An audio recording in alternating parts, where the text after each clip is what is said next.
as she replied. Demons, creatures of the dark, agents of misery and misrule. I could hear Arwen upstairs, his footsteps creaking across the floorboards. It was safe for me to press on, knowing he couldn't hear. And these demons are kept out of the village by the stone circle. Eleanor hummed her confirmation. Indeed, the pesky mites are. I'm not familiar with this magic, I admitted, further giving away my differences. I thought that was the case. Eleanor stood from her stool, confirmed she was done, and allowed me to put her husband's spare tunic on. It hung over my frame like a dress, whereas it likely would have fit Arwen perfectly. Even now I couldn't rid the image of his body from my mind, nor his warmth from my skin. It is criminal for a witch to not devote themselves to the craft. It is like a skill, you know. If you do not practice it, you'll never experience the full joy of Hecate's offerings.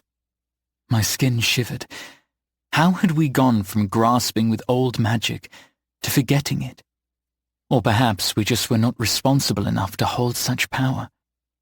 And do you belong to a coven? I asked, keeping the conversation alive. Perhaps there were clues in her knowledge that would help us work out the purpose of this trial. Hecate always had a purpose, a test of a witch's qualities. Discovering what she was seeking would set us on the path back to our time. Sadly, it has been many years since witches congregated in groups. Doing so only starts whispers and pointed fingers, which is why you and Arwen must be careful going forwards. I longed to tell her not to worry about us. Our story was not set in stone, whereas Eleanor's was. Her life had already come to an end in our time, her story either cut short or not. Can I ask how the stone circle works? It would help us where we find ourselves next. What I didn't say aloud was how similar the protection around this village seemed to the one around the castle, except altered to keep magic in, not out. I'm surprised your family have not taught you such spells, Eleanor said. I wondered if she was goading me into revealing more information. My family didn't have the chance before witch hunters murdered them. Eleanor took me in, her eyes softening, sorrow drawing deep lines across her forehead. I'm sorry for what was unfairly taken from you, my child. She hugged me. I could have stopped her, but I didn't. Eleanor was close in age to what my mother would have been if Father Tommen didn't execute her. Selfishly, I allowed myself her offered comfort. Closing my eyes, I folded into her arms like a child. Her careful hand rubbed circles across my back. It was so comforting, I missed when Arwen stopped walking upstairs. I also am the last of my family name, Hector. There was pain in her voice. It mirrored the thorn forever buried in my chest. The Letcombe name shall die with me. And this small village knows that. Those who've lived here have lived in it for a long while. My family had roots so far in this soil that if you dug down in the ground you would end up far in the past. And my neighbors are not fools. They know what I am. Some may not like it, but they sure do respect it. Letcombe.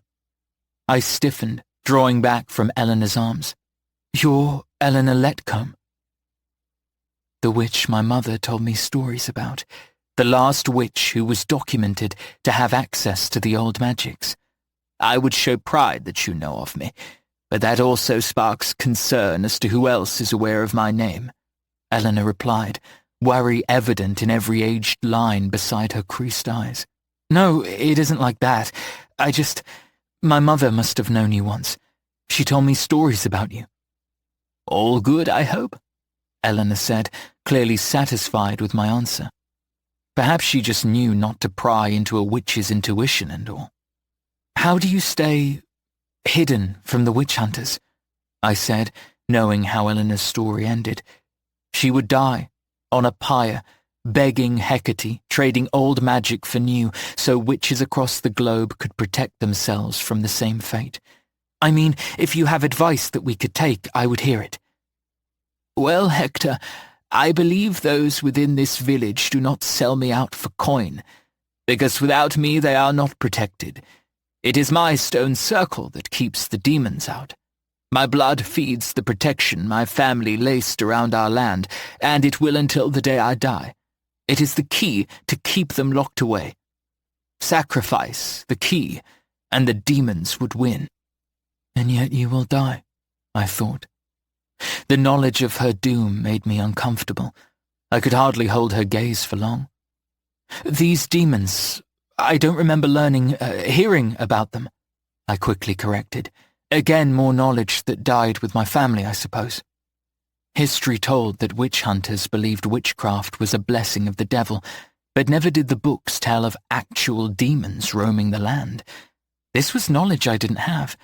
But then again, there were the creatures I saw taking Jordan's body into the ground. The feeling that came with them was wrong, demonic.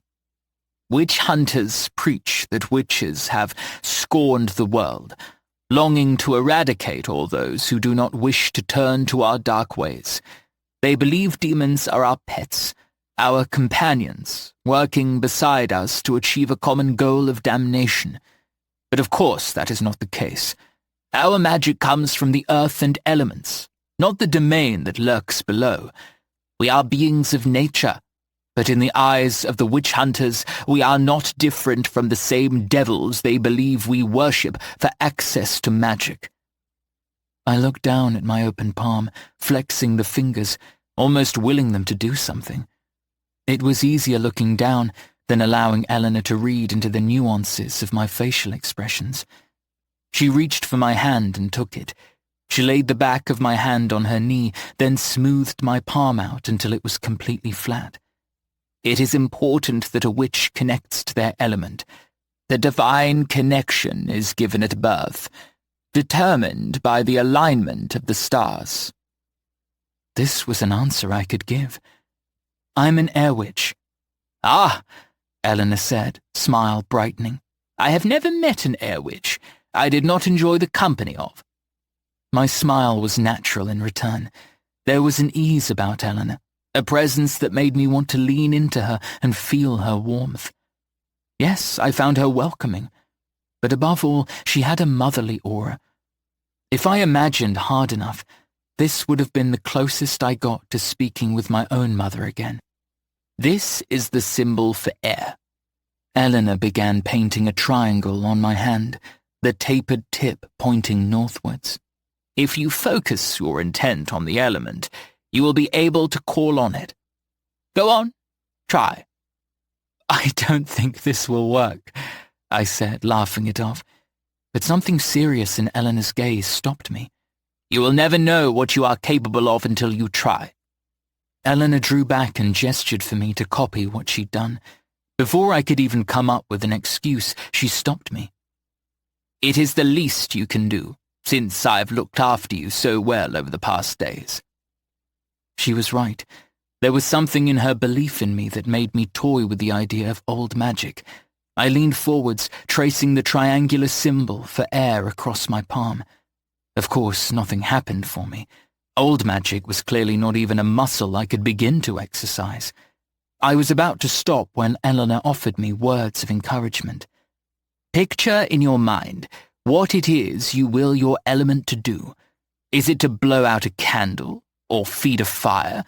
Do you wish to conjure a storm or ride the winds as your steed? Impossible, I replied. Is it? Eleanor shrugged, searching to the stool beside her, and lifted the slim cream candle, which danced with a bud of fire at its wick. I suppose it is, for someone who contemplates the act, but does not believe.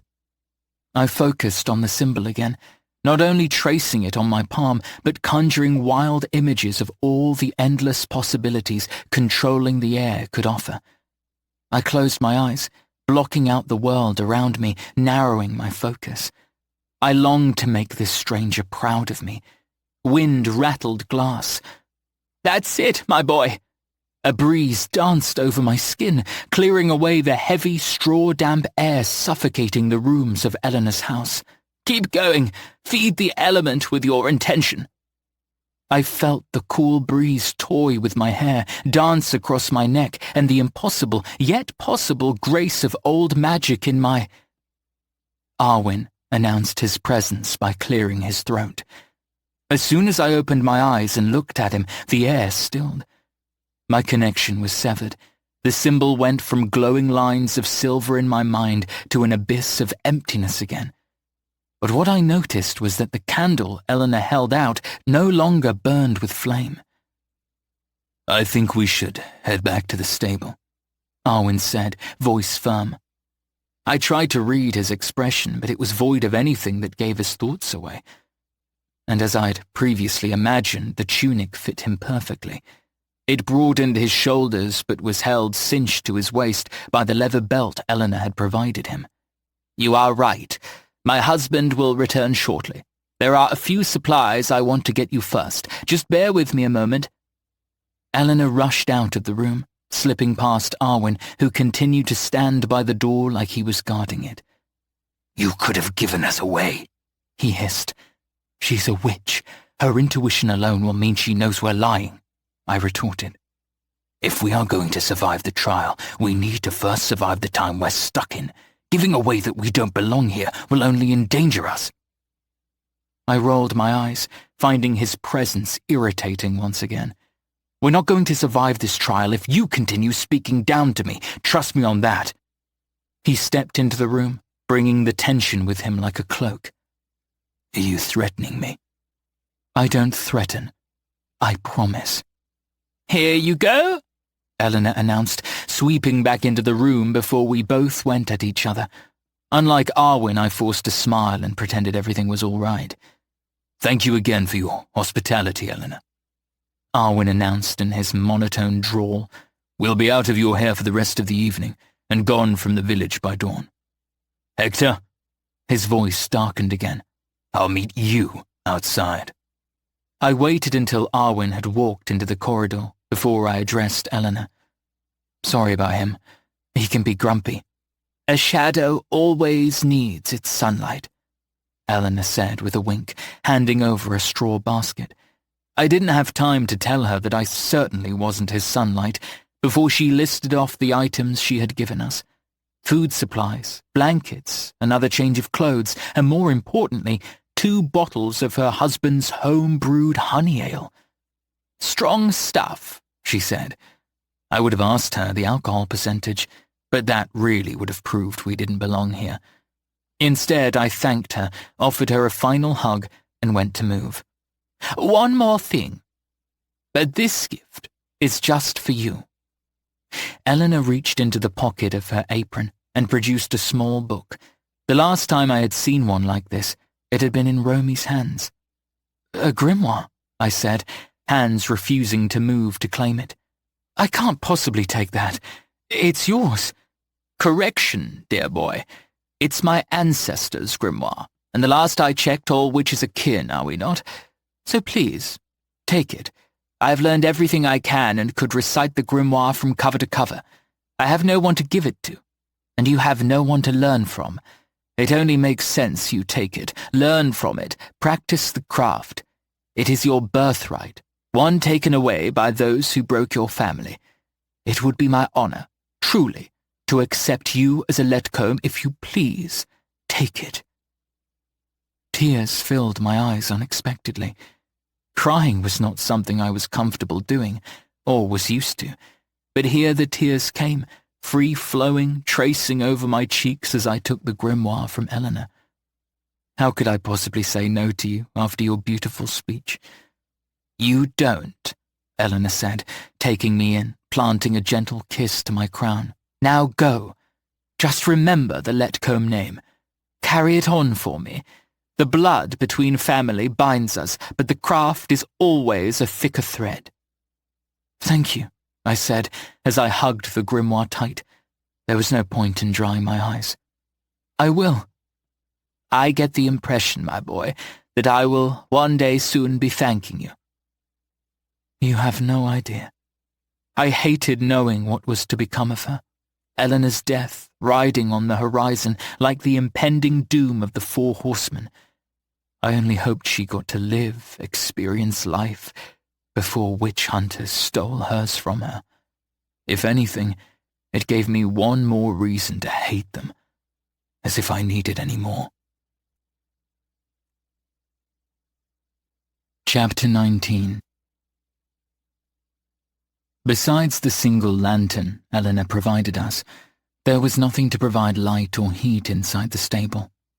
It forced me and Arwen to sit almost face to face, blankets wrapped around our shoulders, sharing heat from one another's bodies. Which made it really awkward, because Arwen was currently giving me the silent treatment. He was colder to me than the night air around us. I turned to the alcohol Eleanor provided for warmth, since it was that or asking Arwen to take me in his arms again, and clearly we were beyond that. Turned out drinking did the opposite at making me not care. I hyper-fixated on whatever issue he had with me, to the point I was boiling over with the need to break the silence. Since returning to the stable, his mood had been thunderous. Although he'd not said a word, from the looks he gave me to the impenetrable silence he was forcing us to sit through, I could tell he was angry about something. And frankly, I didn't have the patience to deal with a grown man throwing his toys out of the pram. I was almost a whole bottle of mead down when I finally asked Arwen what was bothering him. "What's up with you?" I asked, hiccuping after downing 2 gulps of mead. "Nothing," Arwen snapped. "Liar. You've had a face like a slapped ass since we left Eleanor's house." "Then stop looking at me." A deranged laugh bubbled up inside of me. I fought the urge to smack the glass bottle over his head. "Don't flatter yourself, Arwen." He stared me down, drinking me in. At least I was suddenly something worthy of his attention. "It takes more than a boy like you to flatter me." Boy like me?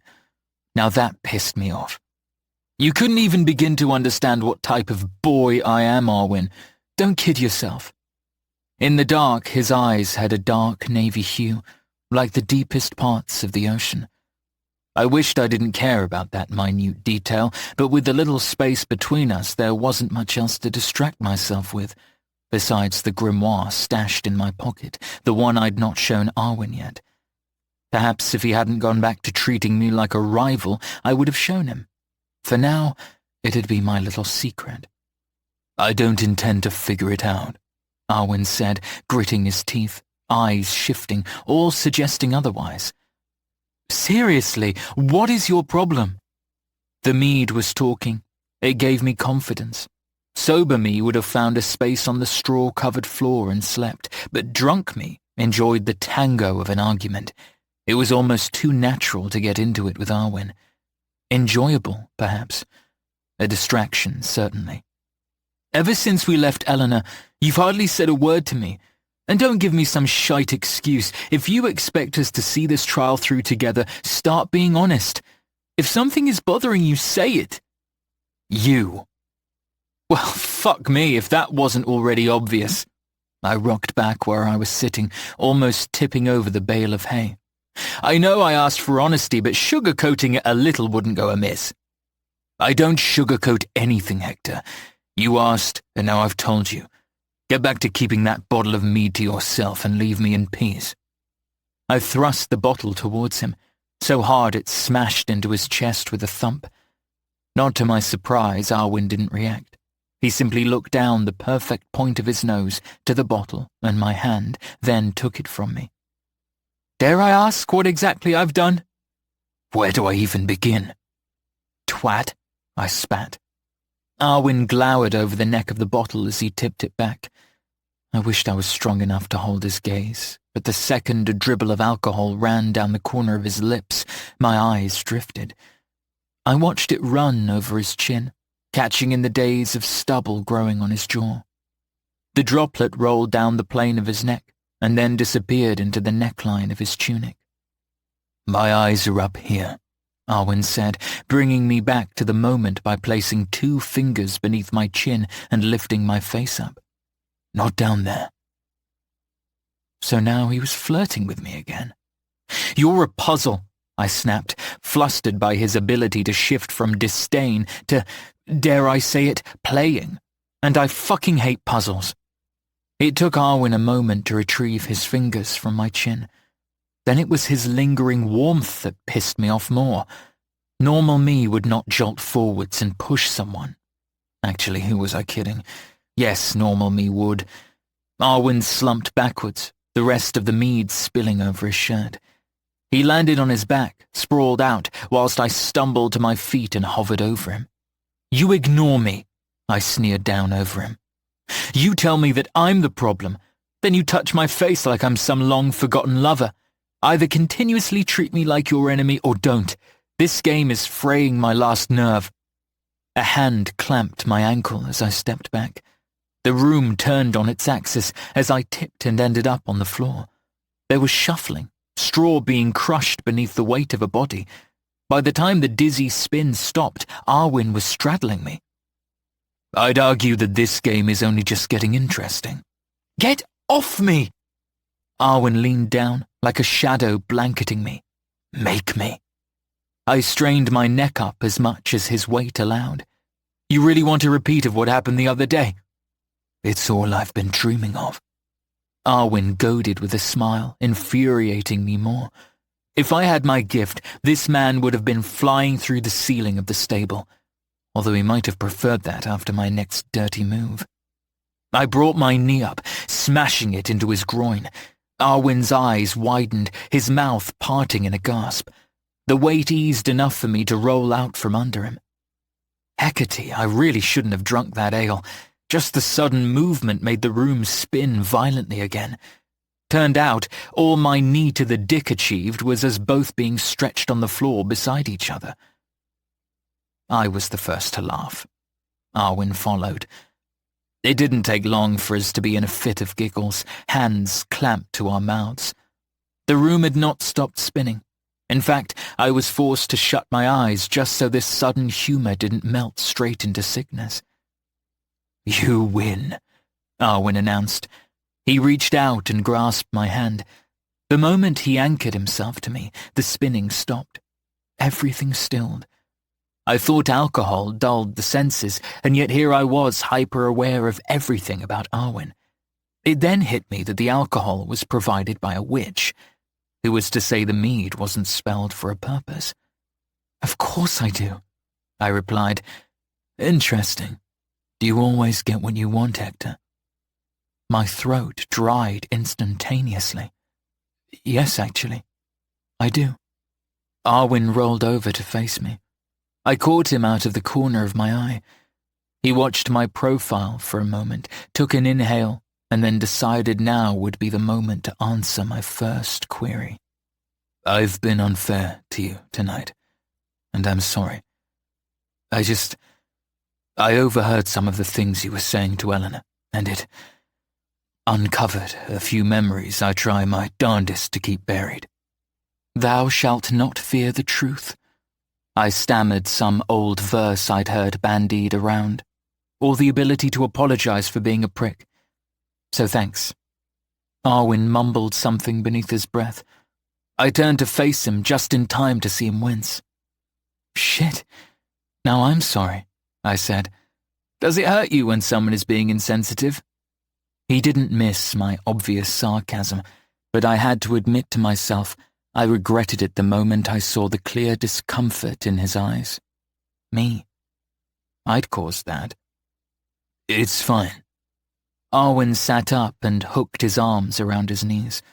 I don't know what drove me to do it, but I followed him, running my hands over his back to comfort him. Where my palm brushed, his muscles tensed. Would this be the moment I stopped being a dickhead and ask you what you overheard? Unless my prying into those memories you want to keep buried makes me more of the twat. Arwen peered over his shoulder. When our eyes connected, the pressure of a force collided with me. "I lost my mother to witch hunters as well, Hector." He didn't need to say more. I knew what that felt like. Arwen's reaction to the witch hunters earlier, the way he panicked and then the distance tonight, it all pointed towards trauma response. Fight, flight, or freeze, Arwen had experienced all three in the space of 24 hours. I bit my lip. Lost, or... Arwen swallowed hard. Killed. Seems like many of us witches share that story. Beyond the stable's walls, thunder rumbled across the sky. Not but 8 seconds later, stark white light flashed between the cracks in the panels. A storm was brewing. But what I couldn't ignore was I'd been accusing Arwen of being one of the very monsters who killed his mother. If I was accused of such things, it would hurt me more than I could imagine. Then we found out we have something in common, I said, trying to distill the brewing tension. At last, that we have, although I think sharing a favorite color or food would have been better, Arwen replied. Yeah, I guess that would have been a little less morbid. Another rumble of thunder sounded, and I felt my skin prickle. Now wasn't the time to reveal my hatred of storms to Arwen, although I got the impression that we were beyond hiding our truths from one another. But storms always took me back to that night, the night witch hunters broke into my family home and slaughtered my family. Can I ask you something, Hector? Arwen spun to face me, so we were once again sitting inches before each other. The move forced my hands to fall, and I found them feeling odd without something to touch. Offering Arwen comfort with words was still not my speciality, but touch came more natural to me. Yes, I replied, unable to find another word. That singular answer betrayed more power than a speech could. Should I be worried about what you want to know? Arwen shook his head, bright eyes never leaving me. Where did you go? I mean, when your parents were killed. We all know your story. We all know the speculations and whispers surrounding what happened to you.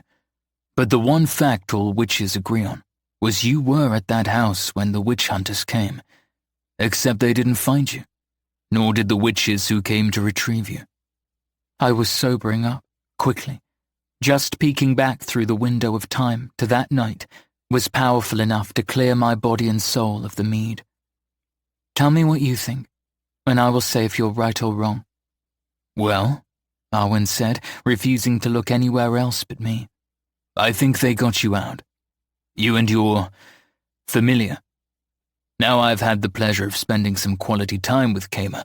I understand how you survived for so long alone. Alone? The word felt like a punch. Kama has served as my protector since that night. It was my mother's last gift to me, a familiar. Without it, I don't think I'd have made it this far, let alone survived that night. But to answer your question, no. I didn't run. Arwen's expression faltered, as though a mask had dropped for a moment, revealing the horror beneath. He did well to re-erect it. If you didn't run, then I was there that night. The echo of old screams bounced around my skull. There was no ignoring Hector's horrified reaction, how his eyes widened and his hands balled into fists. Kama can hide me in the shadows, conceal me from prying eyes, which is actually what he did. I couldn't see what the witch hunters were doing to my parents, but I could hear it. Every fucking sound. Thud, thud, thud. For the second time that night, the tears began to fall, and again I refused to clear them. I just stared at the ground between us, frozen to the core as my body felt as helpless as it had all those years ago.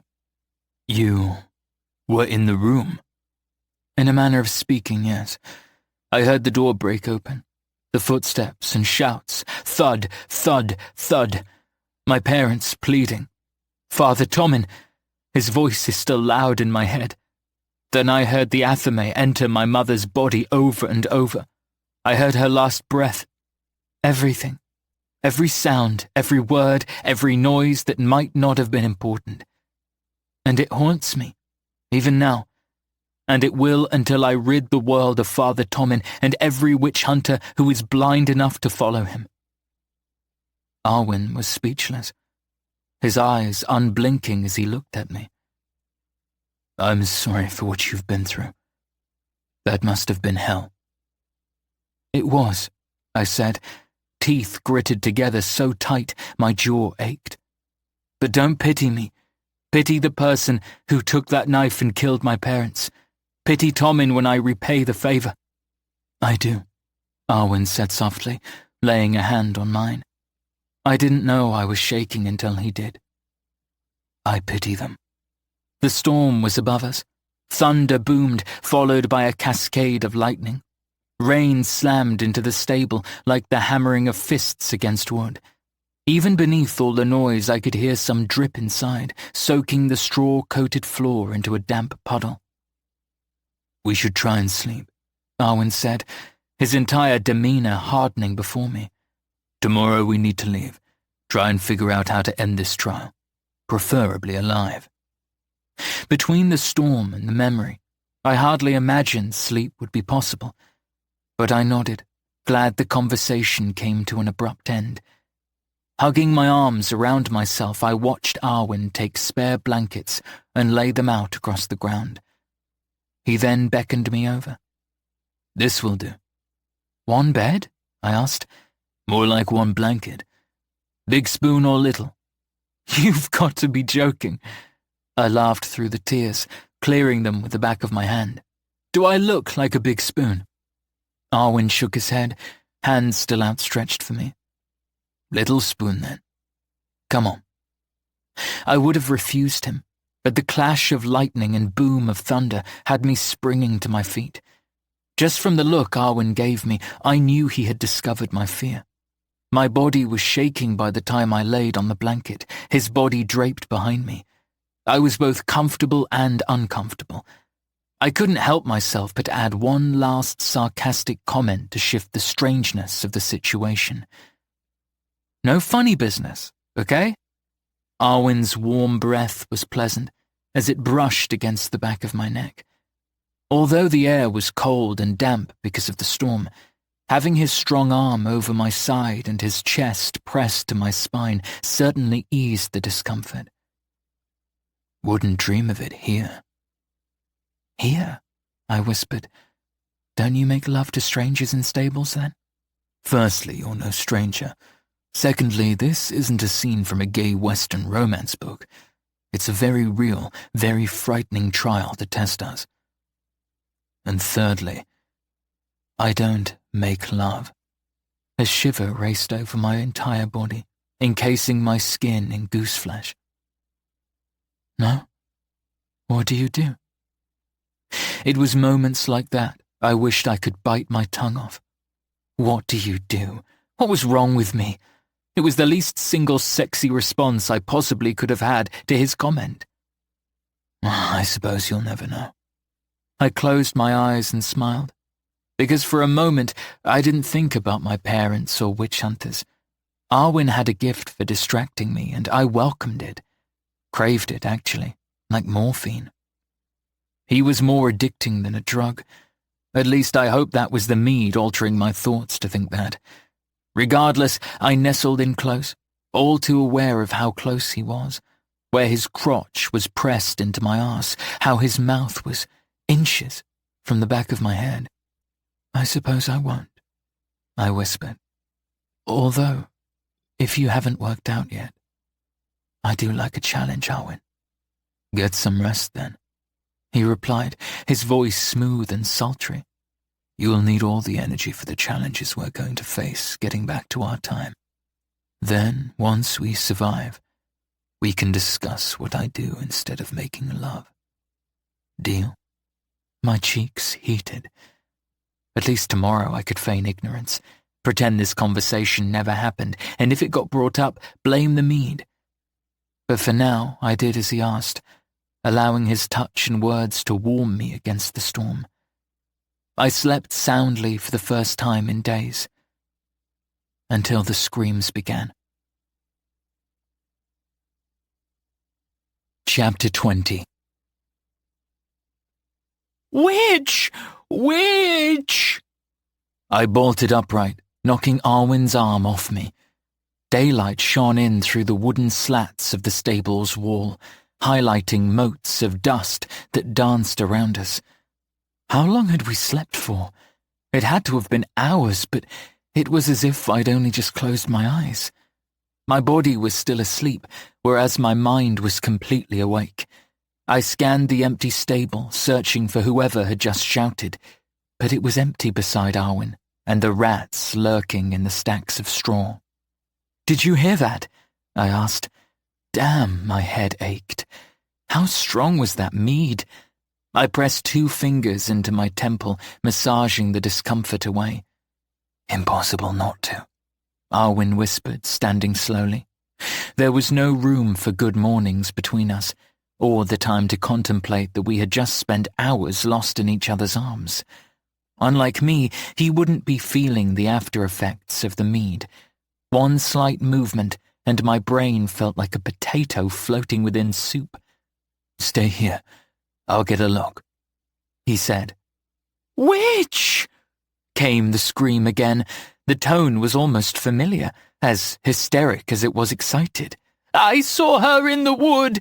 She was dancing naked around a fire, speaking in tongues. Witch! She's a witch!" Arwen's warning to stay put faded as we both sprung up. In tandem, we said the name of the person we knew was being accused. Eleanor. But we couldn't have been more wrong. As we exited the stable, dressed in clothes more appropriate for this time period, a bird swooped down from the blue sky. It followed behind a crowd that paraded up the main street. I'd recognized those blue-black feathers anywhere. "Kamer," I said aloud, drawing Arwen's attention. "He's back?" I lifted a finger and pointed towards the crow. There was no denying those beady eyes fell on me as he continued to fly, chasing the crowd. No, not a crowd, a cavalry of hunters. They were back with their bounty, and it was like Kamer was attempting to stop them, swooping down to attack faces and horses. "Found Romy, got into some trouble. Stall for me." Kamer's inner voice was broken and panicked. He spoke quickly, without breaks, blending the 3 separate sentences into one. My hand clamped over my chest, pressed to the painful thump of my heart through bone. "Romy?" I whispered, searching for her amongst the growing crowd. Arwen was watching me, but I was trying everything to concentrate on the bond between Kamer and I. It was weaker than it had been before, almost quieter, but even if he whispered across hundreds of miles, I would have understood the word he said next. "What did he say?" Arwen asked, grasping my shaking hands. "The witch," I said, louder this time, the noise from the crowd thunderous. "It's Romy. The witch hunters have Romy." Arwen held me in return, propping me up with strong arms, his brow knitted in concern. "Calm down. Breathe. Nothing is going to happen to Romy. We are all getting out of this alive. I swear it." I reached out for my gift, but it was as silent as ever. Usually, with the power behind me, I could face anything put before me. Perhaps I felt the set of eyes on me, or maybe it was the magic of a witch's intuition, but I looked up just at the moment Eleanor Letcombe exited her house. Our gazes locked. I knew I didn't need to explain what was happening for her to understand the severity. "Help us," I mouthed, making Arwen follow my gaze to find who I was communicating with. "Please." Eleanor gritted her teeth, looked towards the gathering crowd of witch hunters and village folk in the heart of the village, then turned her back on me. She went back into her house and closed the door. I was confident I heard the sliding of a bolt even from our distance. So much for the greatest witch of our time. My head ached, my mind grasping for a plan. But whenever one came to mind, it slipped away like a feather caught on a breeze. Then I was running towards the witch hunters and the screams of accusations. Arwen chased behind me, calling my name, but it didn't matter. All I cared about was reaching Romy. "Back off, Kamer." I forced out the command to my familiar. "A wild creature attacking witch hunters will only point more fingers at Romy. It's not natural." "It is beyond that now, Hector. Her guilt has been decided. Death awaits her. You gave me a command to protect her, and now you want me to stand down?" A circle formed around the village's main square. I clawed my way through the wall of people, pushing them out of the way until I saw Romy. Yes, stand down until I tell you otherwise. Kama's frustration pieced me like a hot poker, but I didn't care. Not as my eyes finally settled on Romy. She was being tied to a wooden post that I first believed to be a maypole, or something put there for some other benign purpose. Turned out villages in the 1500s just erected wooden pyres for the fun of it. History forgot that detail. Romy's hair was wild around her face, her expression oddly calm for the situation. I willed for her to look at me, but her gaze was pinned to another. I followed it, just as the person she glared at spoke out. I saw her communing with the devil, offering her soul up to him. Even after everything I had seen so far, it was this person which turned my blood to ice. Jazz, the Earth Witch contestant of the witch trials. She stood amongst the crowd, dressed in similar clothes, blending herself in just as Arwen and I had. No doubt she had killed for the clothes, snatching the material from the corpse of an innocent person. Jazz's finger was levelled, pointing towards Romy. If looks could kill, Romy would have sliced Jazz's body open with her eyes alone, rooted through her organs and left them a tangled mess of death. Arwen must have noticed her too, because his grasp on my upper arm tightened. Now isn't the time for running in and being the hero. I can't leave Romy to die, I said through gritted teeth. That's not what I'm saying we'll do. Arwen's gaze swept around the bustling village. If we could break down the shield around the village, we could get our gifts back. It won't work, I said, mind swimming. Eleanor said her blood is the key. Only she can break the shield down, and I get the impression she doesn't want to help. Then we fight, Arwen said, head jolting towards the line of witch hunters. I longed to spin around and punch something, to crack my knuckles into a witch hunter's jaw. Instead, I fixed my eyes on Arwen, pleading and desperate. Please don't let her die, I begged him. Help me. Hector, Arwen breathed, his sky-bright eyes flashing with mischief. You'll be the death of me. I sense it. He leaned in so suddenly, I thought he was going to kiss me. My instinct was to turn my head so my cheek was offered and cover my mouth with my hands. No one kissed me. Not Arwen, even if he tried to make a spectacle more damning than a witch being found dancing naked in the forest. But instead, he leaned into my ear and whispered, One chance. That's all we get.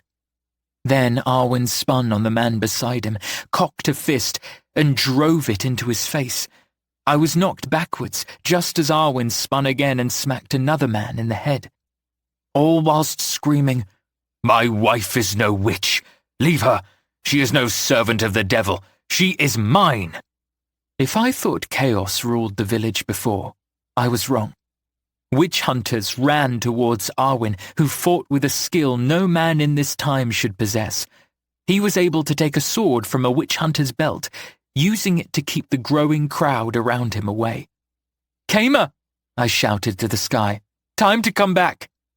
My familiar speared towards us, a bullet made of feathers. I spun on my heel and ran to the pyre. There was a handful of witch hunters fussing over Romy, who did nothing but smile at me. I had two choices, fight my way around them, or go through them. But fighting was certainly the joining thread between the two. Excuse me, good sirs, but you've got the wrong woman, I said, mocking a bow. One of them held a burning torch, which Kama promptly snatched from his hand, flying it skyward before dropping it into the river. My sister is a devoted child of God. As if to help my case, Romy began wailing what could only be a prayer right from the Book of Blessings. The real witch is... I turned, finger pointed towards Jazz. But she was gone. Where she had stood, screaming her accusations, there was now an empty spot. I scanned the raucous crowd, but the witch was nowhere to be seen. I found another instead, standing beyond the fighting crowd. Eleanor Letcombe waited. My breathing hitched, catching in the back of my throat, her name planted on my tongue. Out the corner of my eye, I watched Arwen be knocked to his knees. There were a few bodies scattered around him, groaning and rolling, clutching wounds or groins in agony. "Me!"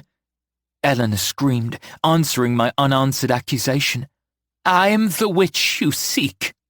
All eyes fell on her. Silence ensued. This would have been the moment that her neighbours denied the claim, knowing Eleanor was the only thing keeping them safe from the demons beyond the stone circle. But no one spoke up. No one stopped her.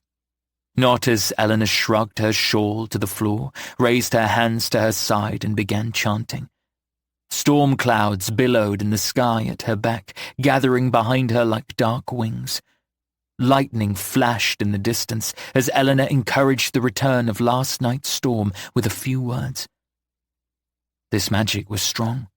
Winds ripped through the village, powerful enough to shove me back a step, and around her eyes, a circlet of blue spun. I'd never felt magic like it. Until now there had been a faint, strange humming to the air, like a static charge captured in Eleanor's stone circle.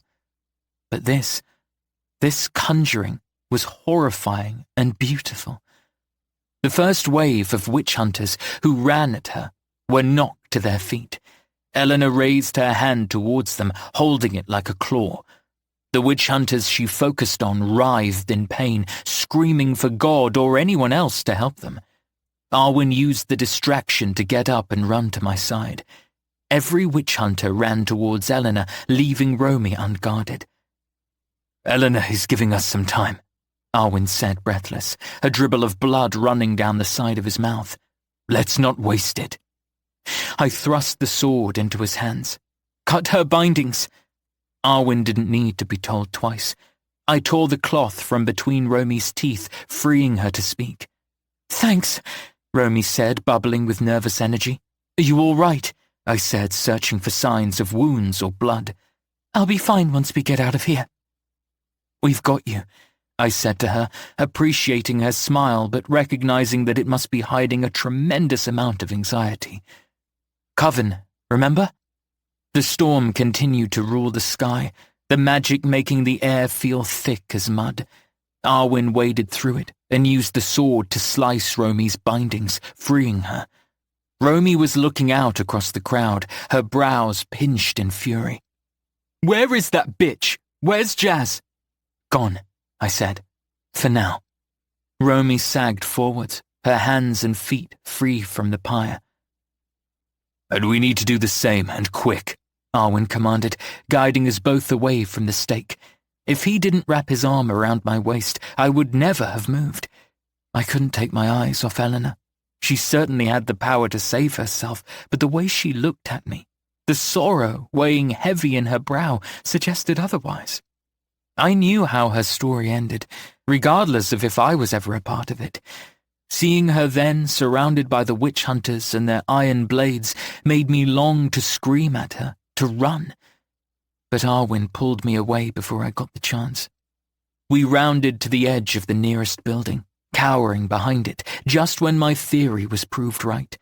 Eleanor withdrew her magic, silencing the spell and severing the power in a second. The clouds dispersed and the winds simmered to a natural rhythm. Eleanor withdrew her hand, cutting off the power she held over the witch hunters. Then, as one, they took her. "No!" I screamed, but it was in vain. No one heard me over the roar of the crowd. Arwen pulled me to his chest, clasping a hand over my mouth and another around my waist. I tried to fight free, but it was useless. "Save her, Kamer!" I pleaded through our bond. My familiar was circling the sky, his hesitation hot as fire. "Please, save her!" "The witch has put something against me," Kamer squawked. "I cannot assist. She is blocking me." Eleanor's grimoire weighed heavy in my inner pocket. I felt its presence like a boulder against my skin. I clutched it, unable to understand what magic she had used. Not only did she conjure a storm, control human bodies like puppets, and now keep my familiar away. I felt as though she was protecting us, because it was like we never existed to the witch hunters. None of them questioned the empty stake or Romy being missing. Their focus was on tying Eleanor to it, binding her hands and feet, stuffing rope between her teeth to prevent more hexes or curses. "Please," I muttered into Arwen's palm. He withdrew his hand enough that I could form words aloud. Hot, furious tears wetted my cheeks. "We need to help her, Arwen. After everything she's done for us." A new presence entered my mind. It was warm as summer sun, as soft as petals and sweet as nectar. Kamer was banished from my mind, as though there was no room for him in my thoughts as the new voice entered it. It was Eleanor, her voice a guiding light. "I would have perished in time. This was always how my story ends. You must endure this, Hector Briar. For me and for you. I swear my death will be a price paid to ensure all future witches are protected from those who wish to seek us harm." I prepared to reply, but just as soon as Eleanor entered my mind, she was gone. It was no wonder the witch hunters feared powerful women, and Eleanor was the greatest of them, a witch with access to magic we hadn't seen in centuries. And there she was, tied to a stake, as a hunter relit a torch and brought it down to the stack of straw at her feet. It caught. Fire sparked. The crowd watched, fire reflecting in their eyes. Eleanor held her head high, chin jutted out as she surveyed her own people. People she'd protected with her blood, who turned their back on her the moment she needed them. "After everything I have done," Eleanor called above the licking flames, "you see me as a stranger, a demon. I have healed your pains, served to ensure your children were brought into this world alive and well. I protected you from monsters of shadow, beasts that you claim that I am infected by." Something darkened Eleanor's tone. Even the flames that began creeping up her skirt and legs shifted shades until they were almost black. I watched as Eleanor lifted her eyes over witch hunters and the crowd of humans to something beyond. Not something. Someone. "Bahamut, I call on thee. I wish to make a deal. Bahamut, Bahamut, Bahamut." I didn't realize I was fighting against Arwen until Romy had to help hold me back. Kamer flew down to me, joining their attempts. My throat bled with pain as I screamed and screamed, watching as the fire crawled from the straw over the hem of Eleanor's dress and up her body. Tongues of destruction lapped up her flesh. We all heard the next sound, a cracking, like the splitting of a mountain or the breaking of earth. Then came the screeching. Far in the distance, a cloud of demonic birds had gathered. They speared towards the village, but instead of stopping at stone boundary, they flew right in. Her shield was down. Eleanor had broken it, shattered it, and brought true evil into the village. "Run!" Arwen shouted. "We need to run." Run? The concept wasn't even an option, because if the shield was down, my gift was back. It rose in me like a hunger viper, poised to strike down everyone who watched Eleanor burn. Unbridled fury overwhelmed me as I took a step forwards. Arwen was suddenly before me, placing his body in front of me. "I can't let you do that, Hector. This is the trial. Go against the natural order of time, and you will fail." "Does this look fake to you?" I asked, shouting over the screaming crowd as dark birds tore into humans, all whilst Eleanor laughed amidst the fire that devoured her. "It is real, but it is also not. Remember what we are here to do. Remember why we must survive." Another hand, softer but just as strong, grasped my shoulder. Romy. She came in to my side, pleading the same. "Please, Hector, I know this is hard, but we must endure this." It was the same request Eleanor had asked of me. The scent of burning flesh fondled my nose as the billowing smoke rolled out across the village. It engulfed it, a wave of dark grey smog. It drank everything up from view, sweeping over witch hunters and humans alike, racing towards where we hid. "Can you hear that?" Romy said from my side, her face pale from horror. I couldn't hear anything but the spitting fire and hissing flesh, not the cheers of the witch hunters and the crying of those who watched the guardian of the village perish. It was all swallowed by the smoke. As silence engulfed the scene, I caught the deep rumble of a bell. Eleanor's words repeated as the wall of smoke moved towards us. "You must endure this." The trial was over, and yet the fire still burned and Eleanor still suffered. I had to act.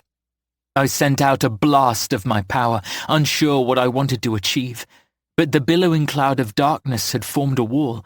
Just like the dark fog that had brought us here dispersed against my gift, it happened again, but it wasn't to reveal what I was expecting. Red, burning eyes, horns, the face of a goat on a man's body. I blinked, unsure what I'd seen as the darkness swelled over it, swallowing the strange being whole. "Don't let go of me," Arwen commanded, wrapping his arms around me. There was another toll of a bell. Arwen, Romy, and Kama pressed themselves into me just as the smoke reached us, swallowing us like the mouth of a beast. I expected it to smell like Eleanor's burning flesh, but it was scentless and quiet. All I knew, as the ringing of a bell continued to toll, was we'd completed the second trial. The enduring. I just never realized what it could have meant, not in my wildest of dreams. And, as the smoke deposited us in the great hall of the castle, back in our time, the reality of what had been done to us weighed heavy on me. As did Eleanor Letcomb's grimoire, which still rested in my pocket, proving that everything that had happened was real and not a vision fabricated by magic. "It's over." A deep voice sounded at my side, a gentle hand running circles across my back. "It's over." I looked up, through eyes full of furious tears, to find Arwen knelt before me. Behind him was Romy, her fingernail caught between her teeth. I didn't need to look around to know Kama was missing. He'd not been brought back into the witch trials. Whatever magic ruled this hallowed ground still kept him out. For now. "No, it's not," I replied, standing to survey the room. Groups of witches stood around, equally displaced from the trial. I watched the back of a white-haired man leave the room and knew it was Salem. He was running before I had the chance to act. He knew I'd figured him out, but it was actually another witch I searched for, not Salem. That was when the clapping began. Jazz watched us from across the room, a smug grin plastered across her face. "Well done. You passed. All of you." I took a step forwards, delighting in the rising wave of my gift. But a body stepped in front of me, a hand placed on my chest. Romy stood in my way, her lips curled in a snarl. There was something about the danger in her eyes that froze me, and when she spoke, it was as if the words were knives. "She's mine, Hector." I held Romy's furious gaze, nodding as I knew that she'd deal out punishment as she deemed fit. "Make her pay. For Eleanor." "Oh." Romy's eyes brightened as the ruby circlet spun around her iris. "I intend to." Chapter 21. It had been 2 nights since the enduring had ended, and whenever I slept I dreamt of Eleanor.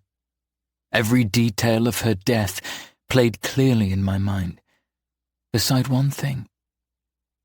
She'd called for someone, a name I couldn't remember. When she brought down the shield around her village, I'd heard it. But no matter how hard I tried to repeat it, conjure it, the letters and vowels fell away from me. I had asked Arwen, but he had looked strangely at me, shaking his head, telling me he didn't hear it. Somehow I didn't believe him. Our days had all been much of the same. I woke before Romy and Arwen, sat myself beside the window of our room, and looked out over the mist-coated expanse of the castle's grounds. Eleanor's grimoire was open on my lap, the crisp pages as delicate to the touch as a moth's wing. The page I'd stopped reading was about runes and their respective intentions. My comprehension of the information was limited. I found that it was like reading a different language, which I supposed was exactly the case. This kind of magic, at least, was foreign to me. But I didn't stop searching for a way to break open the shield around the castle and let Kama in, searching for an answer to what Eleanor had done that sealed up the old magic and granted witches access to gifts. There were so many questions, and yet the more I read from the grimoire, expecting answers, all I got were more fucking questions. Romy was fast asleep in the four-poster bed, her snores audible from the mound of pillows that suffocated her. It was a miracle she'd hear anything from within the pile of comfort. Arwen was sleeping too, sitting upright in the reading chair which currently kept our door barricaded shut. I had meant to wake him 3 hours ago so he could take over the watch shift, but there had been something so peaceful about him that stopped me from disturbing him. The usual hard lines across his face had smoothed and the tension in his posture had eased. In the time since we'd returned from the Enduring, 3 more witches had died. Last time I checked the chalkboard, there were 20 names written on it. So many had died, and I didn't even feel unwell at the thought. More would die too. Romy and Arwen, perhaps. And there was still the issue of the witch hunter amongst the remaining contenders. Salem had not been seen since we returned, and hell knows I tried searching for him. If he didn't want to kill us, witches like Jazz did. We left the room together and never alone.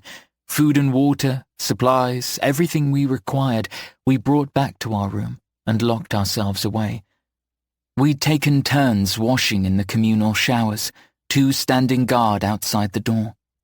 It was our daily routine, one we all had fallen into with ease. I was worried about Romy. She had kept comments about her time during the trial to a minimum. She was careful with the information she gave, proving she had something to hide. All I knew was she'd been with Jazz until that went to shit, and Jazz sold Romy out to a passing group of witch hunters. The rest I was aware of. But something else had happened. I could see it in the troubled glint in Romy's eyes. In time she would tell me. Or perhaps not. Either way, I wasn't in a position to pry. There were details of my experience in the trial which I'd kept to myself. Namely our new Coven member, Arwen, who was reluctant to leave my side since we returned. I fought a yawn as I continued my read-through of Eleanor's grimoire. The handwriting changed the further through the book I got.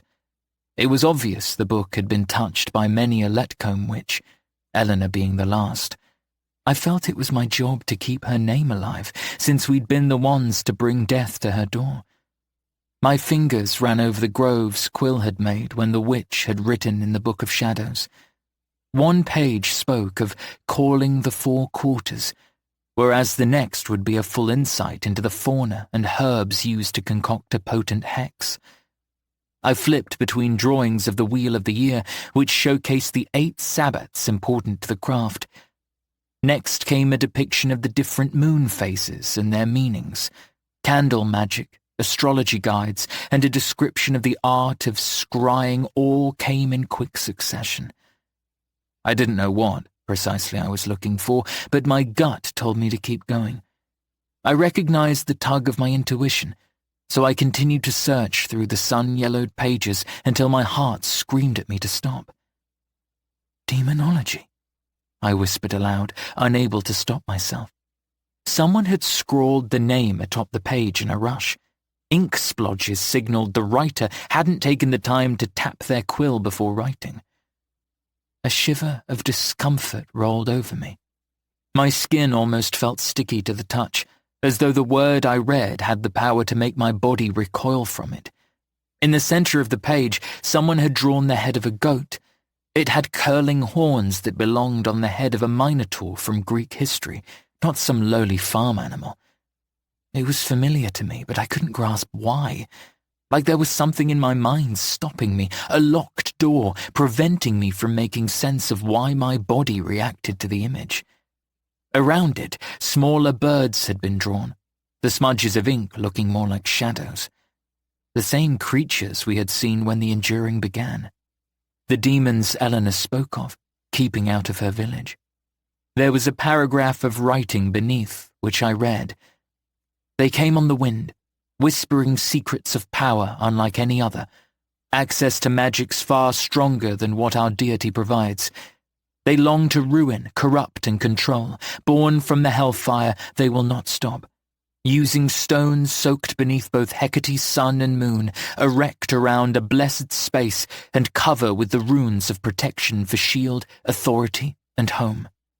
This repels unwanted magic, or keeps it contained, dependent on the positioning of the rune marks.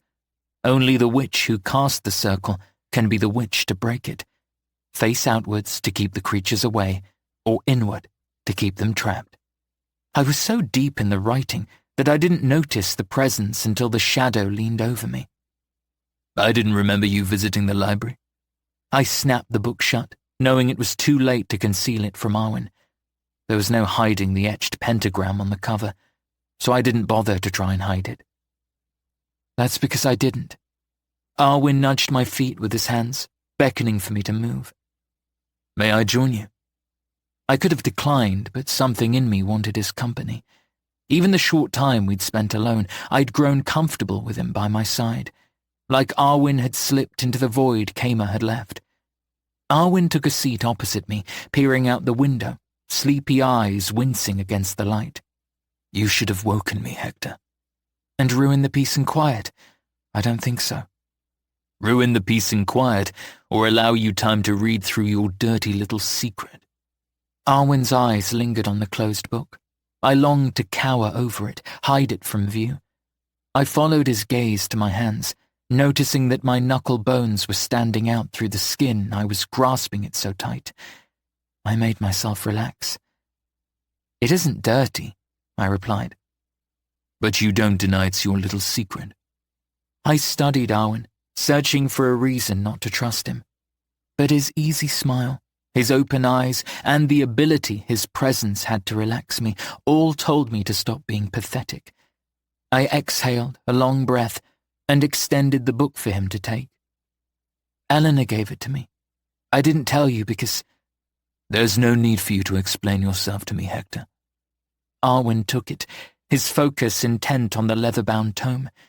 As he traced his fingers over the cover, a shiver ran down my spine. You don't owe me an explanation. I know I don't, I said, still finding it easier to be defensive than welcoming. Arwen pretended not to notice as he thumbed the pages and flicked through the grimoire. Find anything interesting within her grimoire? Just the usual jumble of witches' notes and sketches. I paused, careful to stop myself asking the next question. It would have been insensitive, insinuating Arwen had one of his own, when his mother was also killed by witch hunters. Perhaps his father passed a grimoire on to him, or maybe not. I've been looking for a way of reaching Kama whilst we are trapped here. And? Arwen briefly looked up at me through his dark lashes. They were so prominent I could have counted them. But a blush crept over my face, and I looked back to his hands. So far nothing, I said, snatching the book from him and turning to the page on demonology. Except this explains some bits about those creatures Eleanor was keeping out with her shield. Have you ever seen anything like this before? I didn't give him the book, but turned it so he could take in the page. Arwen winced, as though something pained him, but he quickly hardened his expression and was quiet as he took everything in. I recognize those runes. At least some of them spell out the same markings that were around the archway we all entered to get here. But this is about keeping the demons out. I don't think it's going to help reach your familiar. No, not that part. It also suggests keeping things in. We being the things that are kept in. I'm wondering if a similar spell is around the castle. It would explain what's keeping any of us from leaving. A double-sided barrier, perhaps? Impenetrable from both sides? Unless a witch wishes to withdraw and walks out the archway they came in through. Arwen's rich azure eyes brightened. I couldn't help but notice just how dull they made the sky look, as if he'd opened his eyes, drank in the beautiful colour, and left the world around him boring and bland. A break in the armour, no doubt, but one I'm not going to entertain. No, of course you're not. There was no denying the disappointment in Arwen's voice. It irked me, knowing it was something he hoped for me to do. Then what do you want to do with this information? I shrugged, peering out the misty window. If we could find the barrier, like Eleanor's circle of stones, then perhaps we can figure out how to break it. I could do with some fresh air, Arwen said. I knew exactly what he was insinuating. The silent understanding between us both made me smile. It isn't safe for us to go looking. Not with Jazz on the prowl and Salem missing, and the next trial could start at any moment, and we haven't even located the next clue. Excuses, excuses. Arwen tusked, tongue wetting his lower lip. I really needed to stop focusing on the small details of him. I had to focus, but that was easier said than done. What else are we going to spend our time doing, Hector? What are you suggesting, Arwen? I didn't realize it, but we were leaning in closer. Not until Romy's snores broke into a cough. Arwen leaned back, dusting off the strange tension between us. We'll go together. First, we'll go have a look at the boundaries, see if we can find anything similar to what was around Eleanor's village. Then we can worry about the next trial. Your priorities seem a little mixed up, I said, closing the book and planting it beneath the worn pillow at my back. You are my priority, Arwen replied, so matter-of-factly my breath caught in my throat. Even his expression was serious. For the next few seconds I waited for him to break and smile, but the more time went on, the more I couldn't refuse the truth of what he said. What I wanted to say was, why? But I couldn't bring myself to continue the conversation. Well then, I said, looking anywhere but him, it's a date. Fuck my life. Why did I just say that? A small, muffled voice sang from beneath the fortress of pillows. Can I third wheel? Heat flooded my cheeks as we both looked towards Romy. She poked her head up and out, hair sticking up around her, sleep dust around her eyes.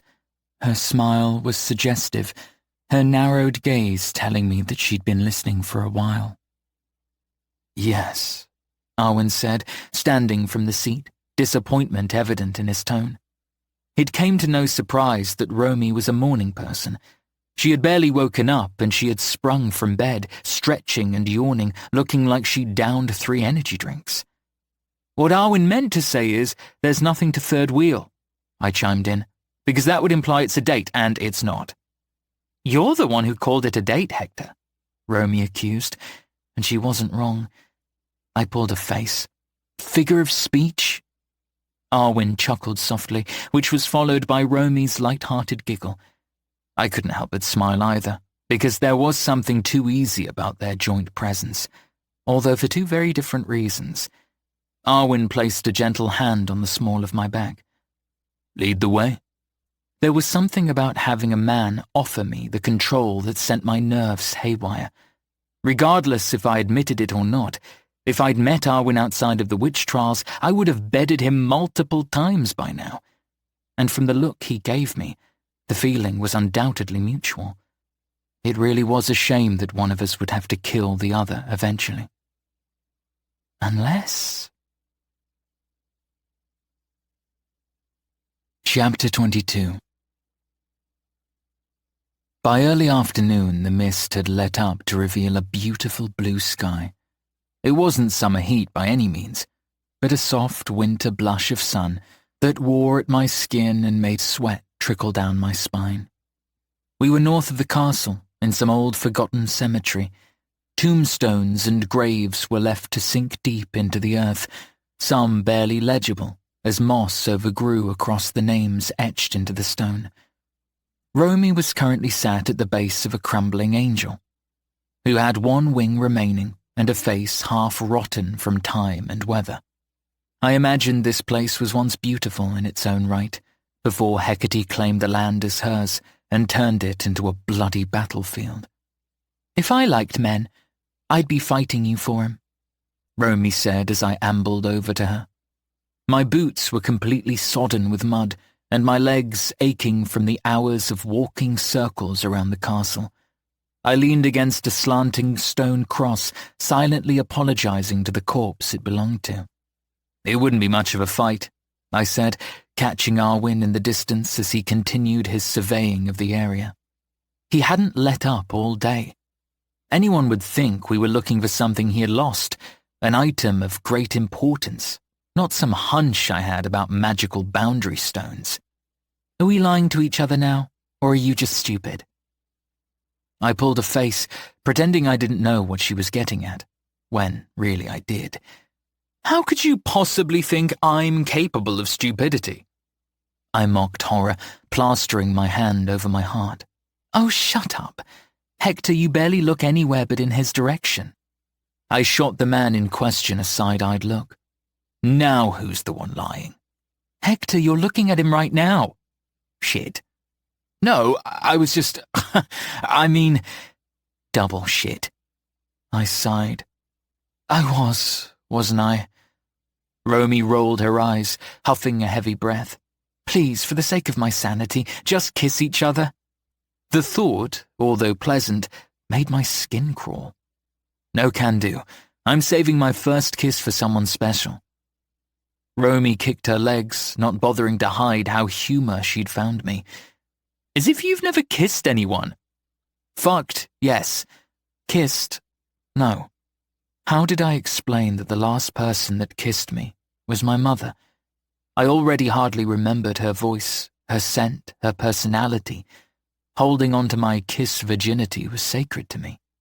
But admitting aloud that I was 26 and a mouth virgin, hell, I was tragic.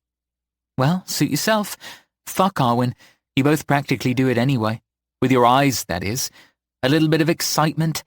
I mean, what is more romantic than getting some action whilst we're all stuck here for the month?" "Romy, are you unwell?" "No, but he is." Romy cocked her head in Arwen's direction. I spun around to find his eyes on me.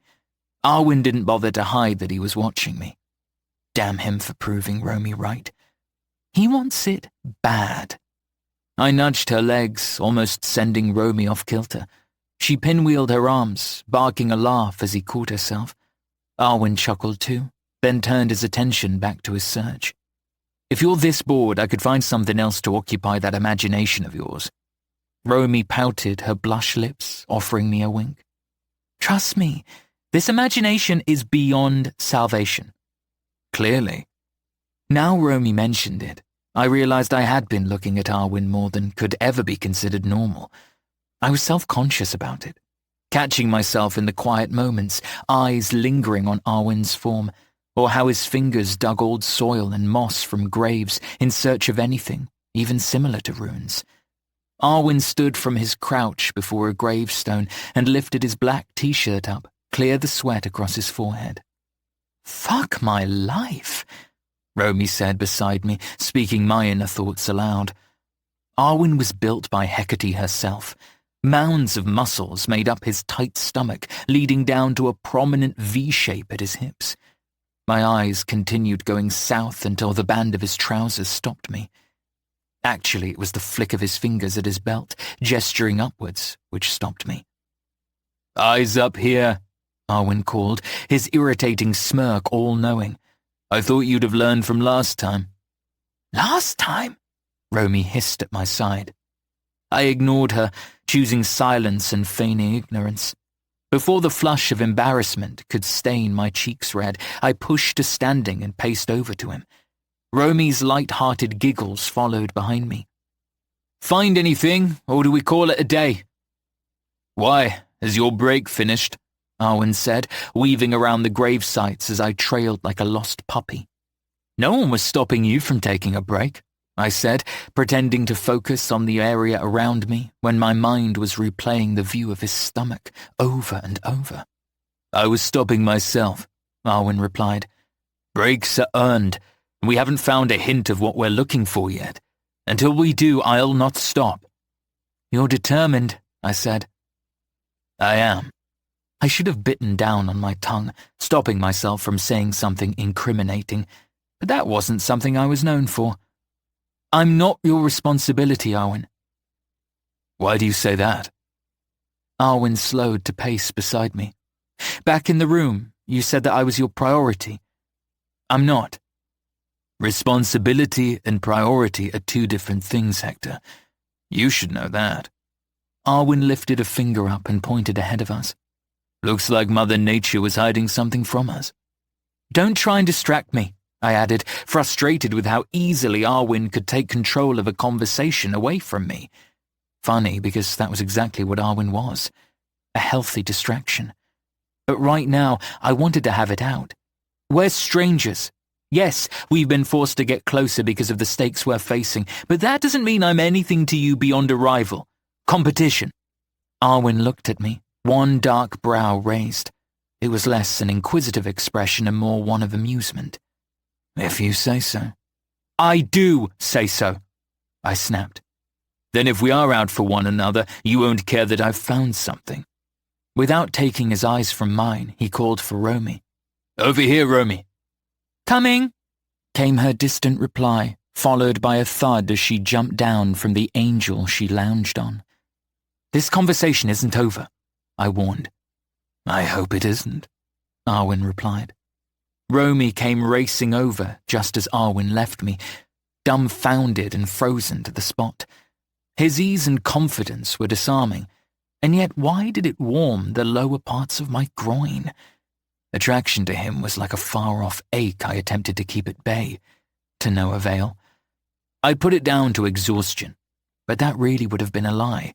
What have we found then? Romy asked as she skipped to our side. We haven't found anything, I replied, nodding towards Arwen, who stood before a wall of ivy. He did. The ivy rose before him, violently green and overwhelming. It first looked like some overgrown shrub, until he reached up, grasped a vine by the hand, and pulled. What peeled away was a layer of greenery, root and dried vine, revealing smooth stone beneath. What ominous graveyard doesn't have a haunted-looking mausoleum? Romy asked, grimacing as she took a step back. Clearly that thing was meant to be hidden by nature. Let's leave it and the ghosts inside alone, shall we? After what we've faced so far, a few ghosts shouldn't bother us, Arwen said, pulling more vines down until a worn, dark wooden door was revealed. It was locked with bindings of rusted chain, looped over and over, tangled amongst the iron handles. That's a rather intense binding, I said, feeling the weight of the chains in my palm. Each knot was bigger than my hand. Rust came away on my fingers, as did the smell of age and musk. Clearly those chains are meant to keep whatever is in there, in. Romy stepped back, hands raised in surrender. Or to keep us out, I added. If that is what I think it is, I've found our rune. Arwen cocked his head towards the stone wall above the door, and there, etched into the stone, was a deep grove, was a singular rune shape, a diagonal line sliced through what looked to be a letter P. I pulled Eleanor's grimoire from my pocket and flicked through the pages until I got to the right one. My eyes roamed over the page, searching for the meaning of the rune. Safe travels, I said, double-checking it against what was before me. That's what the rune correlates to. Only further proof that it suggests what is inside isn't safe, Romy added.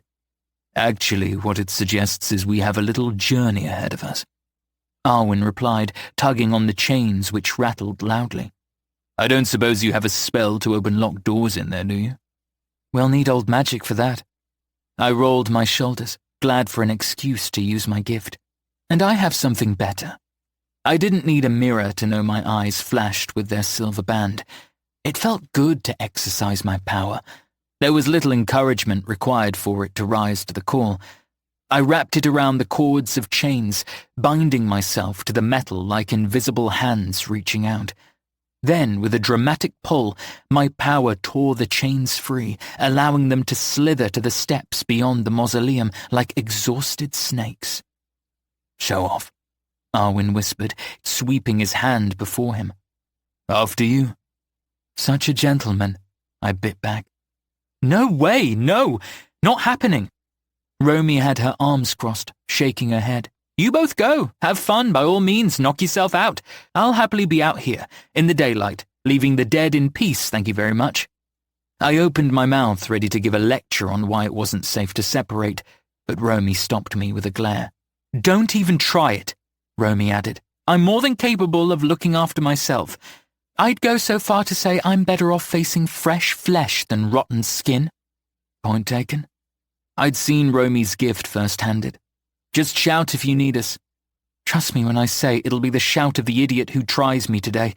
Their scream will be what alerts you to any issues." Romy brushed leaves from the step outside the mausoleum with her boot, then took a seat. "Go have fun. Don't rush back for my sake." I noticed Arwen was awfully quiet, offering no help with convincing Romy to join us. He either knew not to question her ability to look after herself, or he liked the concept of being alone. With me. I told myself it was the first option, as the second would stop me from going inside as well.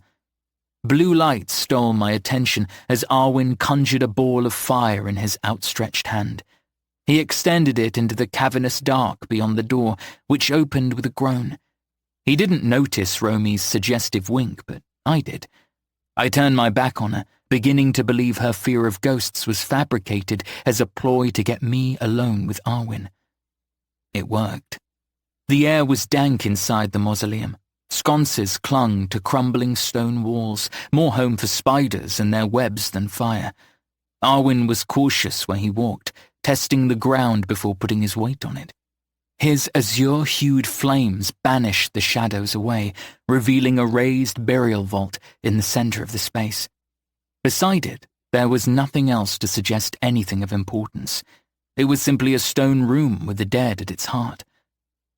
"Looks like our travel has come to an end," I said, voice echoing around me.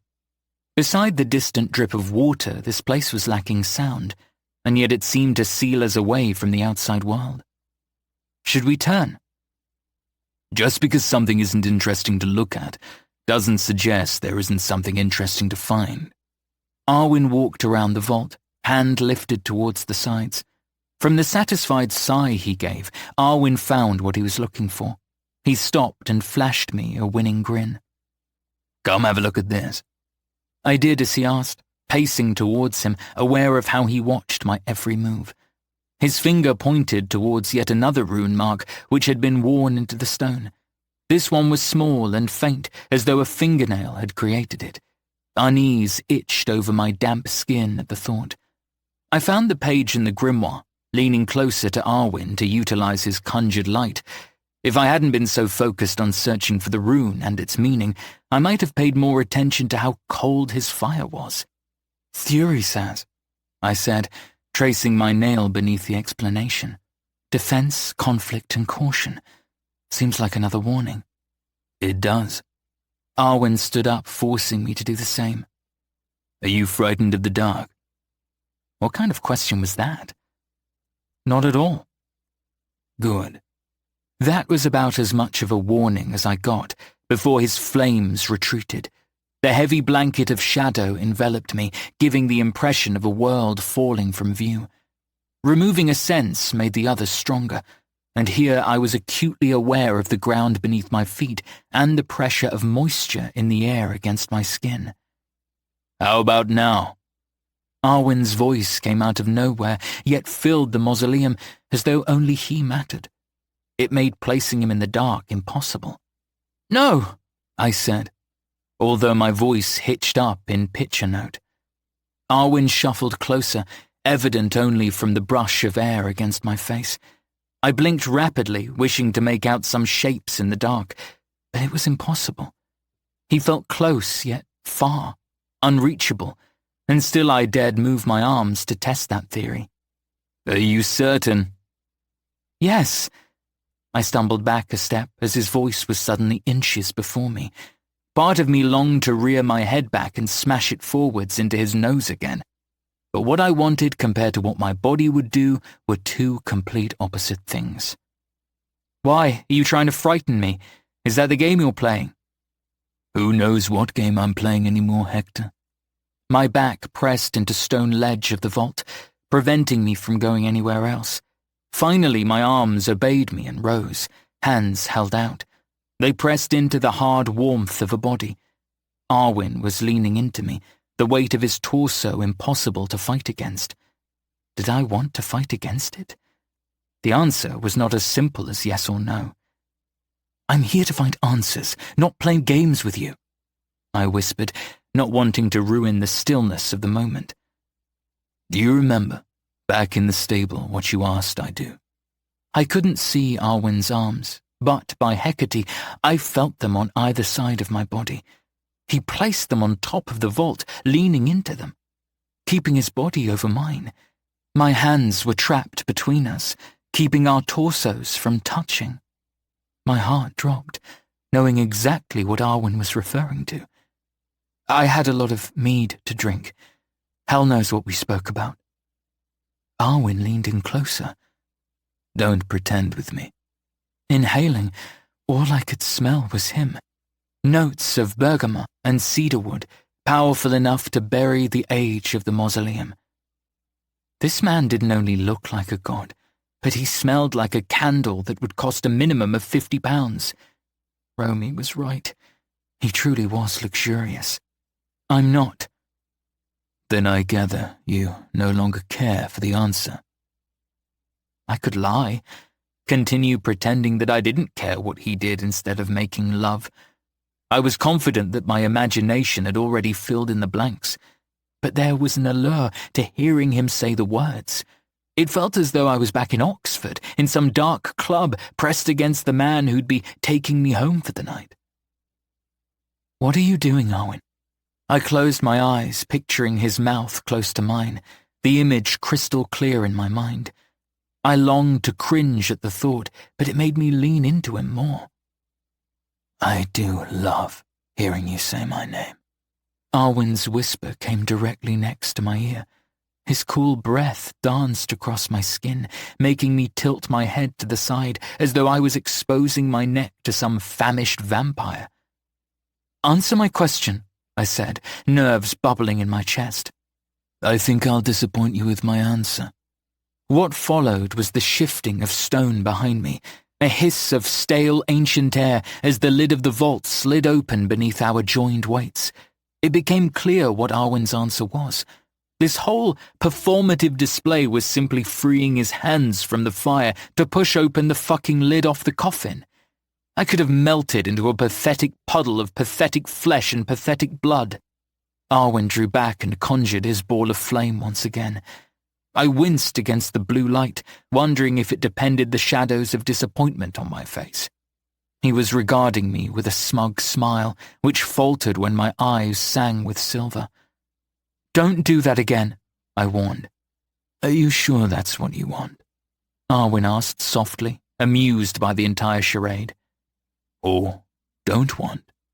"Fuck around and find out," I snapped, turning back to the now open vault. He was so distracting. No, Arwen was something more. He was disarming. I didn't even contemplate the chance of a corpse being behind us when my mind was full of him, my clothes imprinted with his scent. What waited beneath the stone lid was far from a dead body. "Stairs?" I said aloud, questioning the universe more than anyone else. Arwen stepped up behind me, placed a hand on the small of my back and urged me forwards. "Thank Hecate you're not scared of the dark. It seems we're both about to be well acquainted with it." I fought the urge to withdraw back outside, pretend this vault was never here. Hecate only knew what lingered deep in the dark, and I imagined it wasn't as welcoming as Kamer. Kamer. That was why I was here. testing the theory of old magic and finding a way to get Kama inside the hallowed grounds of the trial. That reminder alone narrowed my focus. I stepped aside, feeling every inch of his long fingers as they was forced to slip off my back. "You first, Arwen, unless you're the one who is frightened of the dark." Arwen looked between the stairs that led down into the belly of the vault and smiled to himself. "Oh, believe me, it's the light which terrifies me." Then, with that, he climbed over the vault and began his descent, leaving me to ponder the meaning behind such a strange answer. Chapter 23. My nose itched the deeper we descended. Dust was everywhere. In the air, on the walls, even softening out footfalls on the old wonky steps. It was as if Hecate herself had made stairs that lead directly to hell. Down we went, until the air was so thick with time that I sneezed and hacked continually to clear my throat. Arwen sidewalked down the stairs, spending most of his time looking behind him, rather than forwards. The ball of blue flame shrunk, as though even the air repelled such magic. The walls were not man-made, but rough and natural stone, which the stairs had been built around, rather than the other way around. Stale water dribbled down the walls, making the steps slippery and the ordure of mould abundant. I was careful to keep my hands to myself, not wanting to touch anything. Although I could only see what Arwen's fire allowed, I couldn't stop imagining the thousands of beady spider eyes watching us enter their domain. "What good is conjuring fire if it doesn't warm you up?" I asked, the question thundering around us. It was cold in the belly of the earth. We must have been walking for 5 minutes, taking hundreds of steps, perhaps more if I was bothered to count. Arwen shot me a look over his shoulder, mouth pursed and brow peaked. "Would you like me to offer you my jacket?" "You're not wearing one," I said, fixating on the bulge of his biceps for the umpteenth time. "How about my arm, then?" I pushed my arms gently into his bag. "Just keep moving." In the end, I didn't need warm fire or the promise of a jacket, not when Arwen's soft chuckle warmed me up. After another few minutes, Arwen warned me that the floor leveled out. He wasn't wrong. At the bottom of the stairs, a corridor stretched out on either side. It was deep enough that a small crowd could have gathered, but we soon came to the end of the wall. Arwen lifted his fire around, exposing each side of the corridor. It just goes on and on. He must have noticed torches on the wall, because with a wave of his hand, the blue flame shot from his palm and hopped between medieval-looking sconces. One by one, they burst to life, sharing the blue hue until every detail of this strange place was revealed. I drank it all in as a shiver passed over my skin. This was no corridor you found in a house or castle, but something crafted into the bedrock of the earth, and the itch to the air wasn't natural as I first believed. It was magic, which weighed heavy around me, pressing against my skin. It was as though the dark hummed with it, calling us in whilst repelling us all the same. It's a tunnel. Thanks to Arwen's fire, I could see the far-off curve in the distance. If the tunnel was straight, I would have seen for a further distance, but the slight curve was evident. "You're right, and it would seem to wrap around the castle," Arwen said, speaking aloud the thought my mind had just pieced together. "I think we found the boundary line, Hector." A tickle of excitement spurred deep in my gut. I pressed a hand over it, distilling the feeling. Excitement was the wrong word to use to describe the thing inside of me, because it usually woke when I fought witch hunters to the death, a viper bloodthirsty for revenge. Why was it waking now? Everything was screaming at me to leave this place behind and never look back, but I wouldn't. Not until we got what we wanted. Answers, if not to the questions I first expected, then to others. "Let's just get on with it and get back to Romy." Arwen stepped in, noticing the crack in my voice. "Don't be scared now, Hector. You'll ruin the illusion I have of you." That stopped me for a moment. And what illusion is that? I think you know the answer. I looked to the wall at our backs, turning my back on Arwen so he couldn't see the physical effect his words had on me. We were, for all intents and purposes, alone. If something was going to happen between us, better here than in a room when Romy was sleeping. No, stop.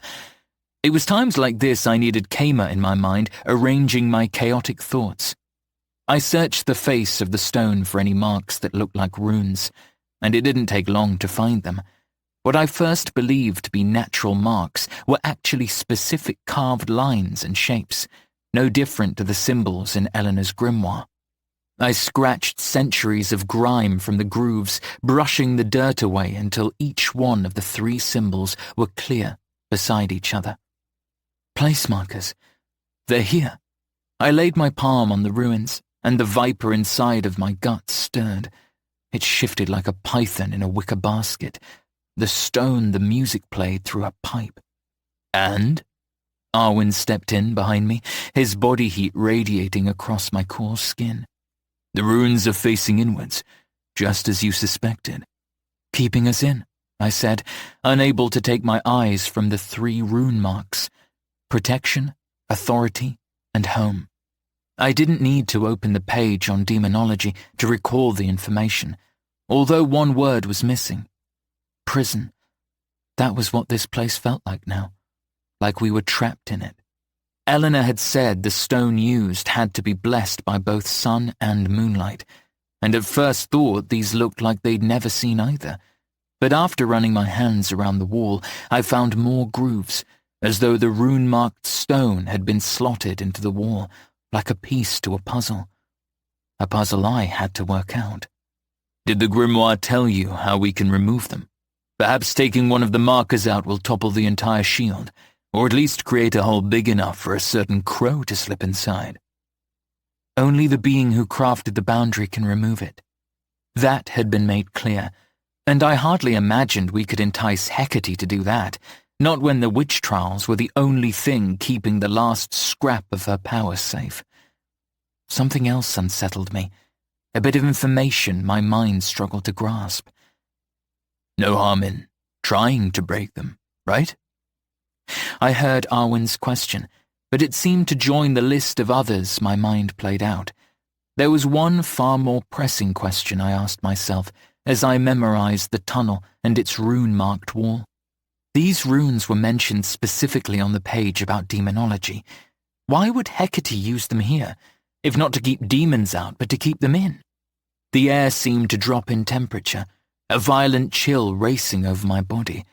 I was suddenly glad for Arwen's close proximity.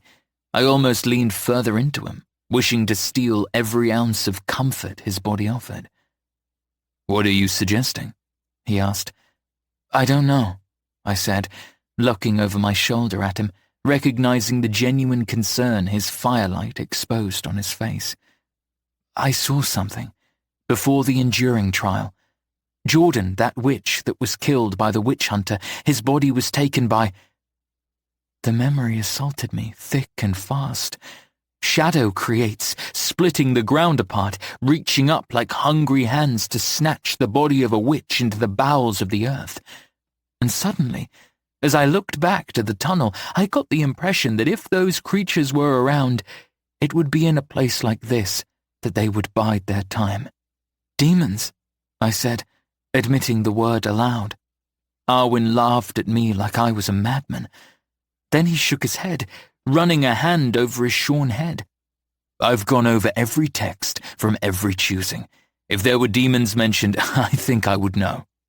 And yet we saw them in Eleanor's time, and the history books don't make mention of that either. The ground beneath our feet groaned in agreement. No, not agreement. It actually fucking moved. The walls shook, and dust from the low stone ceiling fell over us like ash. It happened so quickly that both of us were forced into silence. But it was as if this strange place disagreed with Arwen's comment, mirroring my own. What about now? I asked, panic spiking. I blinked and the tunnel grew darker and darker. It was Arwen who noticed why, looking to either side as the most distant lit torches extinguished one by one. "Time to go." My feet were rooted to the spot, refusing him physically, although my mind screamed of the impending danger. "No, not yet. We need to break this shield. I need Kama." Now more so than ever. I could face witch hunters. I could face witches. But demons, the impossibility of them being real, that was something I wasn't prepared for. "No time." Arwen reached for my hand, but I pulled free. Using my time, I reached into my pocket and withdrew the grimoire, frantically searching for anything to help with breaking the shield. If not completely, enough for Kama to reach me. A high-pitched scream pierced the encroaching dark. It started off as one clear sound, then multiple screams began until they overlapped with one another. "Run!" Arwen snatched my arm and pulled me back. I tried to restrain him, but his strength far outweighed mine. "Hector, move." "Get off me!" My heart was hammering, my brain aching in my skull. The darkness was making reading the pages impossible, but I had to do something. We had made it here and found the rune marks. I couldn't leave without at least trying to break the boundary. The snake inside my gut was poised and ready to strike. I couldn't waste that feeling. There was more screeching darkness from either side of us, then the sound of scratching, like iron-clad nails clawing at stone. Arwen, without taking his hand off my arm, raised the other and cast a ball of blue flame down the darkened tunnel. The bolt of light shot into the dark, splitting it apart, revealing red eyes, sharp teeth, and lithe bodies of feather and fur. Bodies of differing shapes and sizes, from wolven-looking beasts with long limbs and snouts full of teeth to little beings like imps from fairy tales, except not the kind that granted wishes, but hungered for flesh.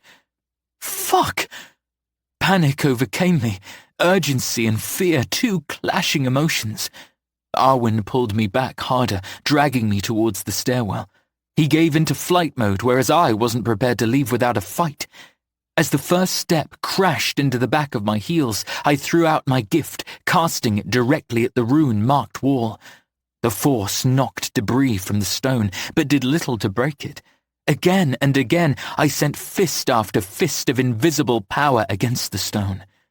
The more I did so, the tighter the viper coiled, frustration boiling. The need to break something. Shatter, ruin, destroy. It was as demonic as the creatures giving chase to us. The dark was closer, the demons swarming around us. Awarding us time, I sent a wave down either side of the tunnel, banishing back the creatures of darkness and claw.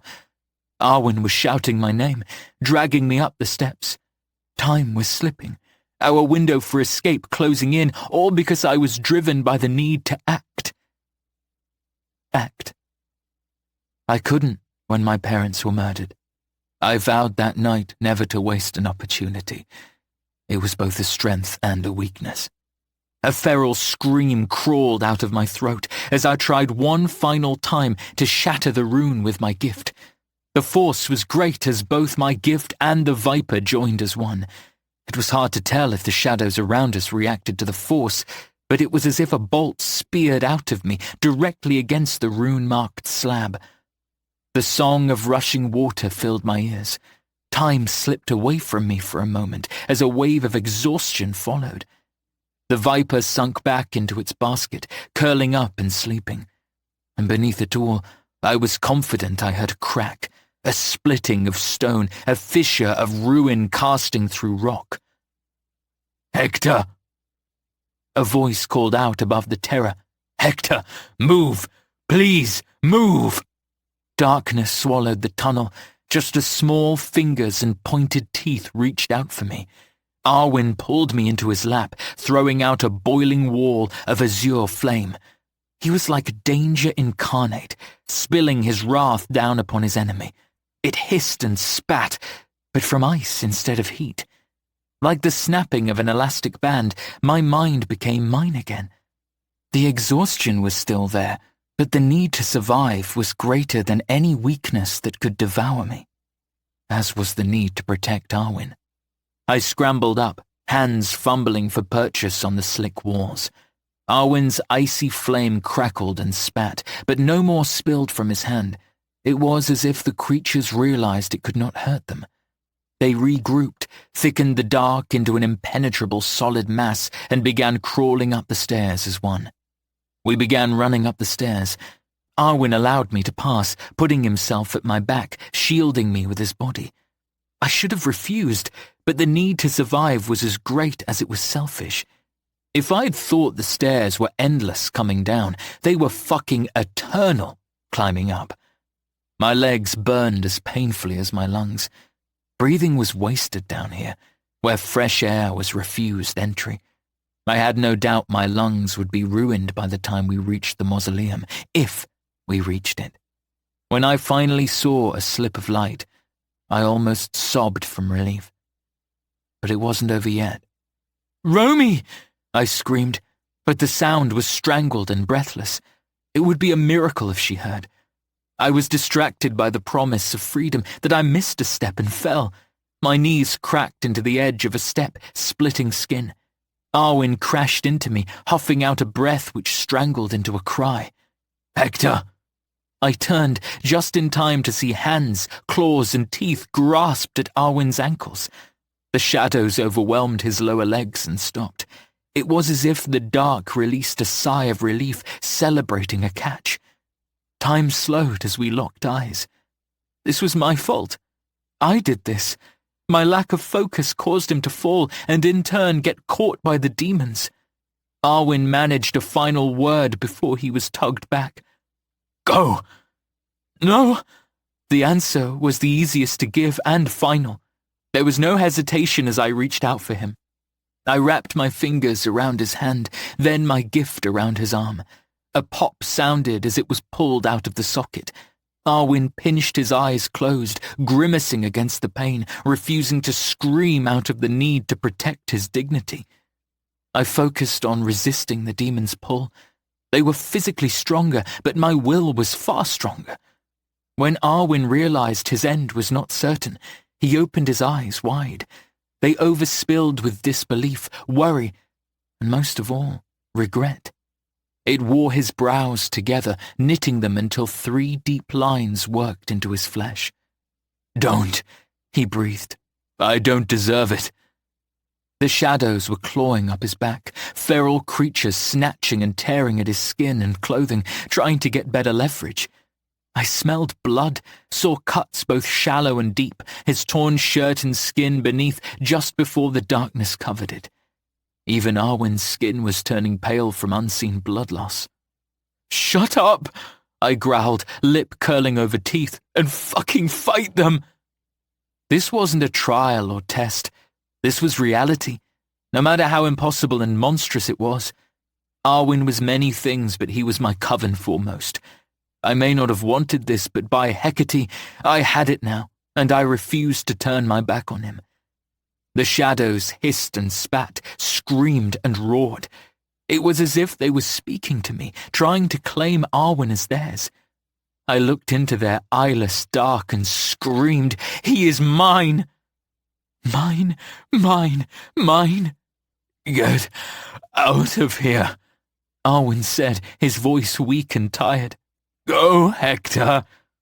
"Mine!" I shouted again, at Arwen and the demonic shadows. The tension against my hold lessened a little, allowing me to pull Arwen closer to me. There was the crash of a door, heavy footsteps, and then a familiar breathless voice from above.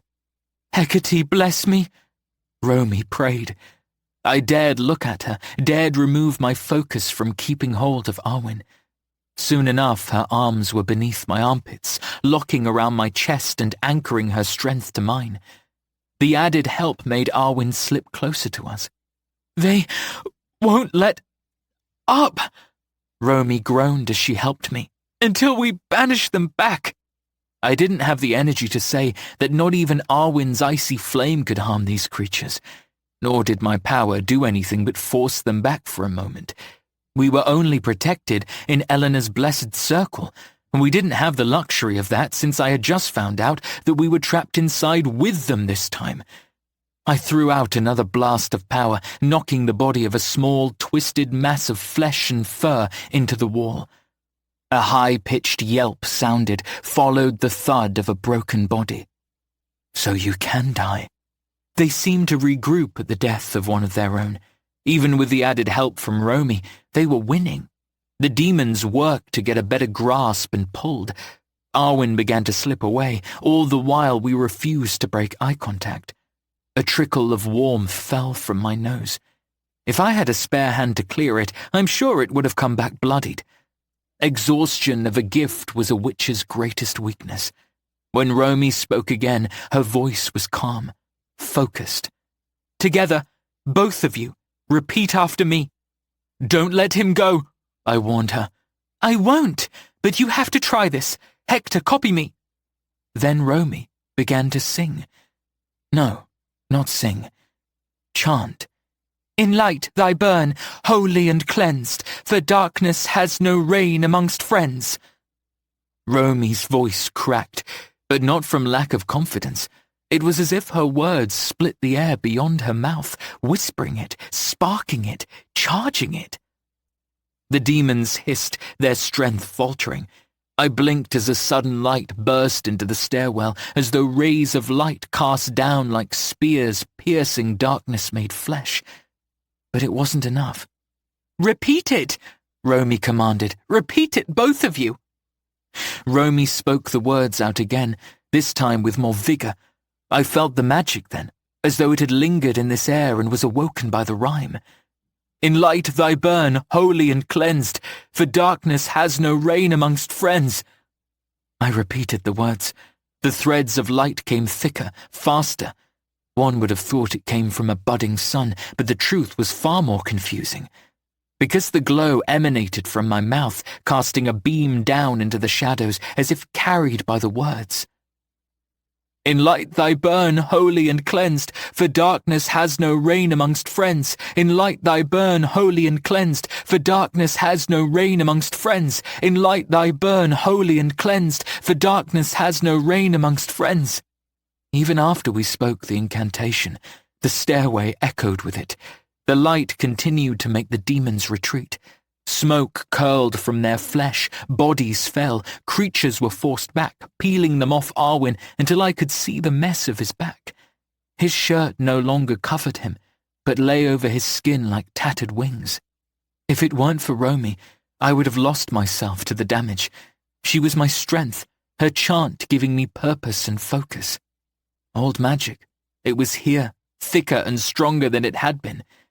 Again I heard the crack of stone as I cast out my final chance against the rune. Had it worked? Kamer, I forced out down our bond. Now would be the time to help me.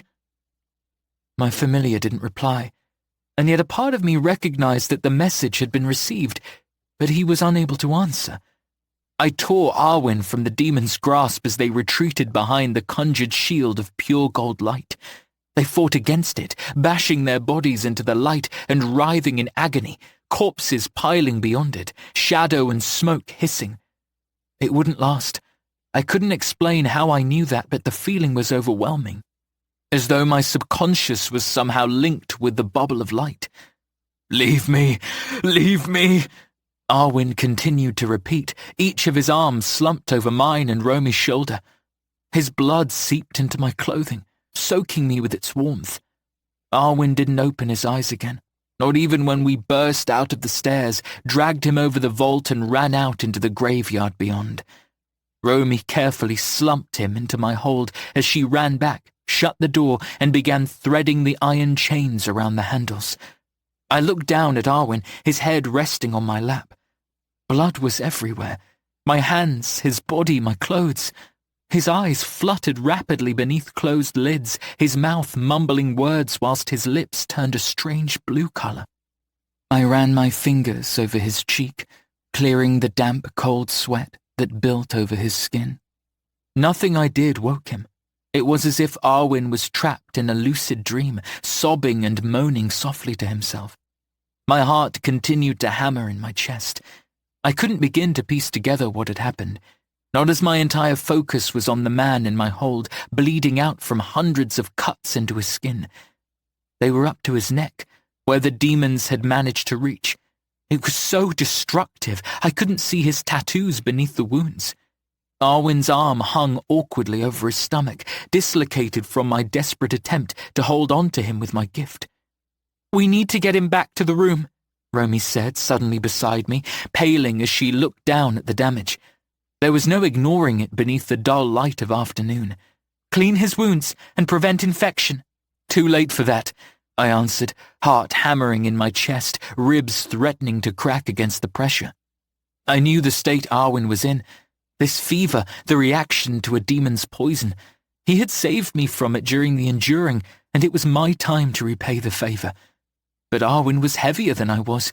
There was no way we could carry his dead weight all the way back to the room.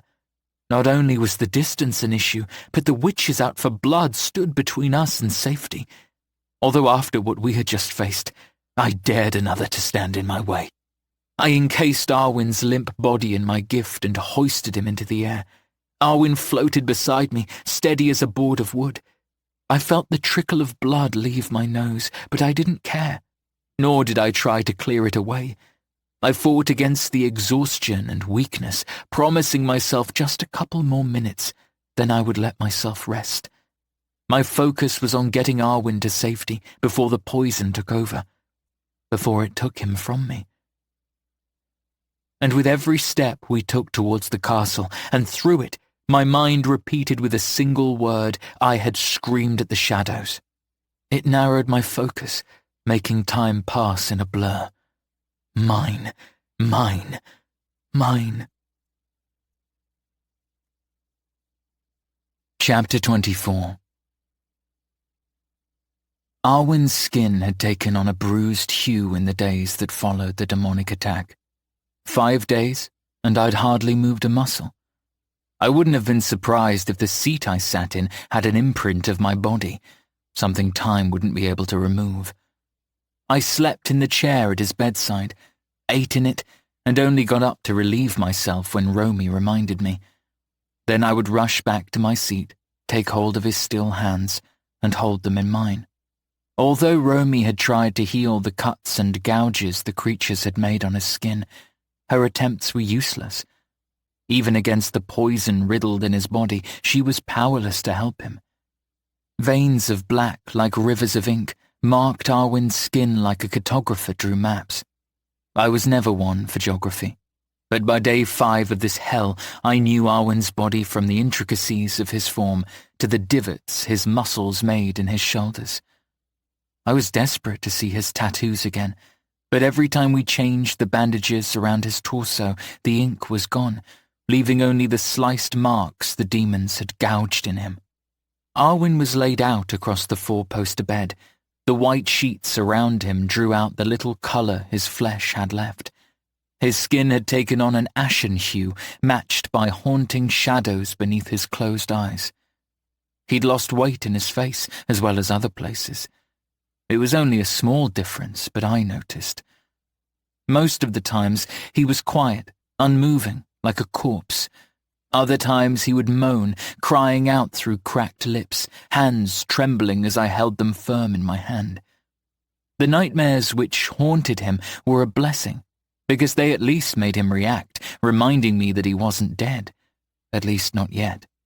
His last episode had just finished. Romy had returned from retrieving more food from the Great Hall to find me clutching Arwen's shoulders, forcing his thrashing body to the bed. Even now, as he fell back into his deathly silence, his words rung throughout our room. Forgive me, please, forgive me. I wished I could do something to help him. But we were beyond waiting for this demonic fever to pass. This was no normal flu or sickness. What was happening to Arwen was something neither of us could understand enough to fix. Demons. Old magic. Everything was changing around me like a raging river, and yet I was stuck in the middle as stationary as a rock whilst everything rushed past me. Here's some fresh water, Romy said, offering me a ceramic bowl she'd brought with her. I mumbled my thanks, taking the bowl from Romy. I was careful not to spill any as I laid it on the bed. Inside the bowl was a sodden white cloth that was soaked through. I lifted it out, dripping water into Arwen's parted lips. Slowly I wrung out the cloth. It was a tedious process, but our ensuring Arwen drank was likely the only thing keeping him alive. "Any news from the outside world?" I asked, refusing to take my eyes off Arwen. Romy shuffled around the room, feeling as helpless as I did. I couldn't place why I felt so responsible for Arwen. Was it simply repaying the favour because he had done the same for me during the last trial? Maybe it was because he'd almost died searching for something I wanted. I should have refused his aid. I should have said no and gone alone. Regret was a hateful fucking emotion, but it was the benefit of hindsight that truly punished me. "I saw no one today," Romy said. She knew I didn't mean the outside world beyond the castle, but those witches still hiding in the shadows of this place. Jazz and the others, the remaining contestants. "Nor have there been any more recorded deaths. It seems we're all waiting for the next trial." The next trial. Just thinking about it made me sick. I continued wringing the cloth into Arwen's mouth, knowing that if the trial began when he was in this state, he would die. As much as I told myself I wouldn't let that happen, I was helpless to change the outcome. The bell could toll at any moment and seal Arwen's fate. I pinched my eyes closed, trying to regain control of my thoughts. Changing the conversation slightly, I asked Romy the same question I had every day since the attack. "Did you check the—" Romy was ready for me, knowing this would come. "The mausoleum is still untouched. No sign that those things are free to roam. Demons. We both refused to call them what they were." I swallowed hard, the image of those terrifying monsters flooding my mind. I thought about them constantly. Even in my nightmares, they haunted me. I'd convinced myself that the crack I'd heard when I tried to break the rune-marked stone was actually something else. Kamer still hadn't found me, nor had I heard him, which proved the shield around this place was still intact. That didn't stop me from trying to reach him over and over. "That's because no one's died," I said. "When the next death occurs, those creatures will be back. I know it." Romy didn't tell me I was wrong. We finally had our answer to what happened to the bodies of the witches who perished during the witch trials. We'd seen it with our own eyes. I knew in that moment that if I looked to Romy, it would have been to find her gaze pinned to Arwen. Neither of us said it, but we sensed his death was close. "There has to be something we can do," Romy said, her voice a breathy exhale. She sounded as defeated as I felt. "You survived those wounds. What's to stop him from doing the same?" "Eleanor, or the fact she isn't here. She was the one to heal me. The salve she made had worked at the infection inside of me. Perhaps her grimoire held the answers, but that was currently lost in the vault. I hadn't realized I dropped it during the struggle until after we'd got Arwen back here. Without it, Arwen was doomed. Although reading thoughts was not Romy's gift, she certainly had a talent with it. "Don't even think about it, Hector. I'm not having this conversation again." I bit down on my tongue, stopping myself from saying what I wished to. "Then there must be something in your uncle's grimoire that can help. Until a week ago, I didn't even believe demons were real. Beside with what the witch hunters preach that us witches are, I thought it was story and myth. No grimoire, beside the one Eleanor gave you, has mentioned them." I squeezed Arwen's hand, silently willing for him to survive. Which only adds to my argument that I need that grimoire back. "For fuck's sake, Hector!" Romy was exhausted with this conversation, but I couldn't drop it. I felt like I had pulled every possible thread I could to help Arwen, but this was the only one with promise to it. "We barely made it out. Look at him. What are you going to do if the same happens to you, or me?" "It won't happen to you, because you won't come," I interrupted. "Give up, please. I'm not letting you go unless I come." She had me in a corner with her argument. I wouldn't allow Romy to come with me for 2 reasons. One, I couldn't cope with her being in the same situation as Arwen. I didn't want to admit it, but she was my responsibility. They both were. And secondly, we couldn't leave Arwen. Not for a moment. If another witch got wind that he was weak and vulnerable, they'd come and kill him. And there was still the issue with Salem. He'd likely stopped killing witches because we'd worked out who or what he was. But he was no doubt biding his time, waiting for the right moment to strike. Romy came and laid her hand on my shoulder. Her grip was solid and anchoring. I leaned into it, resting my head on her arm for support. Her presence and touch reminded me that she was here for me, as much as for Arwen. "There are some more incantations we can try," Romy whispered. "I know it's a shot in the dark, but if it worked on the demons, it could work on Arwen. Magic. The old magic. Power that had not been accessed for generations. And yet we had used it to fend off the demons. A last-ditch effort that worked. The question was why, and why now? I had theories. Maybe I had broken something deep in the vault, or maybe it was our desperation that allowed the spell to work. Whatever it was, we'd keep it to ourselves for now. Same with the truth that demons were real. "Can I have a look through your grimoire again?" I asked, voice soft as sin. "If anything, it will keep my mind busy." Romy patted my shoulder a final time, then went to retrieve her uncle's grimoire from the sideboard. "At this point, I think you could recite it word for word, but if it means you have a break from watching over Arwen, then knock yourself out." I nodded, forced a smile, and got up from my seat. Romy took my place, dipping the cloth back in the bowl of water to continue trying to get water into Arwen's mouth. My muscles ached. They were stiff and sore. But a reminder as to what was on the line, I had to do something to help Arwen. Maybe our incantations would only prolong his death, and nothing was truly going to be able to heal him. And there was no saying that even if I returned to the mausoleum and found Eleanor's grimoire, that it would even hold the recipe for the salve she used on me. But again, it was the last thread I held to. I wasn't prepared to give up on it yet. "Did you get any chamomile tea?" I asked as I opened Romy's grimoire, searching for a page I had skimmed over the day prior. "I did," Romy said, concentrating on Arwen instead of me. "I made sure the leaves had stewed for a while, just as you asked." "Good," I said, trying to calm the nerves bubbling in my stomach. "Want one?" The pause for Romy's answer was painful. How she responded would depend on if my last-ditch effort, as she put it, would work. Everything depended on her answer. So when it came, I almost cried in relief. "Yes, pour me one, and get me one of those pastries.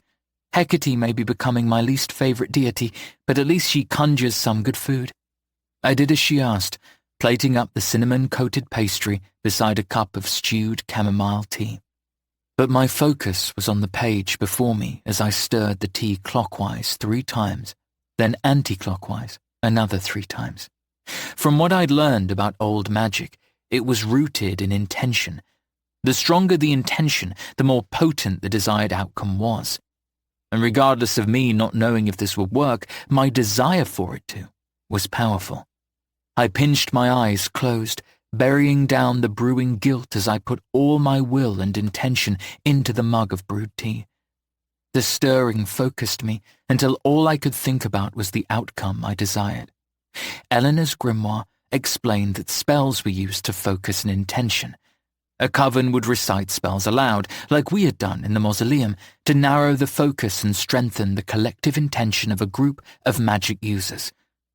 But a solo witch didn't need to speak a spell aloud as long as their desire was clear and unwavering. And mine was as bright as the sun. My stirring shifted to a different movement as my focus was on my outcome. Then, with a spoon, I drew the symbol for sleep.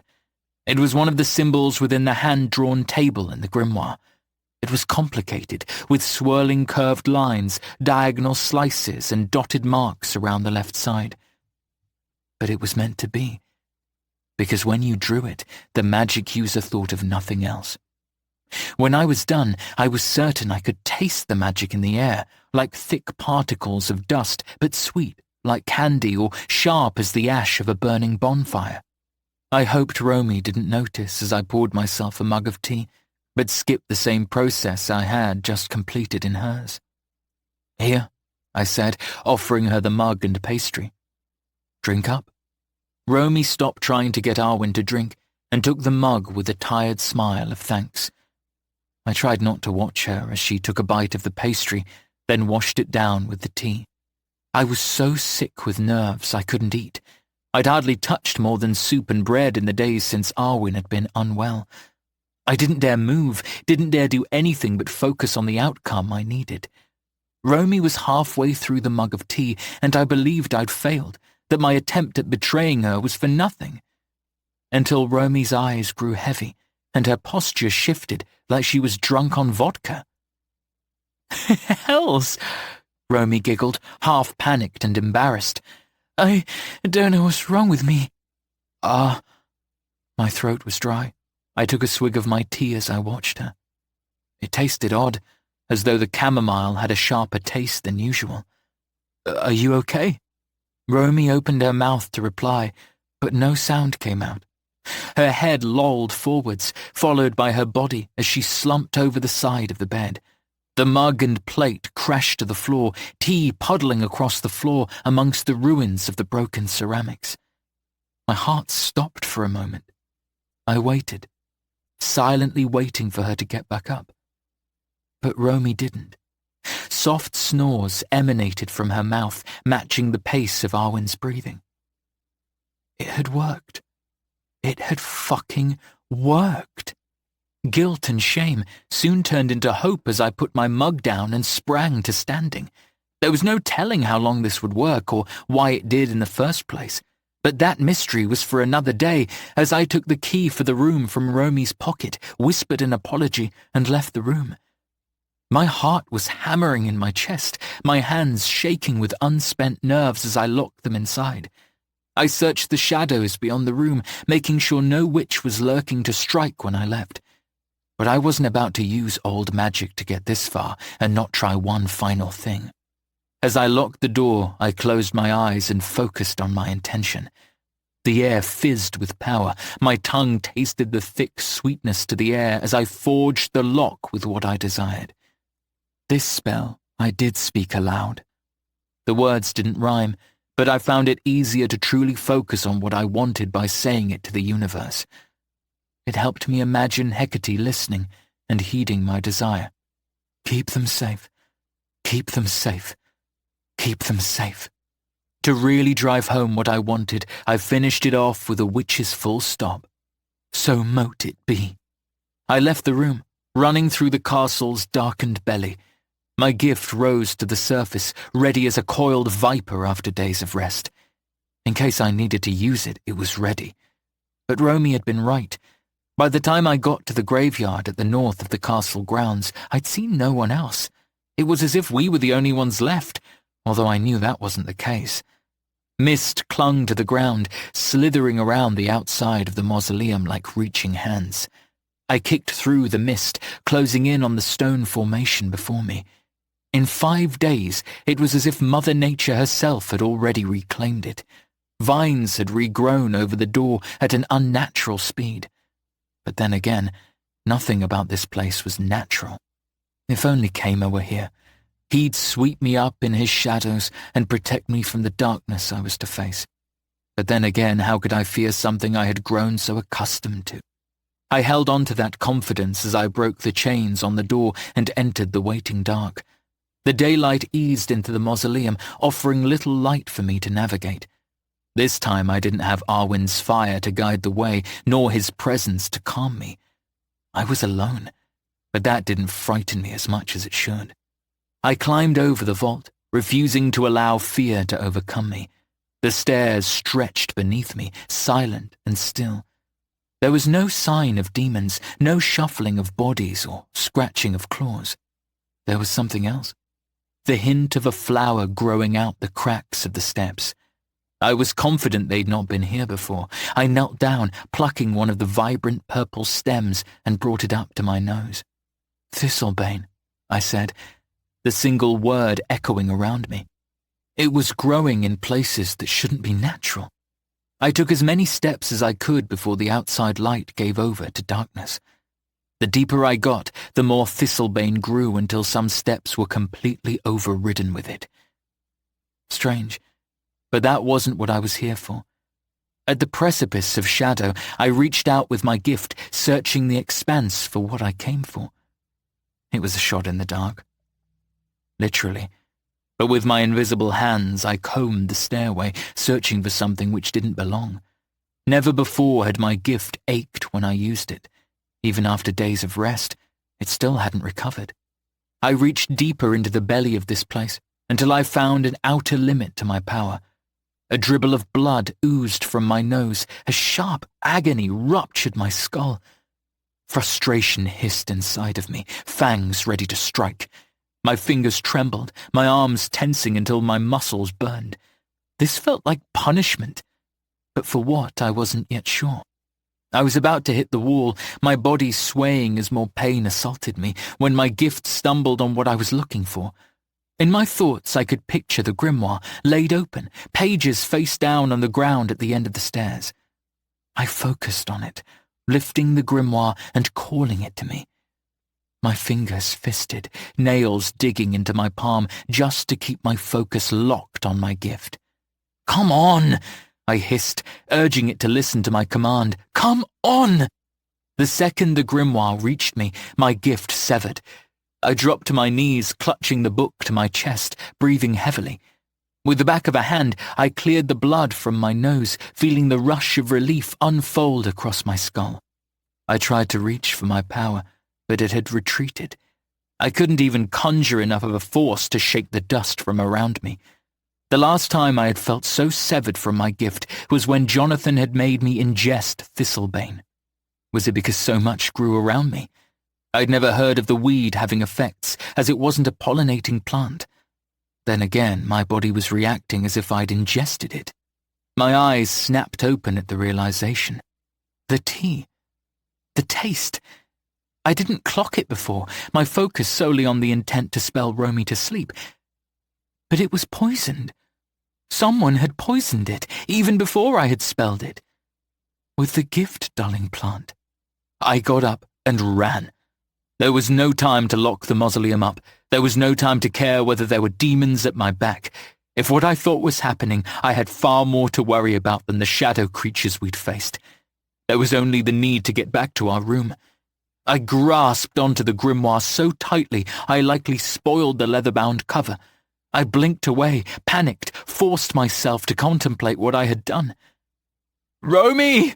I screamed as I began racing up the stairs to our room. "Romy, wake up!" The castle was silent, too quiet. The shadows had eyes, but this time it wasn't Kama or Arwen watching from the dark. Because as I got to the floor of our room, rounded the staircase, and got view of what stood outside our door, my greatest fears were confirmed. "Ah, Hector," Jazz said, grinning like the cat who got the cream. Around her stood 3 witches, faces I had seen before but didn't recognize, although from the way they regarded me they knew exactly who I was. Part of me searched for Salem amongst the group, but he was nowhere to be seen. "I'm glad you're here." Breathless and without my gift, I stood at a distance, glancing between the still-closed door and the coven before it. "Can I help you all with something? Because if I'm honest..." My breathing was rushed and uneven, forcing the words out awkwardly. "I'm not in the mood to host a tea party today." From Jazz's widening of her eyes, I could see that my hunch was right. The tea was poisoned, and she was to blame. "Yes, actually." Jazz paced a few steps towards me. "We do want something, but not tea. Never had a taste for it." "Then what do you want?" I spat. Jazz pointed behind her, towards my room. "The door seems to be jammed. It doesn't budge. Care to be a darling and open it for me?" If I wasn't so focused on the pack of wolves before me, I might have felt relief. The spell had worked. One look, and I could see the door handle had been torn out the door and the wood around it marked by burns. They tried to get in but failed. Lock or no? No, I said. I don't think I will. Jazz cocked her head to the side, eyes narrowing as a ring of emerald flared around her iris. Everything okay, Hector? You look terrible. I feel fucking terrible, I thought, but dared not reveal it. Have you eaten something dodgy? Or was it something you drank? There it was, the confirmation I needed. Jazz had poisoned the tea with thistlebane, and I knew where she'd found it, which meant she had been watching, waiting for the time to act. Jazz had removed our gifts in the hopes of getting into our room and killing us all whilst we were vulnerable. Dread shifted to terror, which morphed quickly into desperation. I couldn't speak, knowing I was facing a coven of gift-blessed witches with no power to resist them. But, as if the grimoire had a living presence, it seemed to grow heavier in my hand. The sleeping rune, the incantation to protect the room, it had all worked. Why are you doing this? I asked. It's part of the competition, silly. Her answer was clear as day, and spoken with the confidence of someone who knew exactly what they wanted. For you to die? I'm not going to allow that to happen, I said, mocking her confidence with my own. And what are you going to do? Jazz circled me. Bash me to death with that book? I smiled, because I didn't feel so powerless at all. Something like that. Chapter 25. I smacked into the ground, the force driving air from my lungs. I didn't know if it was the fall that had my teeth slicing into my inner lip, or Jazz's knuckles as they cracked into the side of my face. Either way, I was bleeding. A lot. Eleanor's grimoire had fallen to the ground too, the leather cover making a pleasant sound as it skidded across the floor. Blinking away the stars behind my eyes, I spat out a gob of blood. Before I could reach for the book, sharp nails crested over my scalp as the water witch snatched my head back. I hadn't caught her name.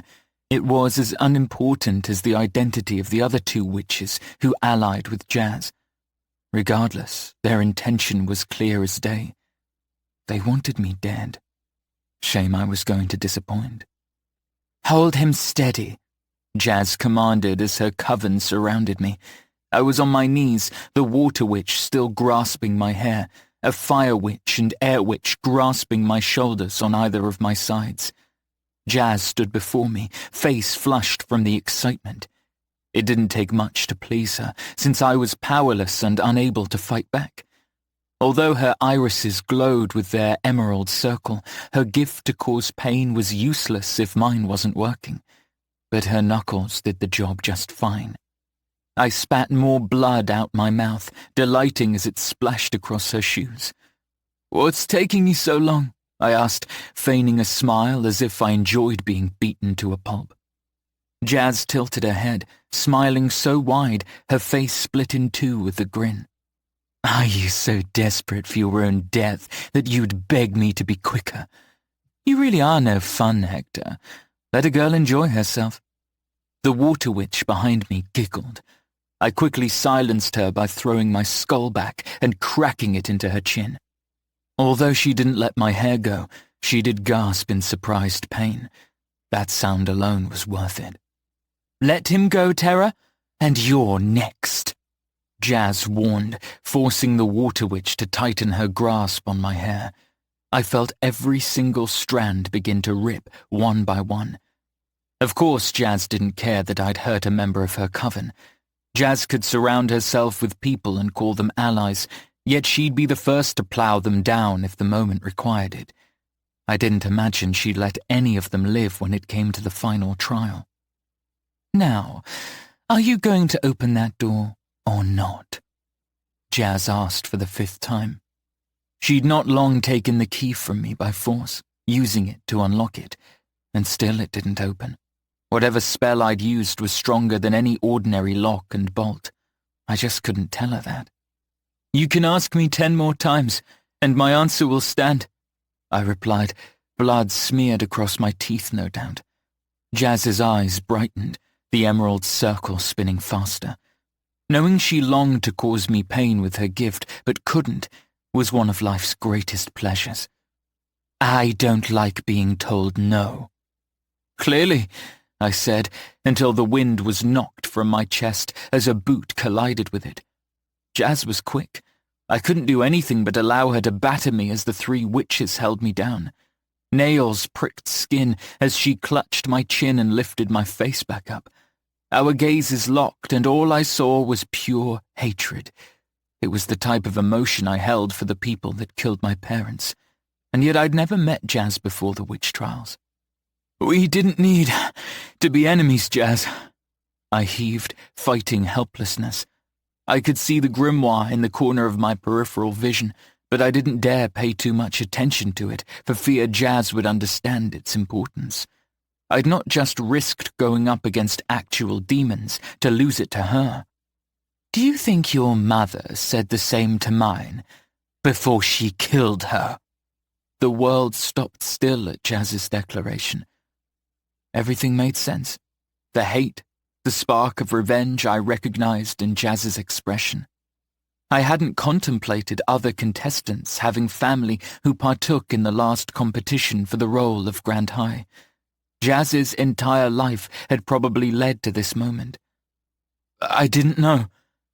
No shit, Jazz sneered, her mouth so close to my ear that I felt the heat of her breath.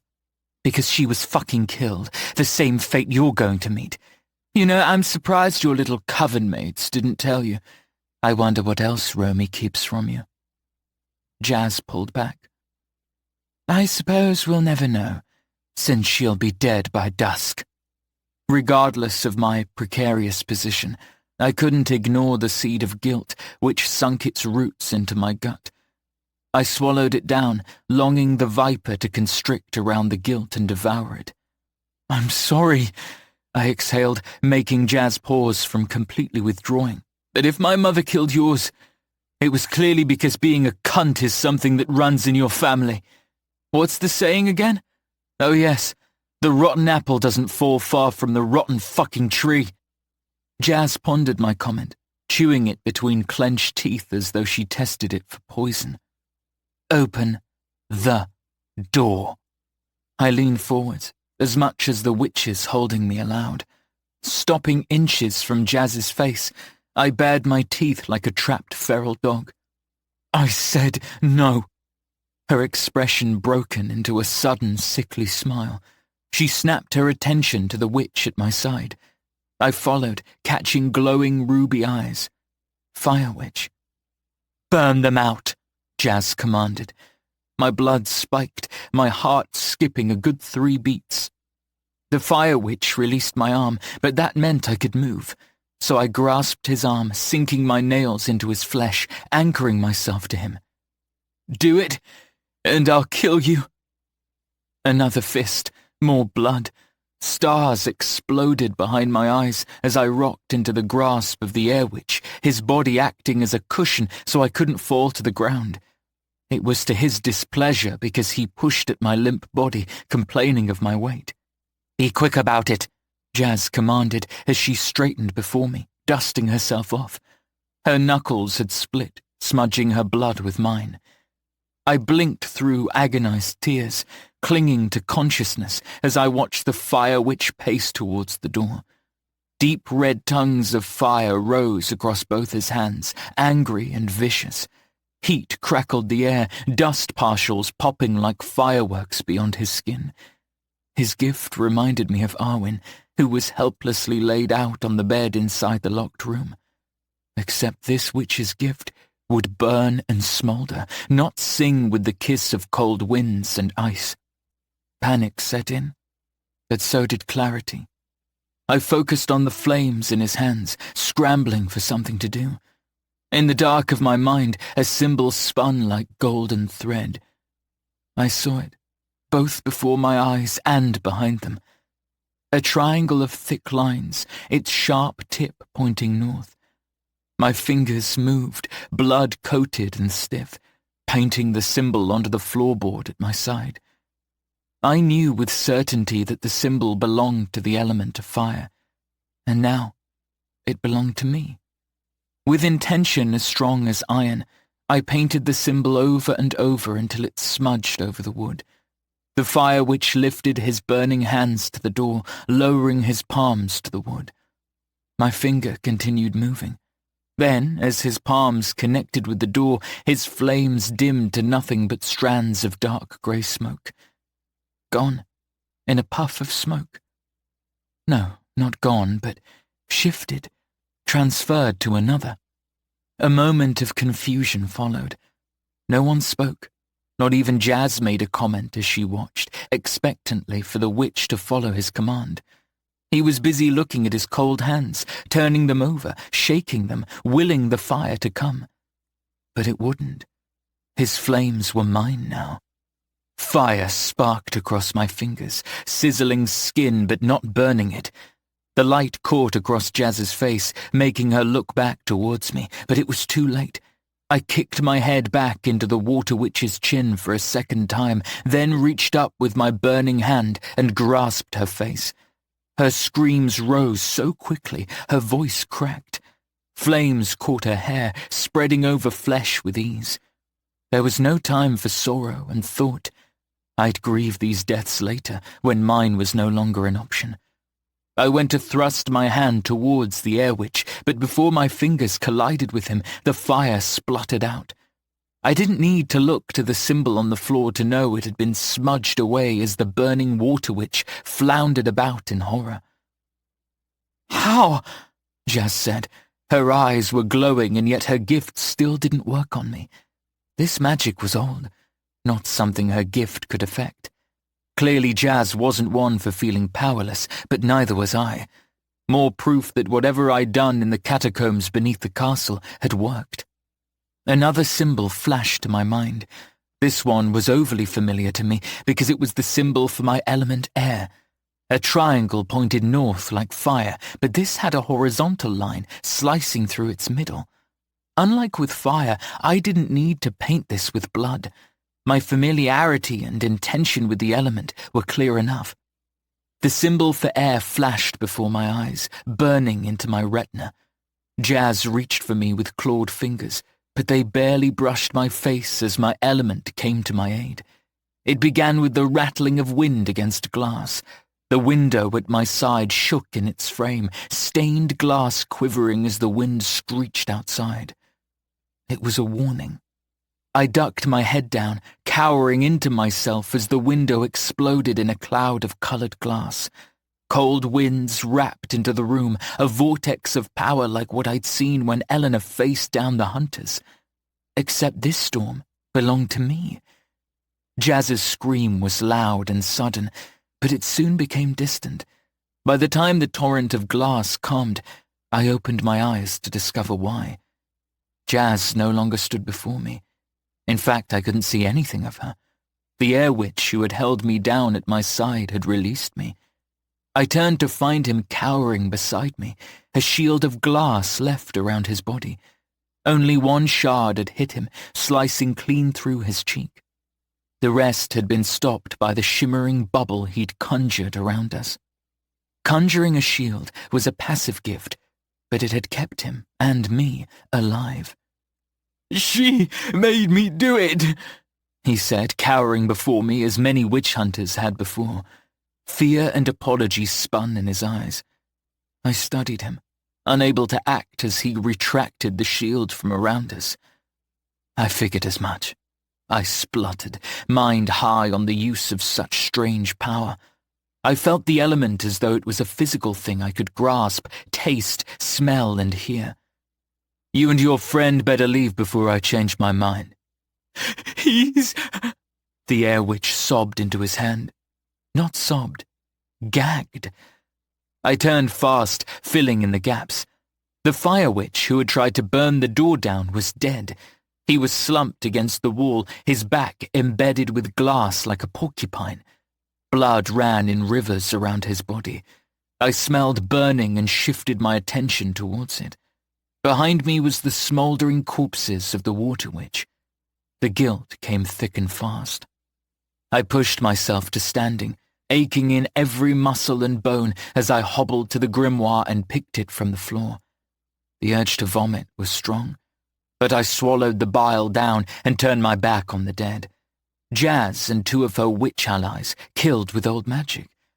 I couldn't see Jazz's body, but the far-off screeches of creatures told me that the demons were coming to collect the bodies. "Run," I warned the shock air witch. "Get out of here before the true evil arrives." He didn't require another warning. If the sounds weren't growing closer, I would have stayed and simmered in the guilt. The trials praised the worst in us. It rewarded the witches who were monsters too. We turned on our kin, murdering each other for the sake of survival and success. It sure as fuck didn't feel good. I turned my back on the ruined hallway and the dead. I limped, boots crunching glass as I made it to the door. I laid my hand on the wood and willed for it to open. Maybe it would work, maybe it wouldn't, but my intuition told me that the door would open for me, and it did. As the screeching demons raced for their feast of dead witches, I slipped into the bedroom and closed the door behind me. By morning, we'd need to find a new place to hide out. Pressing my back to the door, I slumped to the ground, clutching the grimoire to my bruised body.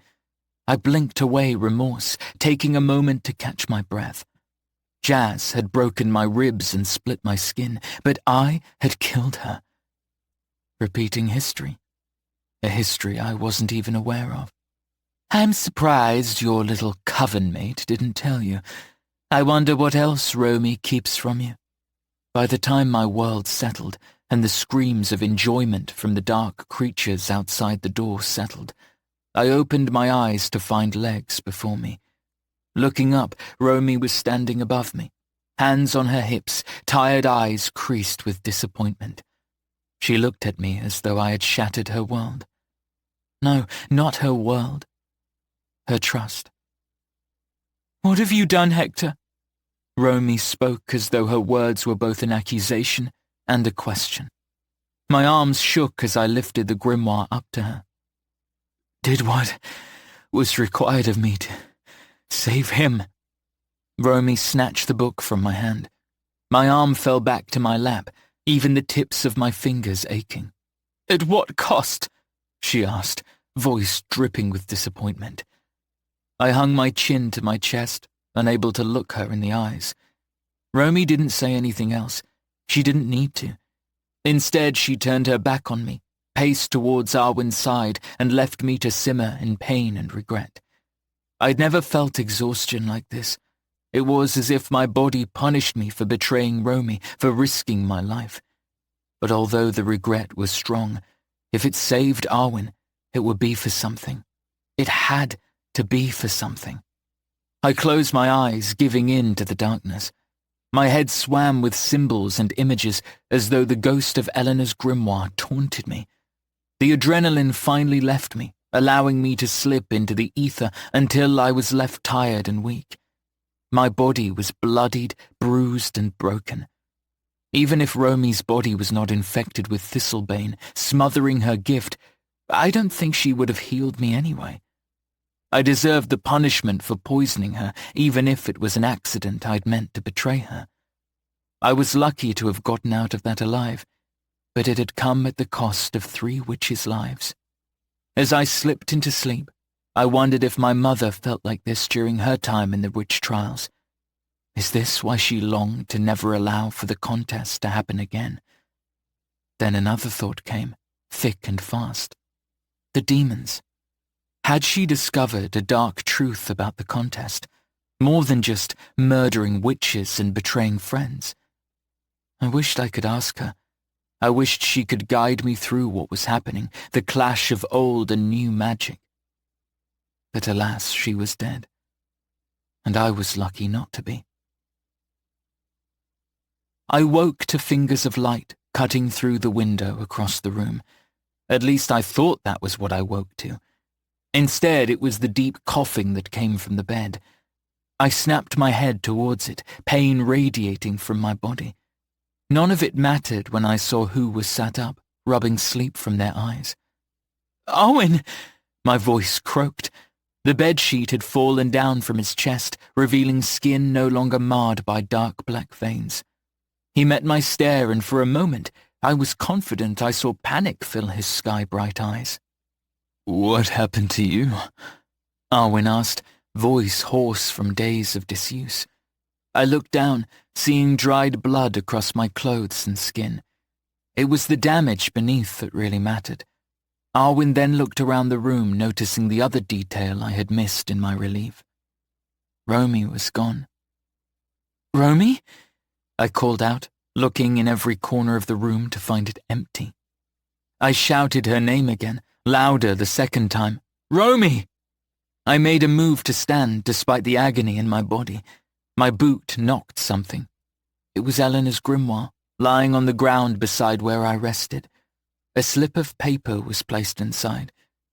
I picked it up, opening it to a page that spoke of a salve to stave off evil and rejuvenate health. On the paper that was acting as a bookmark was rushed handwriting. I read it once and then again, letting the words sink in. "I hope it was worth it." "Hector," Arwen said, wincing as he swung his legs over the side of the bed. "Tell me what's going on." Between his state, Romy's disappearance, and my shattered body, I didn't know where to start.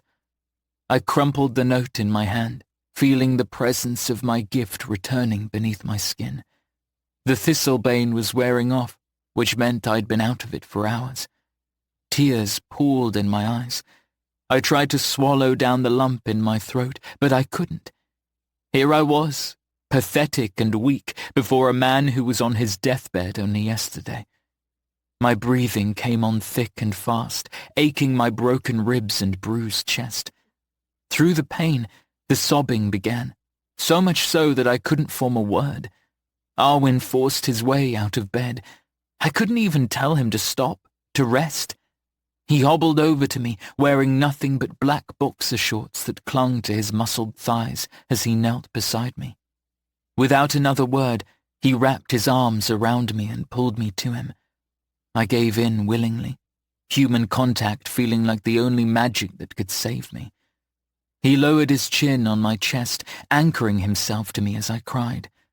There were no questions, no expectations, no requests for information. Only gentle shushing as he rubbed his hand on my back, painting circles of warmth on my skin. "I've got you," Arwen whispered beneath his breath. "I'm never going to leave." Those 5 words were my undoing.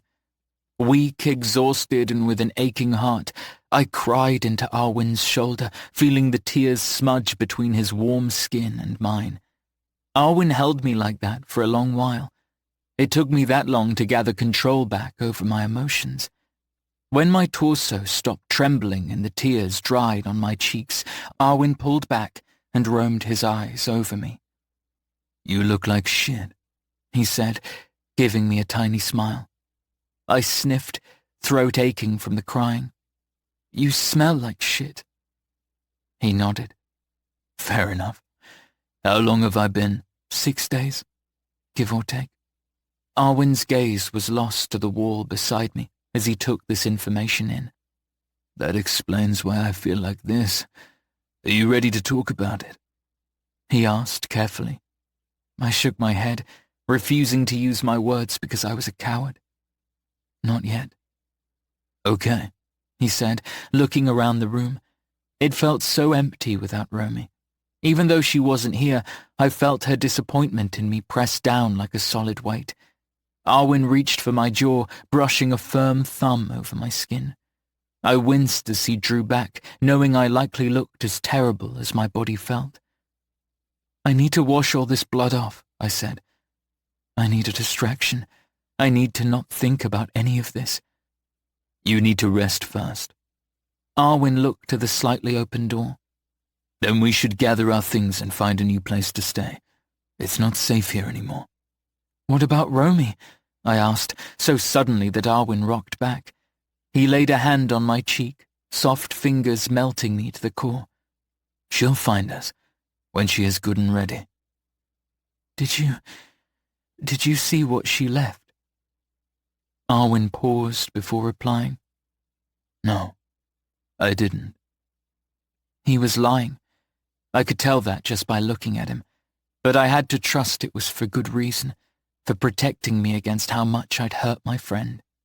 Friends weren't something I was good at, nor used to, and the one who'd slipped with ease into that category had left me. And I deserved it. I tried to stand, but it took Arwen to help me. My joints had locked, my knees screaming. Even the clicking of my bones sounded like a plea for me not to move. I should be helping you, I said to Arwen as he took my body weight. His reply knocked the remaining wind out of my lungs. You did, Hector.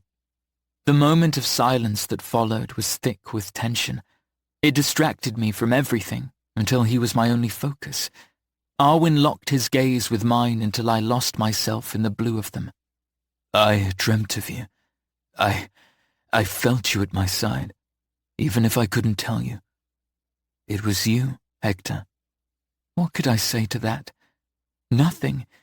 No words could possibly vocalize what I felt inside. But then I remembered something about Arwen's days of suffering. When he was haunted by his nightmares, he would shout out, "Forgive me! Forgive me!" I couldn't help but wonder if he dreamed of me, what he was begging for apology for. Chapter 26. I lifted my face to the water, languishing beneath the warm needle-sharp droplets which splashed against it. The shower I stood under was one of many faucets that were lined across the dark green tiled wall. After what we'd been through, even the weak pressure felt like a fountain. I enjoyed every second, praying to Hecate for the waters to wash away my anxieties and thoughts. The bathing chamber was no different to being in the London Underground, except without trains, of course. A low domed ceiling weighed down on me from above, and the endlessly tiled floor and walls gave the room the impression of an endless box. At least the being behind the witch trials had taste. Clearly this bathing chamber was created for a number of people to use at once.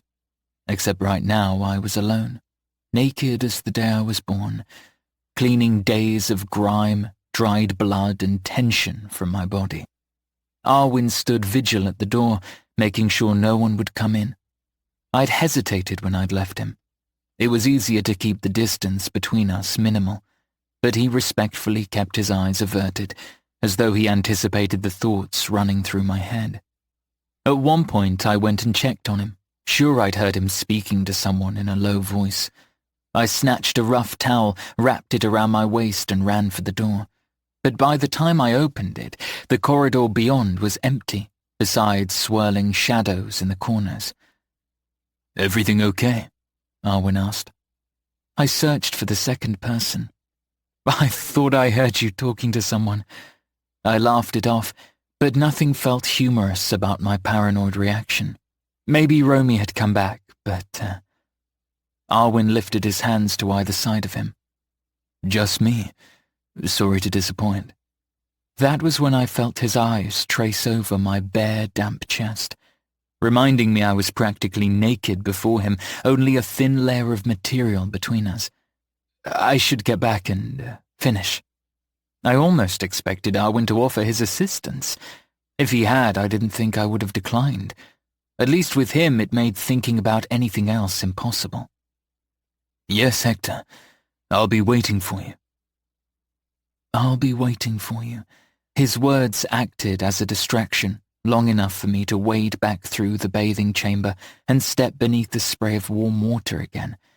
My hand cupped water, rubbing them over my arms until the patches of dried blood melted off. A pink puddle spun at my feet, slowly slipping towards the grated plug set into the floor. It had been 2 days since Jazz's attack, 2 days since I'd betrayed Romy, and she'd left. We'd moved ourselves to the library I'd first found Arwen in. At least in there, a hearth was always burning and there were places we could sleep. That didn't stop me from wanting to go back to our room daily, just in case Romy had returned to look for us. She never did. My wounds had healed quicker than they would normally, and without the aid of salves or potions. I had a feeling it had everything to do with the old magic I'd opened myself to. I felt different after using it. Changed. I couldn't explain it, nor did I try to for Arwen. Instead, we spoke of nothing and everything. Favorite books, TV shows, hobbies, anything mundane that took the focus off bloody trials and demons hidden far beneath us. Distraction. That was what he was, a way to sink away the hours. Arwen had an uncanny ability to snatch my attention and refuse room for any intrusive thoughts. Even now, as my fingers traced water over my skin, it was Arwen I thought of. I knew he'd be pleased to see the change in my body. My bruises had faded to a simmering green, like algae across the surface of a lake. The cuts had sealed, leaving the skin pink and itching. I'd caught him looking more times than I could count, worry etched into his brow. Whereas Arwen had relied on more doses of the salve to stave off his demonic suffering, I needed nothing but rest. It seemed my body had plans of its own. I picked up the bar of soap from the shelf in the wall.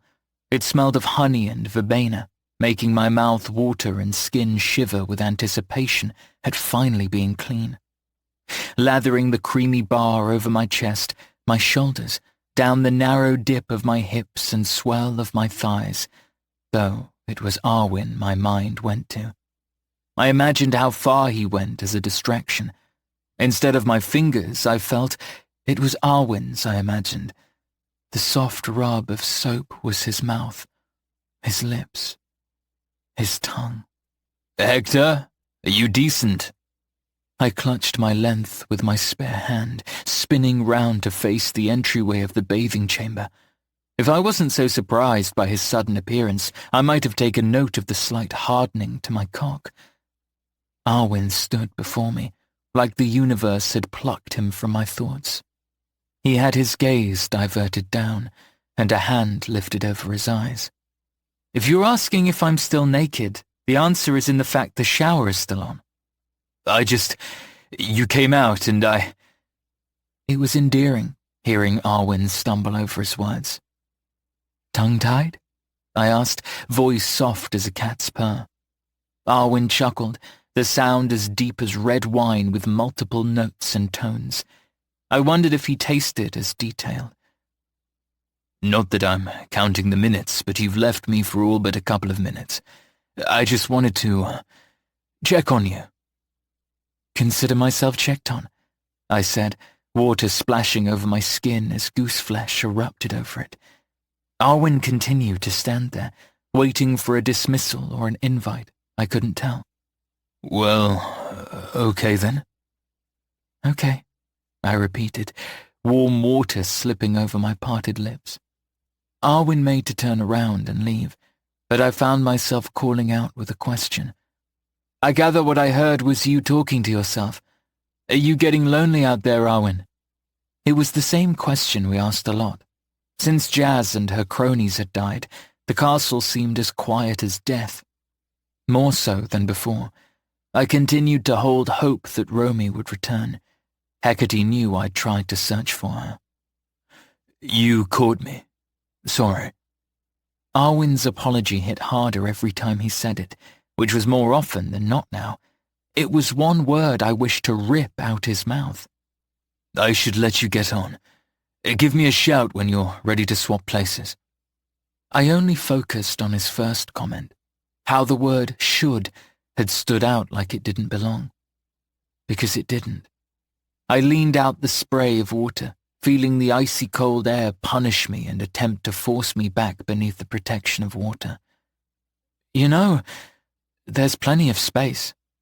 Still without lifting his eyes, Arwen moved back towards the door. "I really should keep a watch out." There it was again, the word "should." Like Arwen was using it to convince himself that was what he needed to do. But the word suggested hesitance, It gave the impression that Arwen knew what he needed to do, but his mind was telling him otherwise. Which was good, because my mind was screaming for him. Take me. Take my mind. Distract me. When you're gone, my mind wanders to things I'm not brave enough to face. Please, stay. I don't want to think anymore. Unlike before when those thoughts wore through me, this time I didn't hold my tongue. Arwen, what do you want to do? Forget it all. Forget what you should do. What do you want? I regretted the words the moment they left my mouth, not because I didn't care for the answer, but because I worried what that answer would be. Rejection always stung, but I felt that it would shatter me if it came from him. But Arwen surprised me. No, in fact, he did the very thing I knew he would. He lowered his hand and raised his gaze up. The confidence in his eyes, the way his gaze roamed from my toes to my legs, stomach, chest, and to my face. There, he held my stare as if it was far more interesting than what my naked body could offer. Careful what questions you ask of me. Arwen's warning was carefully poised. Perhaps he too prepared for rejection, even though we were far beyond it. Are you sure you're brave enough to face the answer? Yes, I said, gasping as if my lungs couldn't hold the word. I'm sure. Arwen's serious face eased into his easy smile. It warmed me more than the water could. Without taking his eyes off me, he reached for his t-shirt and lifted it over his head. 1, 2, 3, 6 mounds of muscles rippled as he stretched his arms up and dumped the t-shirt to the ground. He flexed, which made me laugh, because clearly he was trying to make an impression. But I'd seen him topless a few times now, enough to memorize every inch of him. However, as he kicked off his boots, unbuckled his belt and dropped his trousers, I realized this was a new detail of him I'd yet to see. He walked towards me, not towards a faucet at my sides, but at me.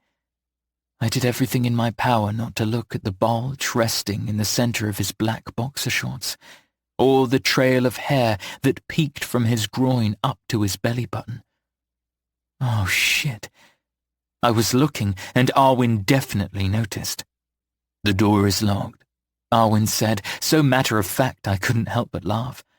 I wouldn't expect anything less, I said, gesturing towards his boxers. Did you plan on keeping those on? Wouldn't dream of it, Arwen replied, his thumb threading beneath the waistband of his boxer shorts. I took his hesitance as the reason why he hadn't completely undressed.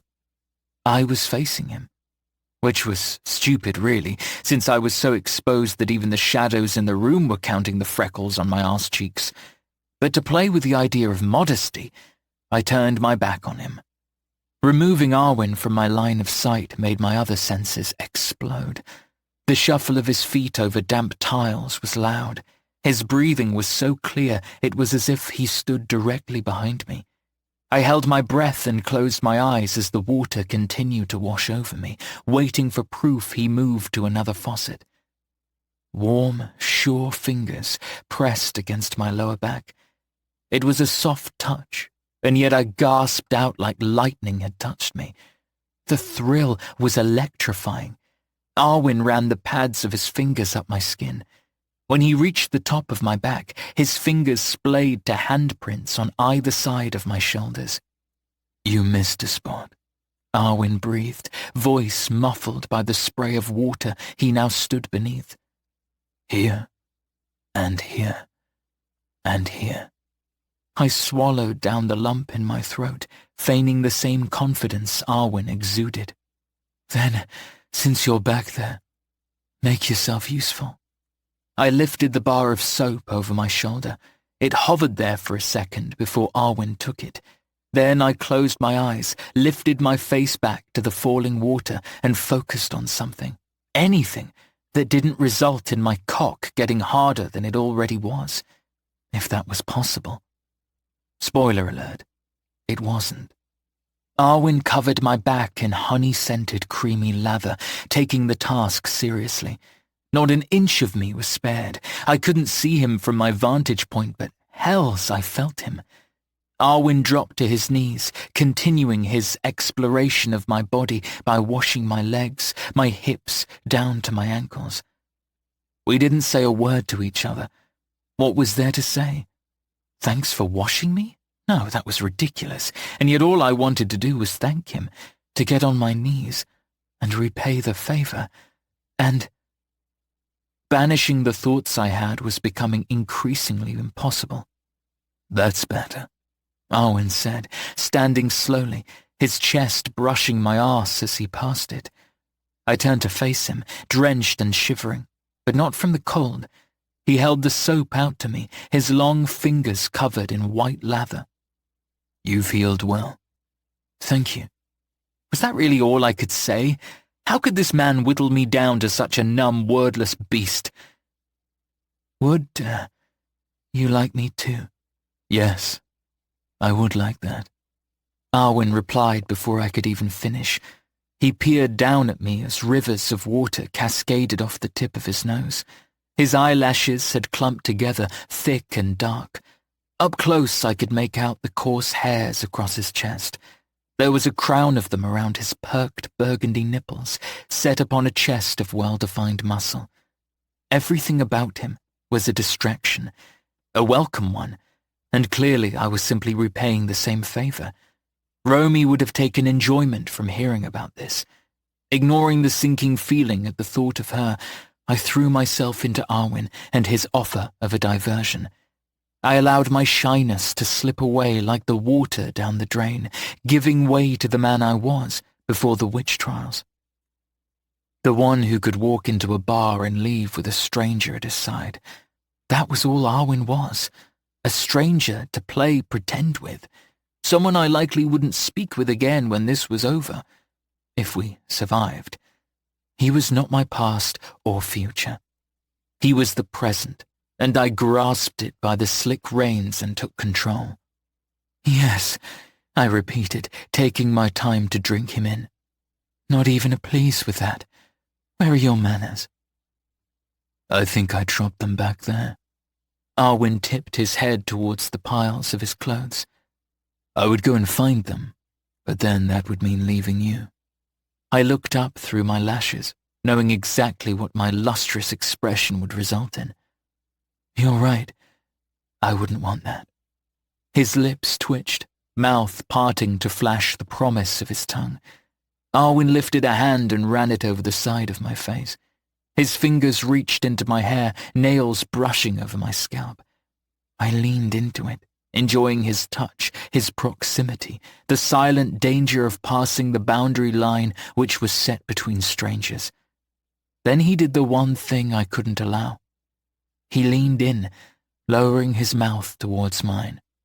I placed a hand on his chest and dropped my face. Don't. Sorry, Hector. Have I misread this? His smile dropped with disappointment. I shook my head, taking a moment to contain myself. No, it's just, I don't want to kiss you. I almost went into a tirade about why kissing was not something I was open to do. Kissing was never even an option I entertained, but I bit my tongue. Oh, Arwen recoiled, taking one too many steps back. I reached for him in a rush, as though he was a kite being torn away from me in violent winds. I said I don't want to kiss you. I didn't say I don't want to touch you. Touch me? Arwen's eyes brightened. Are you sure this is what you want? I glanced down, taking note of my erection. I think you know the answer to that, Arwen. Do you want this? What is this, exactly, Hector? I toyed with the question, wondering how honest I should be. A distraction from my thoughts. I appreciate your open honesty when it comes to using me. If Arwen hadn't grinned as he said it, I would have thought he was offended. But since we aren't mincing words, why don't you tell me how you want me to help with that endeavor? My hand was still on his chest, palm slick with water in anticipation. I trailed it down and down until the defined bumps of muscle stopped at his hips. I want you to fill. I paused purposefully as Arwen's thick brow peaked. My mind. Arwen took my spare hand from his hip and lowered it around another muscle I'd yet to pay attention to. He guided my fingers around his cock, gasping slightly as I took it in hand. Oh, I'll fill something, Hector. Not only your mind. That's one promise I can make. If we do this, I said, swiftly moving my wrist back and forth. Hecate really did a number crafting Arwen. My fingers could barely touch around his girth. If we really do this, just know that nothing changes between us when we leave this room. Something clouded Arwen's bright eyes. Was it disappointment? Or mutual understanding? How different were the two emotions, really? I hear you. Loud and clear. Good. I nodded, continuing to stroke his length. I'm glad. Before we start, you should know the answer to a question you asked me days ago. He began. I felt my heart sink, but not from dread. Spit it out. Arwen leaned in again, bringing his lips to my ear. I don't make love. I fuck. Well, that is good news, I replied, unable to hide the flush from my cheeks. Because I enjoyed being fucked. Then we're a match made in heaven, little kitty. Didn't I warn you about using that nickname? The soap had yet to leave my other hand. I lifted it between us, turning it around to get his attention. Slowly, I bent down to pick it up. My mouth past the curved end of Arwen's hard cock, lips so close the water falling on it splashed and hit my face. Instead of taking the soap and straightening, it was my turn to get on my knees. I didn't care about the discomfort of the tiles, not as I took in Arwen, who looked down the length of his body at me, with hope parting his mouth as to what was to come. Have you forgotten about the soap? Arwen asked as I leaned into his cock and brought it to my mouth. What soap? I asked, grinning up at him. Arwen exhaled a long breath, full of tension and desire. Then he put his hand to the back of my head, anchoring his fingers in with my hair. Oh, you wicked, wicked little witch. You have no idea. Arwen stumbled back against the green-tiled wall as I took his cock in my mouth. His knees buckled beneath the pleasure, his cry echoing over the barren room. Every muscle, large and minute, tensed and flexed as he stretched. It was impossible to take every inch of him in, but I gave it my best shot. As my tongue curled around his tip, my wet cheeks tightening as I sucked the droplets of taste from him, I thought of nothing but ruining Arwen. I wanted him to be a shell of the man I was beginning to know. I wanted this moment to last long after it ended, so I had something to take my mind off the world around me. Arwen kept his hand on the back of my head, moving along with the rhythm of my sucking. I gagged a few times, tears joining the running water that continued to cascade down over me. But I was getting better, working my throat around the 9 or so inches he had hidden between his thighs. The length wasn't even the challenge, it was the girth. I loved a challenge, so I wouldn't stop until every single inch got to feel my lips around it. When I needed a break, I lifted his shaft and focused my tongue on his balls. I popped them into my mouth, sucking with intense focus, whilst drawing my fist up and down his cock.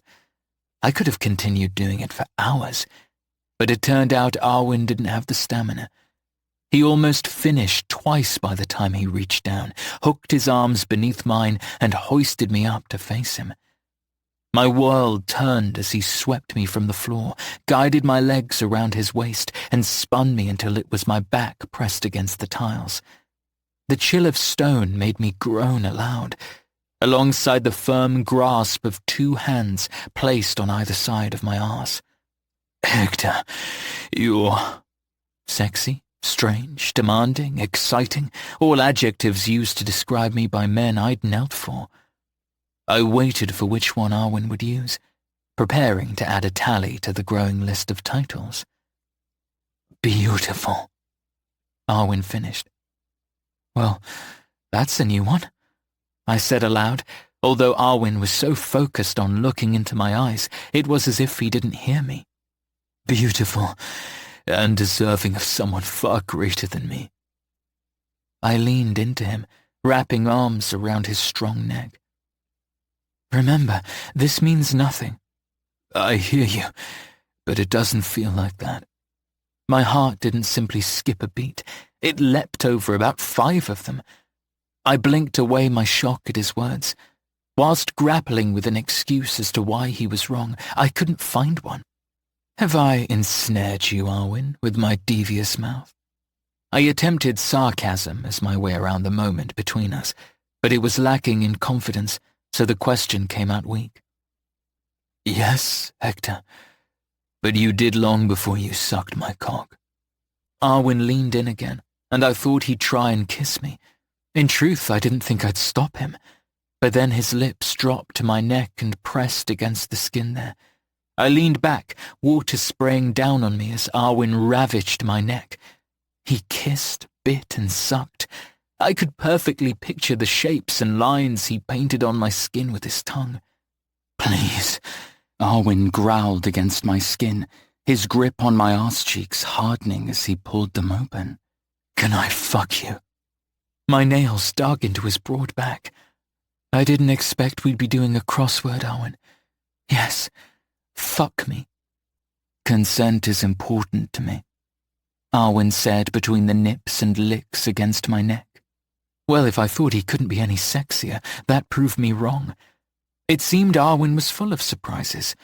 If I expected him to lay me on the sodden floor and take me, I was wrong.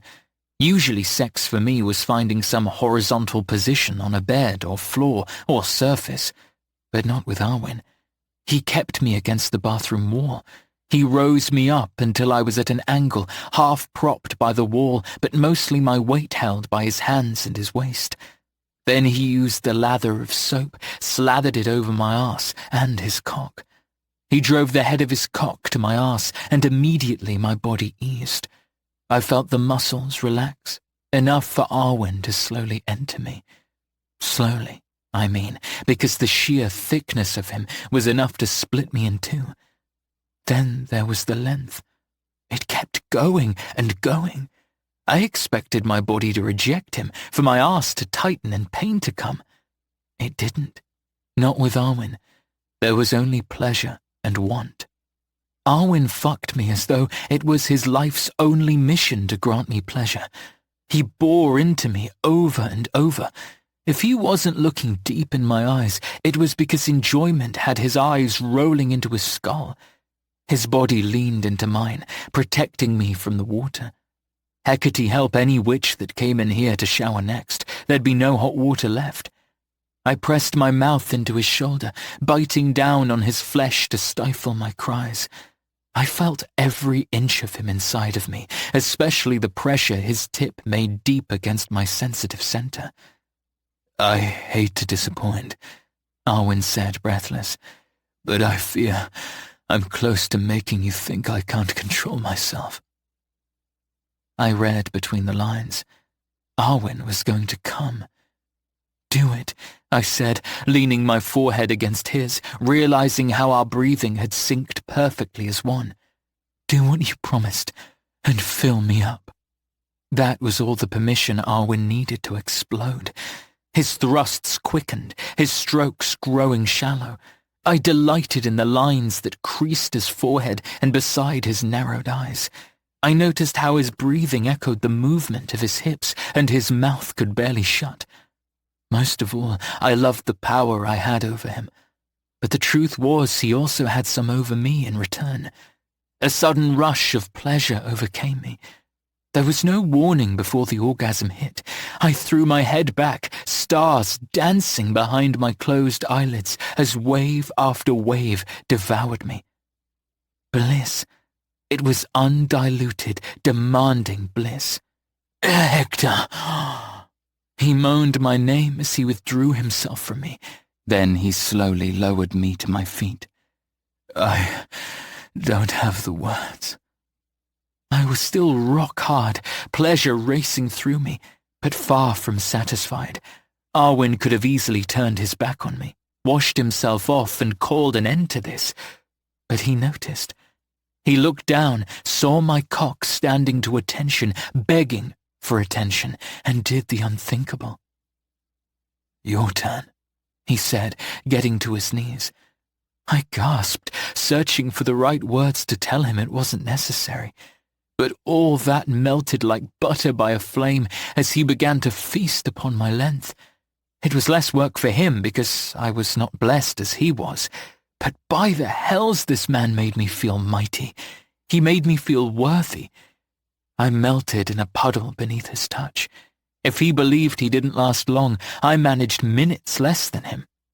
As he looked up at me with his big blue eyes, his cheeks concave as he sucked, the planes of his jaw sculptured like stone, I couldn't help but race towards the precipice of pleasure. Without thought or care, I threw myself over the edge and gave in to the bliss that followed the fall. Chapter 27. I sat on the edge of a chair in the library, focusing on old magic rather than the thrum of pleasure still rocketing through my body.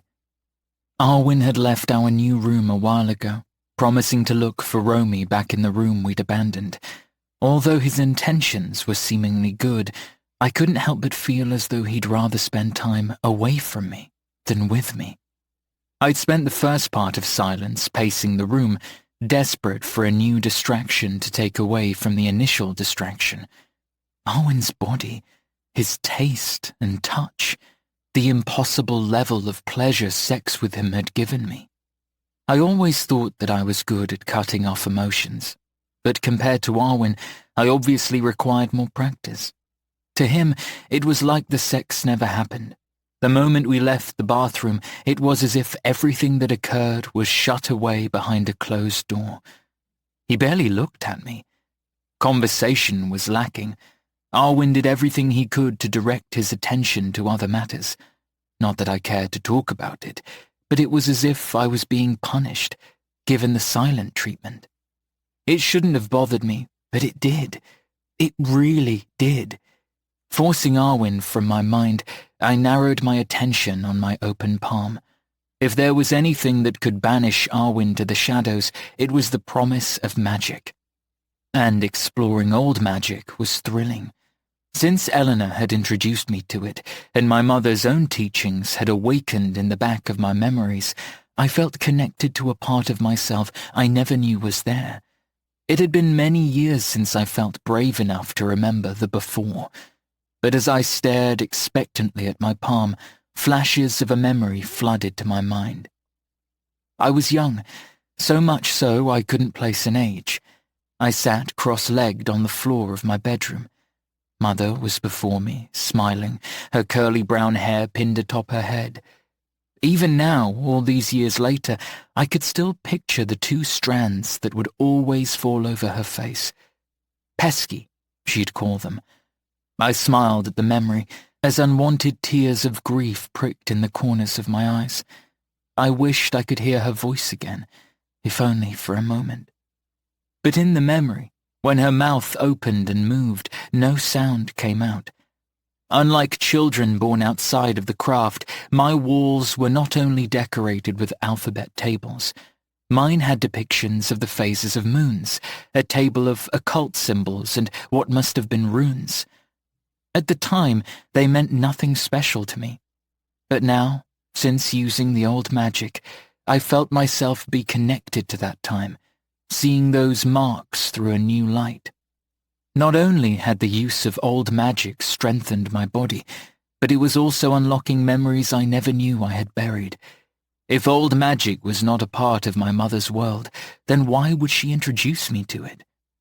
My only thought was she must have known that one day, despite her plans and hopes, I'd find myself here, partaking in the witch trials, and she wanted me to be prepared. I blinked away the tears, catching them in my palm. A small puddle gathered in the centre, just as I wanted. Eleanor's grimoire was beside me on the bed, turned to the table of symbols, the same that had once occupied my bedroom wall.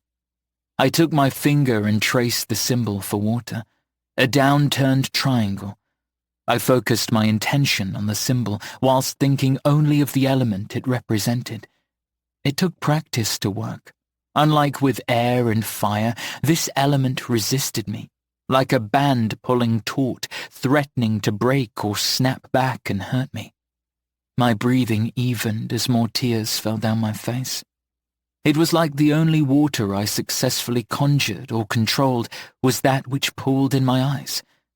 Then I felt it. A shift, a spark. It was a sensation that rippled over my skin, making the hairs on my arms stand. In a blink, I was not only focused on the salty tears in my palm, but I was the tears. They spun, gathering into a bullet-sized ball which hovered over my outstretched hand. I held my breath, not wanting to break my concentration. I didn't hear the footsteps beyond the door until the sound of a lock clicking open. Panic had my concentration spike. I broke away from the orb of water, but instead of it splashing against my palm, it shot out ahead of me. Glass cracked, followed by my gasp. Webs formed across the pane of glass the water had just cut through. Then Arwen kicked back into the room, panicked wide eyes searching for what made the noise. "Are you all right?" Arwen was breathless. It was the most words he'd said to me since we left the bathroom earlier that morning. Despite my annoyance at him, I couldn't help but ignore him and look behind where he stood. The hallway beyond was empty, meaning Romy still hadn't been found. He read my body language and said, "I didn't find her. She didn't go back to the room." He lifted up a plate of food. "But I picked up some more supplies." "I'm not hungry," I said, returning my gaze back to him. "You need to eat. Romy can't hide forever." "Nor can your voice, apparently. Are we talking now?" A flush spread across his face, like a band of heat. He knew exactly what I meant with my jibe. I waited for him to apologize or even to give me a good enough excuse as to why he'd fucked me, then ignored me. Instead, Arwen looked back to the smashed window. "Did you break that?" I shrugged, picking up Eleanor's grimoire and busying myself flicking through it. Must have been a stone or a bird. I could have told him about the old magic, but decided not to. If he was punishing me for something, then what right did he have to anything I deemed important? Arwen closed the door, exhaling loud enough for the mice in the walls to hear. Not looking up from the grimoire, although I wasn't focusing on anything in it, I decided to keep the conversation going. It was better than sitting in awkward silence, nor did I want to give Arwen the impression he was bothering me with his reaction. "There are scrying spells in this which we could try." "I'd rather not waste time on fables and myths," Arwen said, audibly dismissing me. He hadn't seen the magic Romy and I used to defend off the demons. He hadn't even asked how I'd taken down a coven of witches by myself. In fact, he didn't really ask much about me. "Those myths and fables healed you," I said. "Did you forget about that?" "Science, Hector." Arwen paced towards the broken window and peered out. There was something heavy about his expression. From my vantage point, he looked exhausted. "Modern medicine relies on the combination of herbs and plants, and yet doctors don't go round preaching magic. We were lucky." "You were lucky," I snapped, reminding him that it was he who survived only because of Eleanor's salve. "And you're in a foul mood." "No, I'm not." I laughed, unable to control myself. At this point, I was flipping through the book without even looking at it. Yes, you are. You know the majority of men I sleep with at least thank me afterwards. You've barely looked at me." To prove a point, Arwen glared over his shoulder in my direction. It actually proved the opposite, because I caught the way he winced and his lip curled. It was like he was disgusted. "Do you know what?" I said, feeling my body vibrate with fury. "Fuck you." "Hector!" Arwen began to plead, but I didn't let him get in another word. I closed the space between us, lifted the grimoire, and smacked it into his broad chest. "Don't treat me like a stranger, Arwen. Don't you dare act like this. I'm not saying you owe me anything, and trust me when I say I don't plan to make the mistake again. But if you really think you can do what you did to me back there, act the way you did, then turn around and punish me for it." I smacked him a second time with the grimoire. "Then fuck you." I couldn't tell if I was frustrated with him or if this was an amalgamation of all my emotions finally spilling out. Arwen stayed still and calm, looking down his sharp nose at me. He only moved when I lifted the grimoire again. Before I could follow through with the next smack, Arwen caught my wrist in his hand and held me at bay. "I thought this was what you wanted. To be punished, to be treated like I've done something wrong. Fuck me, Arwen, you can barely look at me. And every time you do, you wince and pull a face like I'm the biggest regret in your—" "You are my biggest regret," Arwen snapped, leaning in close, teeth flashing. "That is exactly what you are." My breath hitched in my throat. A cold chill passed down my spine, splaying out across my back like wings of ice. I tried to step back, but his hold on me didn't allow it. The back of my eyes burned, but I didn't dare blink to allow the tears to flow free again. I was in half a mind to picture the symbol for air and conjure the element just as I had with Jazz. Then another half of me longed to turn away, walk out the door, and pretend Arwen never existed. Somehow, both were impossible. "Well, you must feel relieved to get that off your chest." Arwen didn't blink nor move. He just held my wrist, not hard but firm. I could feel his heartbeat in his palm, the pace violent. "Not at all." I diverted my eyes. "You know where the door is, Arwen. No one is making you stay with me." "You're wrong," Arwen growled, a gleam of moisture growing across his eyes. "I'm making myself stay." His hold on my wrist slackened, enough for me to pull back. I put space between us, the grimoire shaking in my hand as unspent energy overwhelmed me. "What have I done wrong?" "Nothing. Clearly. You're not convincing." "You've done nothing wrong." Arwen pressed a closed fist to his forehead, his eyes screwed shut, the lines across his face deepening. "It's me." I didn't have time to ask him what he meant before Arwen began slamming his knuckles into his forehead. By the third hit, I was on him again, although this time I was the one to reach for his wrist and hold it. The grimoire dropped to the ground, forgotten. All that mattered was stopping Arwen from hurting himself. My anger at his reaction soon became guilt.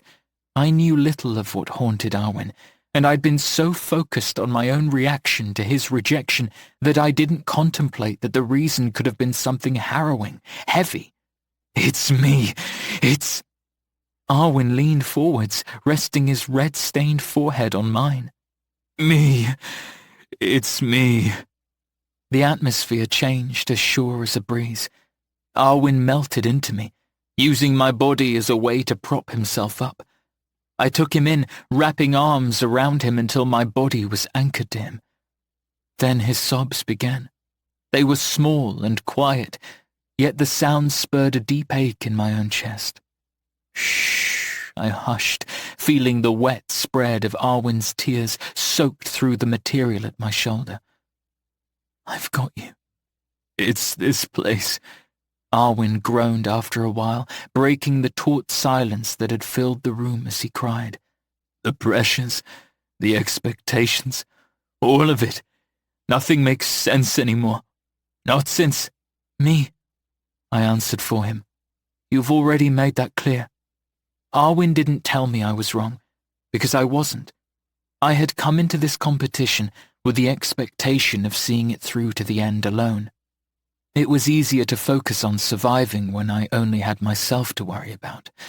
Now I risked myself for Romy and Arwen. It was a burden we both shared. "I wish things could be different." Arwen pulled back, placed his warm palm on my cheek, and stroked the skin. I'm sorry, Hector. I didn't mean to shout at you. I didn't mean to make you feel ignored. This is not an issue with you, but with me." I offered him a smile, one that pretended that everything was all right. "It's not you, it's me. Are you breaking up with me, Arwen?" He shook his head, grinning too. "I thought I was just a distraction for you." "Not a very good one," I replied, testing the water. "How so?"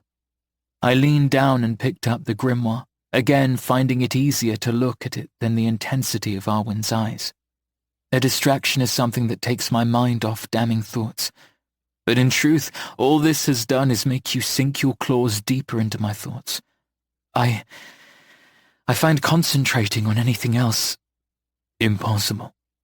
It was Arwen's turn to answer for me. I found myself leaning closer, wanting there to be minimal space between his mouth and mine. Giving into my desires, I leaned up on my tiptoes, ready to give into the need for him. But before I got close, Arwen pulled back. It was as if he was protecting me from what I really wanted, versus what I thought I needed. "There is something I want to show you." My heels hit the floor with a thump as heavy disappointment weighed down on me. "What?" "The clue for the next trial," Arwen added, reminding me of something I'd not thought about in days. "Clearly Romy doesn't want to be found, and we should respect it. But the clue is important to preparing for whatever Hecate throws at us next." "Yes," I said quickly. "Of course we should do that." Why didn't I sound so convinced? "Come on then," Arwen said, gesturing to the door. "We should go whilst it's dark." "Couldn't you've just found the clue whilst you were out?" I asked as Arwen reached the door. He stopped, hand grasping the handle, turning his face until I caught the perfect view of his profile. His smirk warmed me from the inside out. "I wouldn't have found it earlier, even if I wanted to." "Why?" "You'll see." Glad that we were talking, I quickly turned to put Eleanor's grimoire back in its new hiding place. Before I slipped it into the bookshelf, concealed amongst an array of mundane books and stories, intuition rose its ugly head. Wind screamed in through the small hole my water bullet had created in the window, reminding of me something Arwen had distracted me from. Scrying. Old magic, although he didn't believe I did. "Give me a minute," I called as I quickly flipped through the book. I knew I'd seen a page on scrying before, and the use of water. It had mentioned moonlight, which was perfect for tonight because the sky was clear and the silver moon on full display. I'd show Arwen it would work, perhaps teach him what Eleanor had showed me. But as I got to the end of the book, the page wasn't inside. I looked again, finding the issue on the second search. Beside the handwritten page about the salve used to heal Arwen was a missing page. I ran my finger down the tear of paper, the rough edges as if it had been quickly snatched out. "Arwen!" I exhaled, my intuition screaming. He was behind me in seconds. "What's wrong?" I let him look down at the grimoire, to the obviously missing page, except it wasn't lost, because it had been ripped out. "Look!" A wrinkle formed between Arwen's brows. He worked out the same thing as I did. Someone had taken the page on scrying. "I told you Romy doesn't want to be found." "She didn't take it," I began, although the last time I'd seen her was with the grimoire. "Maybe not," Arwen said, planting a kiss to my cheek. It was so sudden, all thoughts of torn pages and Romy faded. "But we can worry about it later." A horrible sinking feeling took up the majority of my chest. Numb to everything but the ripped page, I popped the grimoire into the inner pocket of my jacket. If Arwen noticed or not, he didn't make a mention. I was simply a passenger, watching as Arwen took my hand. "It's going to be okay," he said, convincing me or himself I wasn't sure. "All of this is going to work out." Chapter 28. "You're shaking," Arwen announced as we left the confines of the castle's warmth. The cool night breeze wrapped around me, sending a violent shiver across my skin. Arwen noticed. Of course he did. Romy was right all those days ago. If I wasn't looking at him, Arwen was certainly studying me. "Nothing gets past you, does it?" I asked, teeth chattering alongside my sarcasm. "Not when it comes to you," Arwen said, pausing for a moment so he could take his jacket off. He offered his jacket to me, holding it up for me to thread my arms into it. I was made to turn my back to him, which only encouraged more goose flesh to prickle. I could hear his steady breathing, smell his tantalizing scent caught on the wind. "What about you?" I asked as we got back into step with one another. "Aren't you going to be cold?" Arwen shrugged, wrapped his arm around me and pulled me in tight. "Such a considerate little kitty. You do worry about me." "Oh, shut up, Arwen. Any more of that behavior and your head will be too big to get back inside." "Which head?" I nudged him in the side, encouraging one of his luxuriously rich laughs to erupt from him. It was so easy, slipping back into our flirtatious banter. It was as if Arwen knew I needed the distraction from the grimoire in my pocket and the ripped-out page. We wrapped around the outer grounds, opposite to where the graveyard was. I recognized the view, although it was warped since I was usually looking down at it. One quick glance up towards the castle, and I could see our old bedroom window. It was so high that vertigo assaulted me as I looked up. "Do you know the importance of tonight?" Arwen asked, fingers drumming on my side as he navigated us forwards. A thin layer of mist clung to the ground, the overgrown grass damp from evening dew. I should say yes, but then I'd be lying. If there was a clue, then whatever Arwen was going to show me was somehow related to my mother. "It's well documented that on the end of the second week, your parents returned from their third trial to discover their room burned." I knew the story well, as every witch partaking in the witch trials did. The other contestants who survived the trial weren't happy with my mother's success, so for the first time in the witch trial's history, they banded together to kill her. I clutched at my chest, recognizing the discomfort of talking about her so openly. But it was easy with Arwen, like he could coax light from shadows with his presence alone. I wondered if that was the night my mother took Jazz's mother's life. "I'd say you and your mother have that in common then," Arwen said. "There are obvious lines of symmetry between her experience and yours." It should have made me sick, should have made me rage at knowing such an event occurred, and yet the opposite happened. I felt in that moment close to my mother. Her presence was imprinted in everything around me. I was so deep in my thoughts, Arwen didn't question my silence. "So you don't need me to tell you what happened next for them." "But I will." I closed my eyes for a moment, allowing Arwen to control where we stepped whilst taking the lead on the story. "They were both forced out into the grounds. It was here, under that very tree, where they both took refuge." His arm gestured forwards to a grove of willow trees. Their long fingers of leaf and vine hung like a curtain which shrouded what hid within. Arwen released his hold of me, stepped forwards and swept a portion of the willow away. "After you." "Is it safe?" I wrapped my arms around myself, looking back to the glow of the castle, wondering how many witches were watching. If you know this story, others will too. "Except those other witches have already been here, night after night, searching for the clue. But what they didn't account for was how knotted you and your mother's experience is. Where they've looked for the clue on previous nights with no meaning. I know the importance of this night for your parents. As do you." I took warmth in knowing Arwen studied my parents' time. It felt for the first time that someone other than I was trying to keep their memory alive. Arwen gestured for me to pass him again. I did so, ready to forget the world and relive my parents' very movements. As I passed Arwen, he leaned in and whispered, "And since when have you worried if the dark is safe, Hector?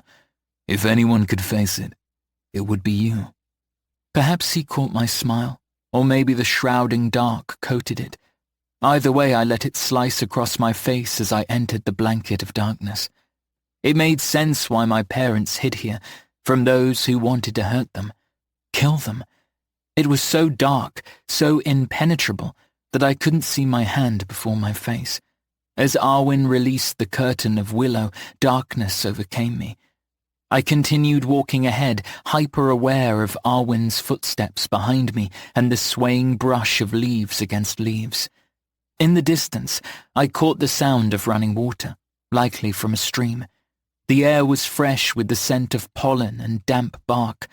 I felt as though the earth had swallowed me whole and kept me imprisoned in its deepest belly. A hand snaked out of the dark and took mine. Lay with me. 3 little words, and I swore they upended my world. Haven't you had your fill? I asked, enjoying the dark and the way it made us rely on tone and pitch of a voice rather than the nuances of facial expressions. Arwen stepped close, the warmth of his body and the hardness of his presence a pillar of support in the dark. As much as the idea of devouring you again excites me, little kitty. No, my request isn't nefarious. Disappointment rose its ugly head, if only for a second. At least not yet. Promise? I asked. We'll see. Arwen used his hands to guide me to the ground. Side by side, outstretched across blades of grass and roots of willow, we laid down. His body barely brushed mine, but he kept his fingers a hairbreadth away from mine. I felt like a schoolboy again, toying with the idea of taking the hand of a crush, whilst pondering if they felt the same. It was exciting, it was thrilling, and most of all, it was exactly like the story of my mother and father. I think I know why tonight is special, I said to the dark, facing the endless expanse above me as the wind sung beautiful melodies through the shifting willow. Tell me, Hector, Arwen said, his voice deep as the dark surrounding us. I want to hear you say it. Because the night my parents were driven here, tears stung at my eyes, some escaping down the sides of my cheeks. I had gone through my life without barely shedding a tear until Arwen, since he'd barreled his way into the orbit of my life. It was as if my emotions were no longer reliable. It was believed to be when they conceived me. One usually would cringe at the idea of their parents having sex, but the thought of it only warmed me.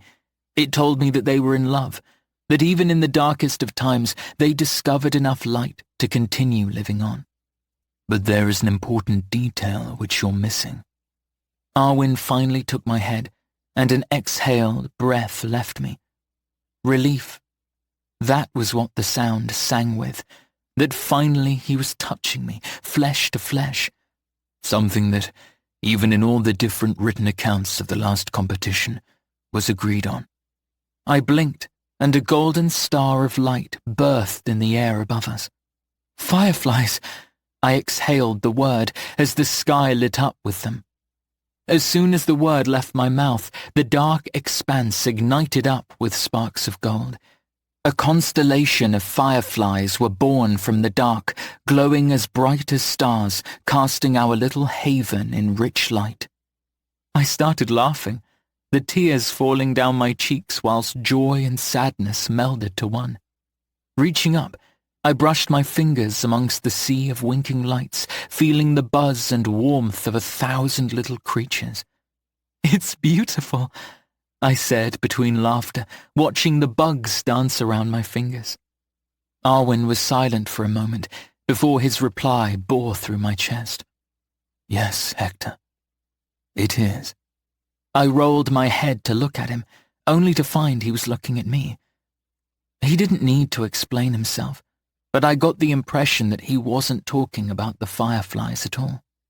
There was a sudden tension between us, something only words could break. I waited for them, watching Arwen's mind whirl through his bright blue eyes. Whatever he was thinking about was heavy. I brought you here tonight to ask something of you. My heart thundered in my chest. Steady now, Arwen. He ignored the light-hearted nature of my reply, his stare only growing darker. It was after this night that your mother convinced your father to withdraw from the witch trials. I sat up, fireflies dancing out of my way. What are you suggesting? I want you to withdraw. I shook my head, blinking away my confusion. No, Arwen. I mean, why? I don't understand. It's dangerous, he began, which only made me laugh. No shit, I barked. You'd think I'd have worked that out by now. Arwen continued to study me, except this time his attention didn't warm my skin. It made it itch. There are things at play, Hector. Things I don't think I can protect you from. Those demons. I pressed my finger to his mouth, squeezing my eyes closed as if not looking at him would help myself pretend this wasn't happening.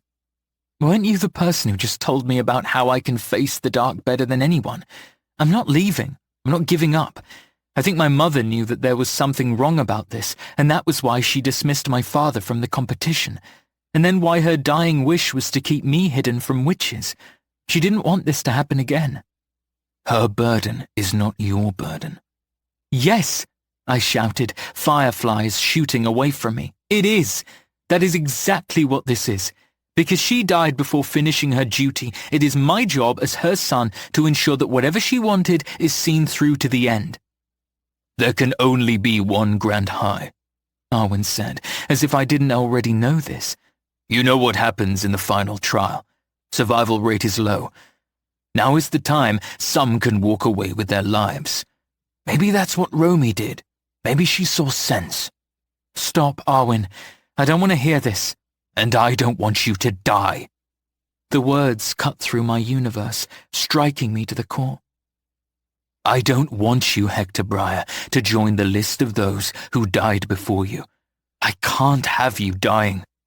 I don't plan to, I said, the answer coming to me quickly and with ease. Hector looked up at me, eyes wide with pleading. Lines of worry etched into his face. He opened his mouth to say something, maybe to give me another reason to withdraw, waste more breath. But then his eyes shifted from me to something just over my shoulder, and his entire expression shifted. The dreading. I turned, looking over my shoulder to find the two words hovering in the air at my back. The fireflies had taken formation, spelling out my possible doom. The clue for the next trial. A trial we all knew. A trial that supported Arwen's previous statement about low survival rates. Fear. The dreading placed its contestants in a maze constructed from nightmares itself. What happened during the trial was not as clearly documented, but what witches knew was those who did survive came out changed. In the dreading, you died trying or broke surviving. Have you changed your mind? Arwen said softly at my back. I dared look at him as the golden light of the fireflies imprinted the two words into the back of my mind. As quickly as the breeze changed, the creatures dispersed, bathing us in shadow once again. Now you know what we're going to face. My body was trembling, my mind whirling with unspent possibilities. But regardless of the anxiety, my answer didn't waver. No. I'm sorry to disappoint you, Arwen, but I'm staying. I stepped towards the direction of the willow, pushing the curtain aside. Hector, please. It was Arwen's last desperate plea. If I need to get on my knees and beg you, I will. Arwen, stop. I'm going to beat this next trial, and the one after. Do you plan to stand in my way? His silence was enough of any answer. I was confident I heard something splinter, like glass cracking, except it came from inside of my chest. I'll never hurt you, Arwen said as I stepped into the natural dull light beyond the willow. I want you to know that. Someone once told me not to make promises I cannot keep, I said. We both knew who'd said it. Arwen had. It sounds like you surround yourself with idiots and fools, Arwen called after me, a knowing glint flashing in his bright eyes. No, I replied. He wasn't a fool. My mind was whirling, conflicting thoughts fighting for space within my busy head. The dreading, just the name of the trial alone, made me sick. Arwin's wanted to bring me to a place that would weaken my shield, only to use his chance to manipulate me out of the witch trials. I left him, walking away, knowing he was watching. I didn't even wait to see if he followed me or not. Part of me longed for him to shout out for me, to run and place his body before mine, block me from taking another step and wrap his arms around me. But like all my life before, only the dark around me was comforting. I made a plan in the minimal clear space in my head. I'd get back to the castle and find Romy, even if I had to turn the entire building upside down. Then I'd find my own way through the next trials, without Arwin. I'd focus on surviving, on winning, so I could find out what scared my mother so much she'd turned against her own people. I looked up to the window of our old bedroom, focusing on every step, when I saw movement behind the glass. A tired face, curly hair, a fist banging on the window. Romy. Her mouth was split open as though she was shouting something. Although I couldn't hear her, I sensed her panic and fear. It emanated from her silent scream. She was up there, in our room, terrified. "Romy!" I screamed. "What's wrong?" Arwin called after me. I dared to take my eyes off Romy, but there was a draw about his voice that won me over. He parted from the strands of willow, looking between me and the room to our window. "She's up there," I exhaled, sparing a second to glance at him. There wasn't a need to lift a finger and point, but I did it anyway. I was shaking. By the time I turned back around, the window to the room was empty. Romy was gone, like she was never there. But I'd seen her. She was real and frightened. "There's nothing there, Hector," Arwin said, trying to reach out for me. I shrugged him off, ignoring the siren call of his calm voice. I had seen it. My mind was busy, but it was sharp. Before Arwin could say another word, I was running. The castle was a blur around me. Arwin was calling my name, but his voice was barely audible beneath the beating of my heart. But as I threw myself up the stairs, I realized the noise wasn't my heart at all. It was the toll of a bell. Trial 3. The Dreading. Chapter 29. I didn't stop running. I wouldn't stop. Every time I blinked, I saw Romy's terrified expression through the window, her hand planted upon it as if she was pleading to get free. But it was the suddenness of how she disappeared that scared me. I couldn't comprehend what she was warning me against. I had to reach her. Another toll of a bell rung out across the castle, which groaned back in response. It was as if Hecate herself scooped the building up in her palm, carving it from the bedrock it was built upon. The ceiling quaked, the floors tilting slightly, forcing me to fall into a wall at my side. Pain ached up my side, but I forced it down, focusing on reaching the room. Arwin was behind me, shouting my name as portraits fell from their place on the walls. Dust fell like rain upon me, coating my black clothes in a thick layer of grime. I didn't turn back to look for him, but I knew he was close. I could hear his breathing, the slam of his feet as he chased me. I reached the door just as a violent shiver ran across the floorboards at my feet. Arwin reached me, greedy hands grasping me. "The castle," Arwin shouted over the ruckus. "It's coming down." This had to be part of the dreading. I should have cared, but all my mind focused on was finding Romy, and if the castle truly was coming down on us, then getting her out was of utmost importance. My eyes glowed with light as I reached down for my gift. In truth, there was no reaching required, because the moment I opened myself up to the power, it exploded out of me. I reached forwards with invisible force, blocking chunks of ceiling from falling on us. Even as I rounded up the final steps to the bedroom, I didn't feel relief. A blockade had formed where the door to the room had been. I blasted it apart with my gift, shattering the wood into splinters and rubble. Arwen threw up an arm to protect himself from the debris that spread towards him. The bedroom was empty. No, I breathed, scanning every possible shadow. I clutched the ruined wall, using it for leverage as another tremor wreaked havoc on the castle. Something terribly loud crashed far off in the distance. "I told you she wasn't!" A structural beam fell just behind Arwen, sending him careening forwards. Dust billowed in a plume of smoke which rolled over the corridor beyond the room. The dull light of the moon shone in, cutting through the destruction, revealing the gaping hole that was left in the floor as the beam crashed through it. I scrambled towards Arwen, heart in my throat. I wrapped iron fingers around his wrist and pulled him from the precipice, getting a good look down the hole which had just been created. I saw through levels of flooring, down deep through the midsection of the castle. Except where rubble, stone, and ruin should have been at the bottom, was a roaring mouth of pure darkness. It writhed and hissed. Demons. Arwen used my anchoring weight to pull himself away from the edge. I was so fixated on the fear of what waited below that I was immobilized until Arwen put his arms beneath mine and pulled me back. Just in time, because the floorboards where I'd been kneeling began to peel away.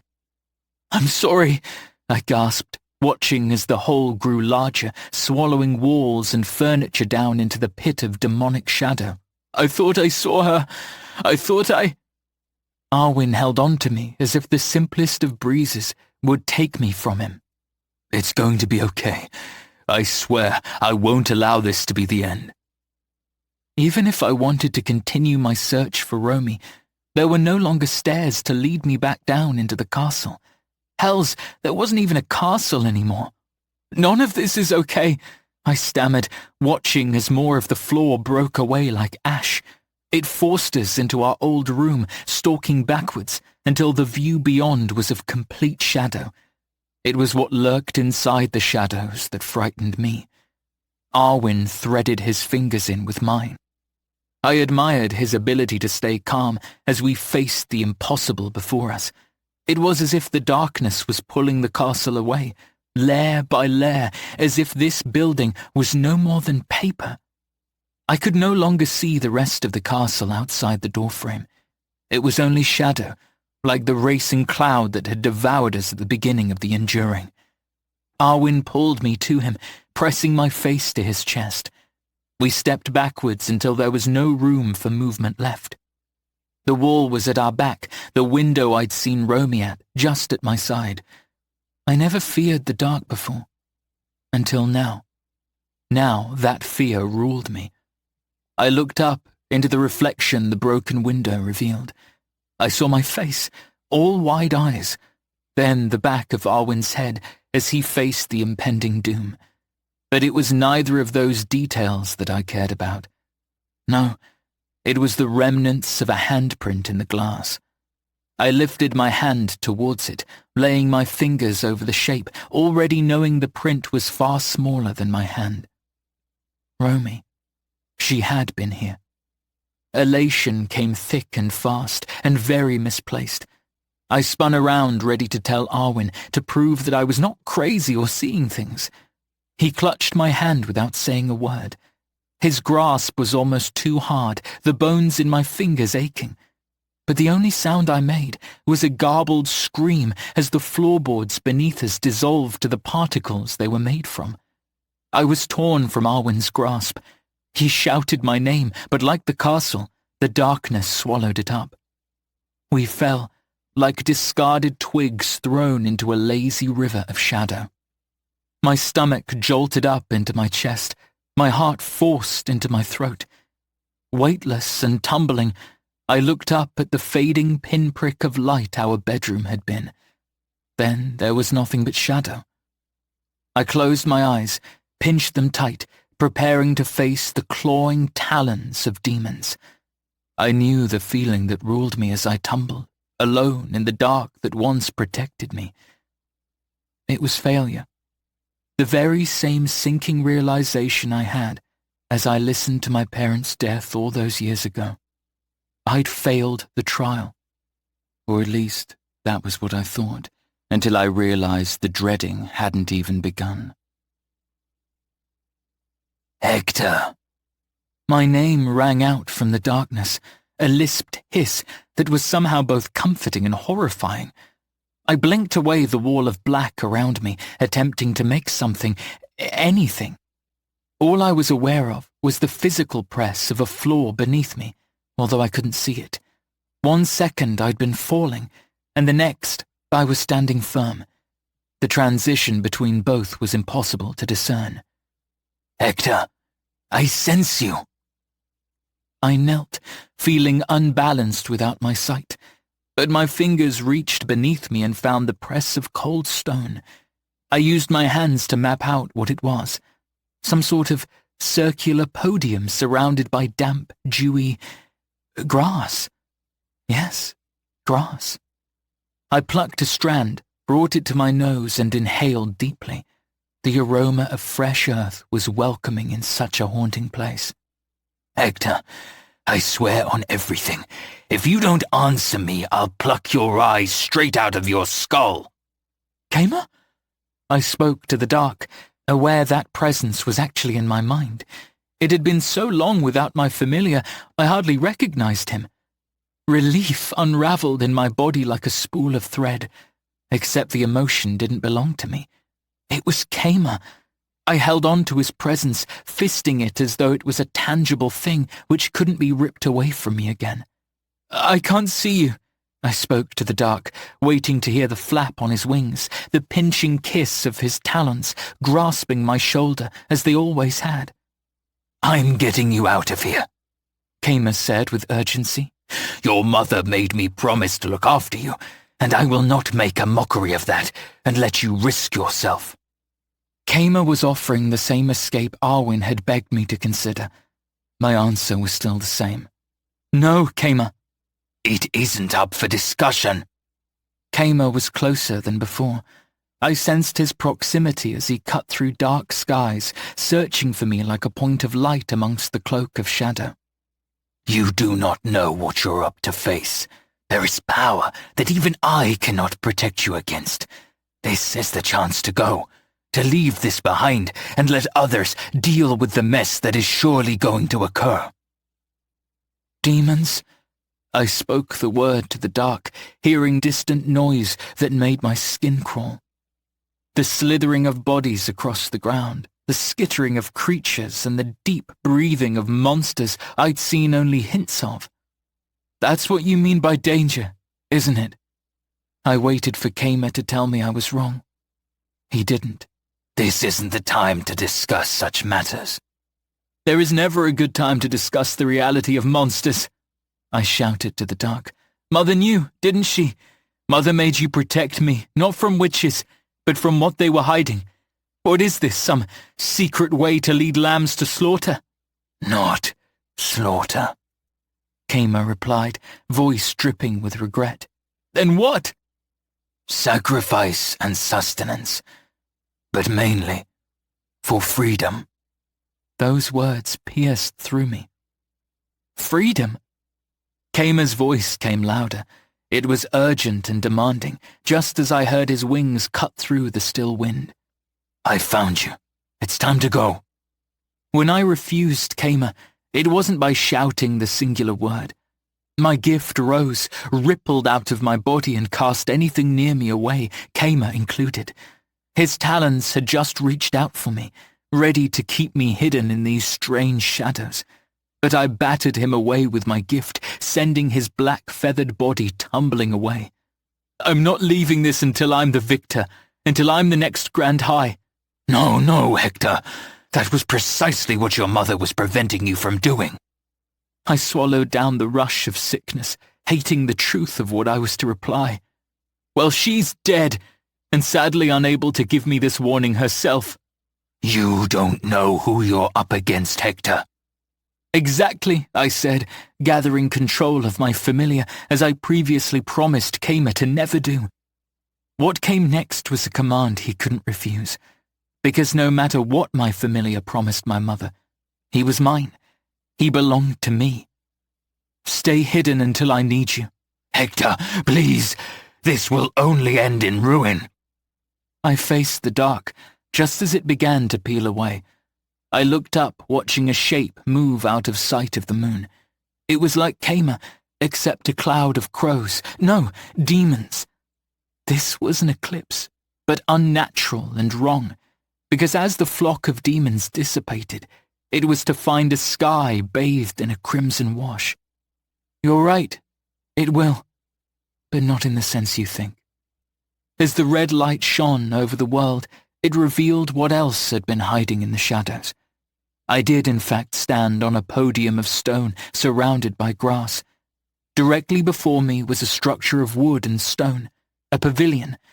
In the distance, a towering wall of foliage rose. It wrapped around the entire space, thorn-covered vines and shrubbery that reached skyward, blocking everything behind it.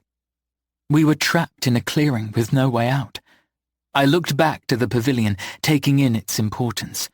I knew it had to be crucial to the trial because it was so misplaced here. It was the type of structure you'd find whilst walking through a park.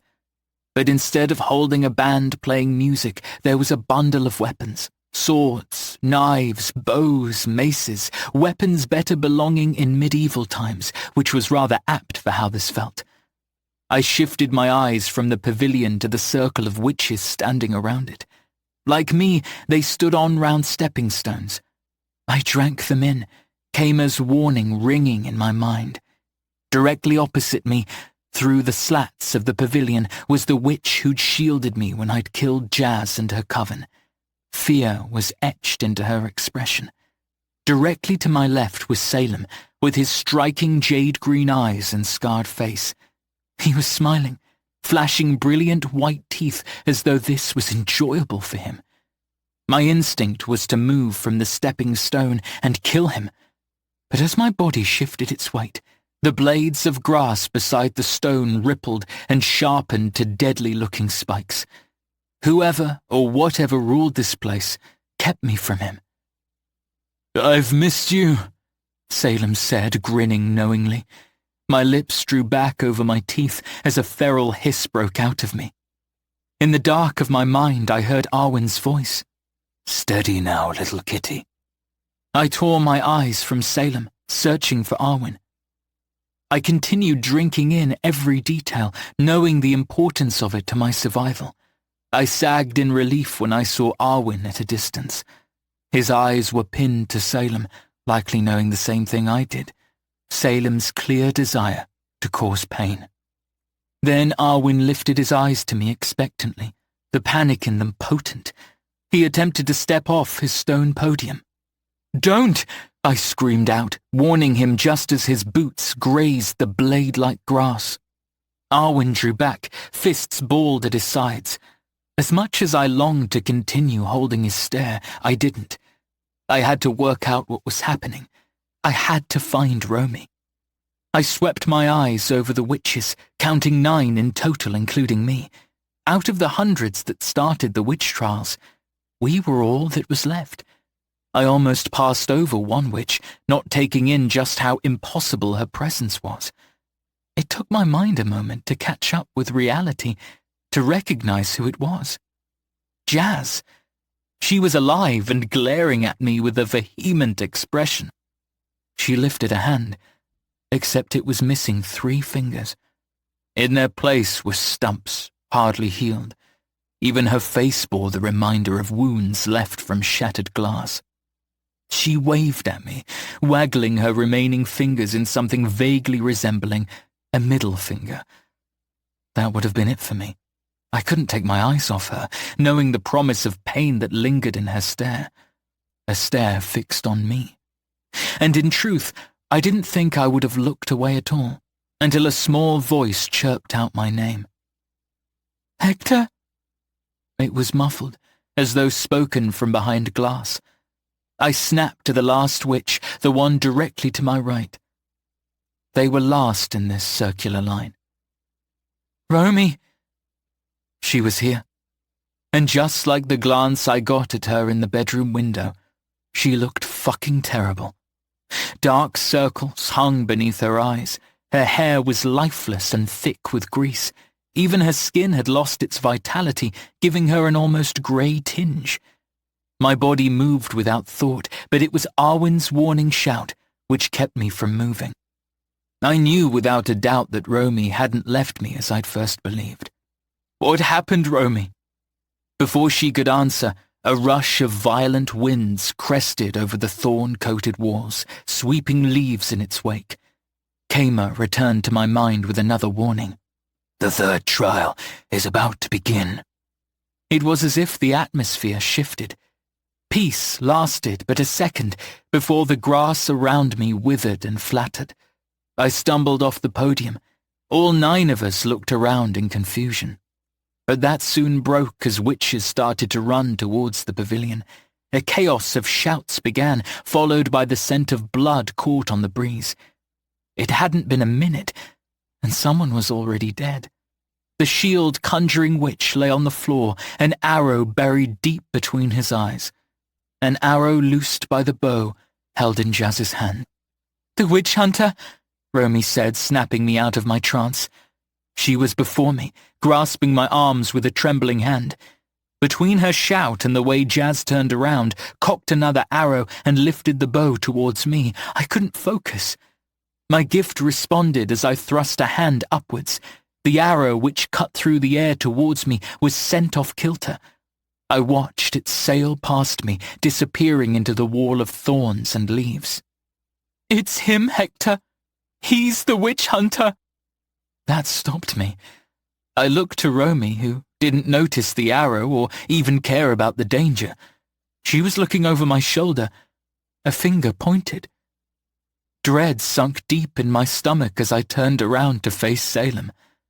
In a way, I prepared for a dagger to be stabbed into my back. But not like this, because I knew that the direction Romy was pointing was not where Salem had been. Like the needle of a compass, I knew she was pointing in the direction was where Arwen had last stood.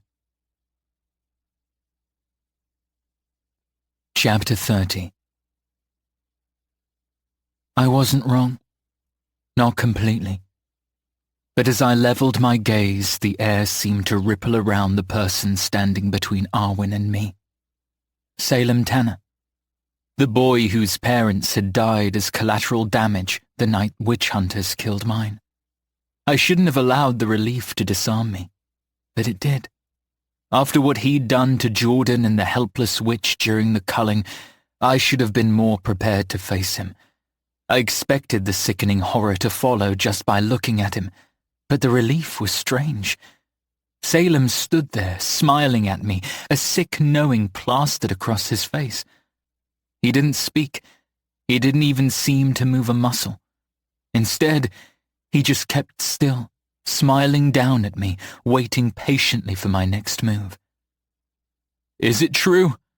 I asked as chaos ensued around us. Arwen was nowhere to be seen. He could have been at the pavilion, fighting over weapons, but I didn't dare look away from Salem to see. Salem finally moved, proving he wasn't some elaborate mind game. He nodded, 3 drawn-out bows of his head. "Sorry to interrupt," Jazz shouted, clearly not sorry at all. I refused to look away from Salem, but the promise of danger was far too alluring.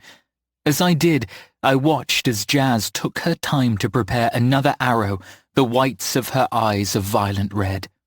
"Game's over, Hector? For both of you, actually." Romy stood dumbfounded, staring towards Salem like she'd seen a ghost.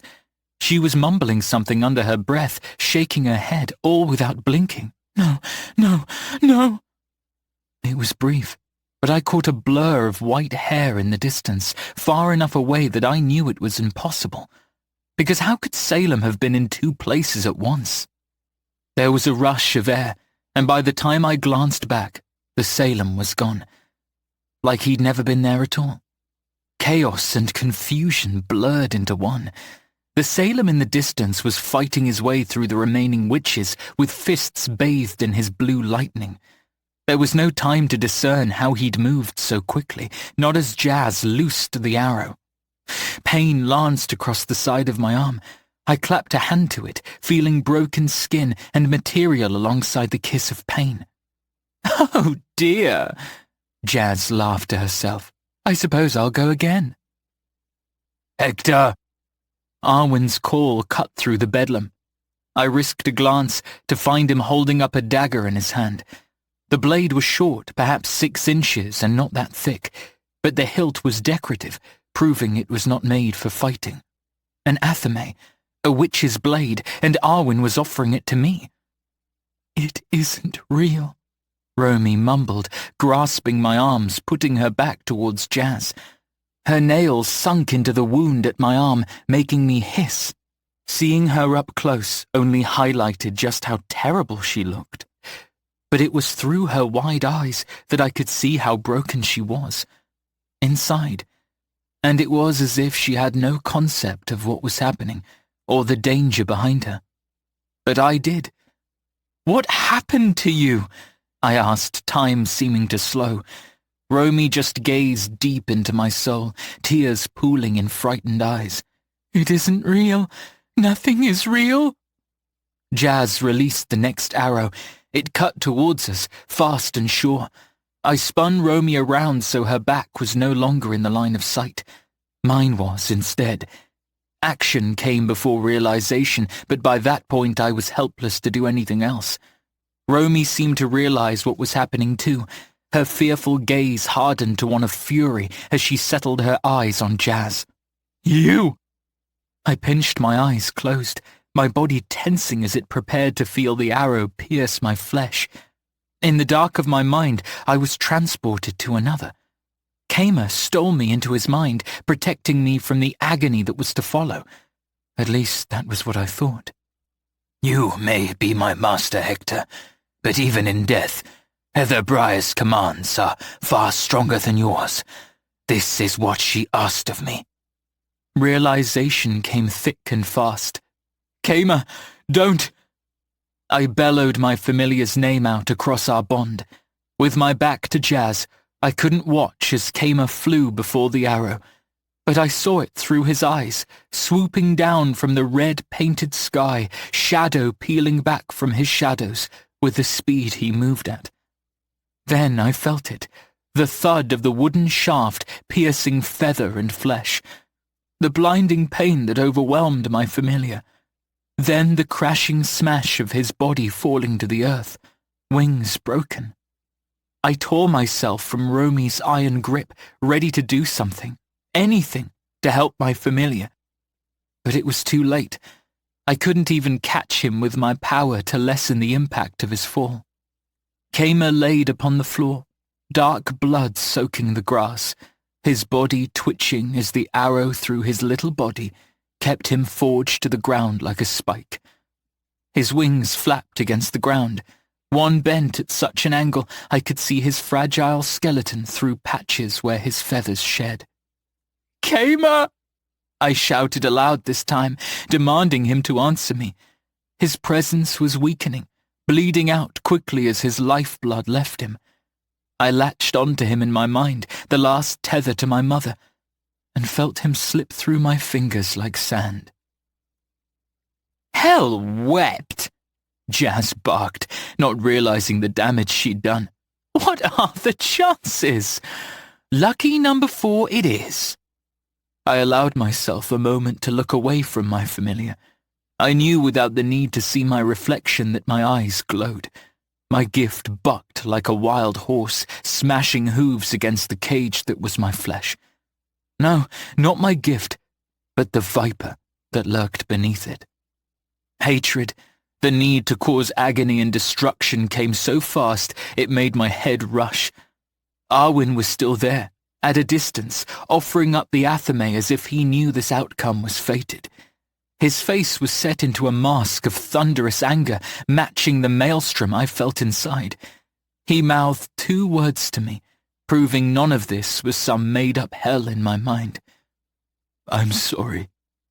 I stretched out my hand towards him, blindly reaching for the weapon Arwen held. Once I recognized the familiar press of a handle against my power, I clutched onto it and pulled it towards me. "Not going to happen."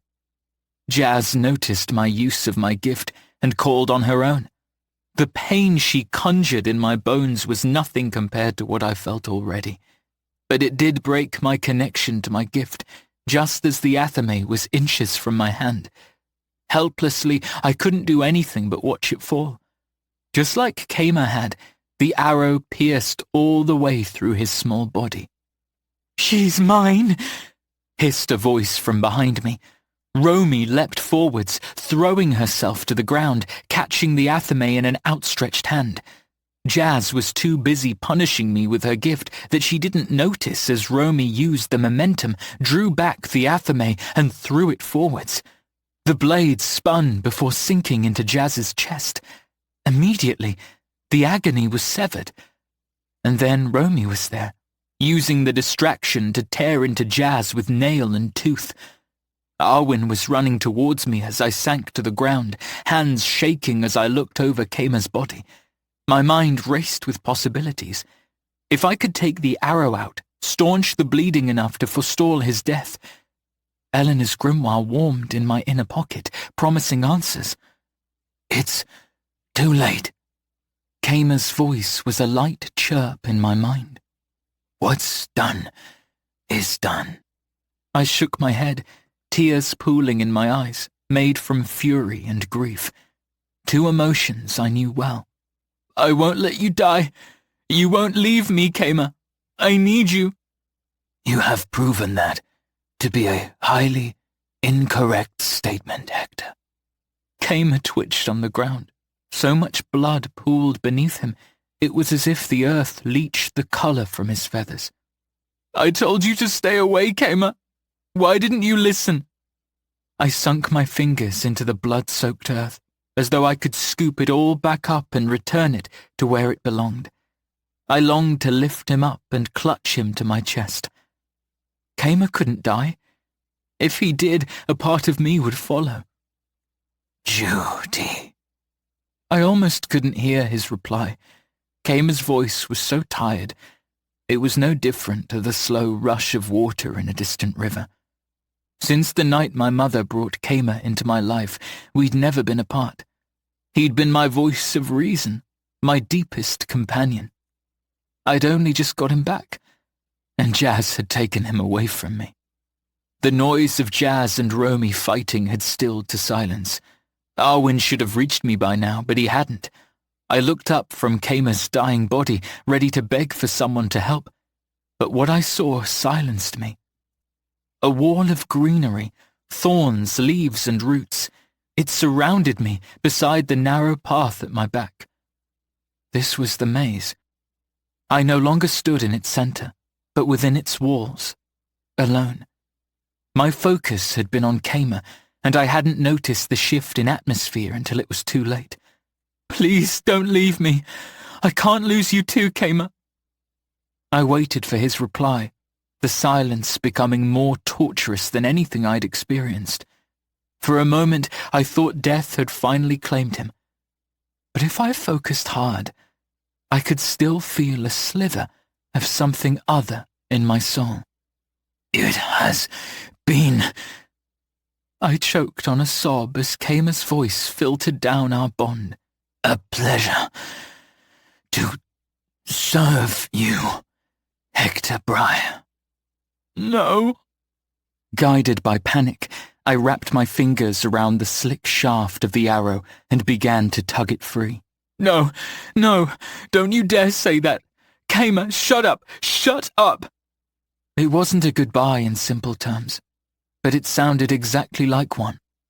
"Do not fear the shadows." Kama managed, his last bout of strength used for those words. "Rule them. Win. Become Grand High." "Take me home," I demanded. "Do it, Kama. Right now. I command you to take me away from here. I give up, please. I'm sorry. I swear I will never command you again. Just please, take me home. Take me away, don't go. No matter how I pleaded with him, agreeing to the very thing he wanted from me only minutes before, Kama didn't respond. He couldn't, because he no longer belonged to me anymore. He belonged to death itself. I felt the moment his soul left me as severely as someone taking a knife and physically cutting Kama's presence out. I clutched at my chest, agony tearing me in half. The noise I released was a keening scream, splitting the silence apart. No longer able to cause him discomfort, I ripped the arrow free of his chest and pulled the limp body of my crow onto my lap. With my face turned to the sky, I bellowed and shouted. I rocked back and forth on my knees, begging Hecate for help. "Save him!" I bellowed, throat aching. "Hecate, do something worthy of my belief and save him." Of course the goddess didn't listen. She hadn't listened since long before I was born. Do not fear the shadows. Kama's last words pierced me over and over. Rule them. I shouted until my throat bled and my lungs ached for the need of breath. Even after that I rasped out the little air in my lungs, taking solace in the pain as punishment for this. When I was exhausted, I did the only thing I could. I held the broken, empty vessel of my familiar close to me. If I could have stitched Kama's flesh to mine, I would have. But it was no good. He was gone, and I was alone. Truly alone, for the first time. Grief claimed me. In the still quiet, I heard something beside the noises I made. It was a slithering, a shifting of earth. Looking down through blurry eyes, I watched as green stems snaked up from the dark stain Kama's blood left on the ground. It stopped me, enough to focus on what was happening. Flowers sprung from his blood, covering the entire space the stain had left until I could no longer see it. Thin springs of vine unfurled at their crown to a harsh violet-coloured 5-petaled flower. No, not a flower. A weed. Thistlebane. It grew from my familiar's body, just as it had with the demon I'd killed in the catacomb beneath the castle. The same weed that blossomed outside Eleanor's boundary, around her village, when the demons foolish enough to attempt enter would explode upon impact. Refusing to believe what my mind was telling me, I lowered Kama's body to the ground. The second it touched the earth, the thistlebane shrub overwhelmed him, dragging his corpse beneath its starving roots. My hand shaking, I pulled Eleanor's grimoire from my inner pocket. I knew exactly what page I was searching for. Once I found it, I read the sentence in my head twice, then out loud, as if that would make it any easier to believe. Thistlebane blossoms in place of a demon's demise. If harvested and used, it has the power to harm the creatures and their powers. Kama, death, Thistlebane, demons. 4 words that should have had no connection to one another. And yet they did. I'd been brought up believing familiars were banned because they gave a witch too much uncontrolled power. But as I stared down at the answer before me, I knew that reason was a lie. Familiars were demons. That was why the Coven had banned them. The proof was stretched out before me and written with ink in the book I held. My Kama had been, a demon. Rule them. Win. Become. Grand High. Chapter 31. I would have stayed there for hours, keeling on the ground whilst staring numbly at the clearing of Thistlebane. I'd stopped clawing at the weeds when more grew in the place of those I tore out by the root. My fingers were stained purple from the smudged petals and broken stems. I rocked back, breathless and desperate. How had I not worked it out? Kama and his powers, his voice. A demon. He had been a demon. Movement caught my eye, reminding me of the world existing outside of my grief.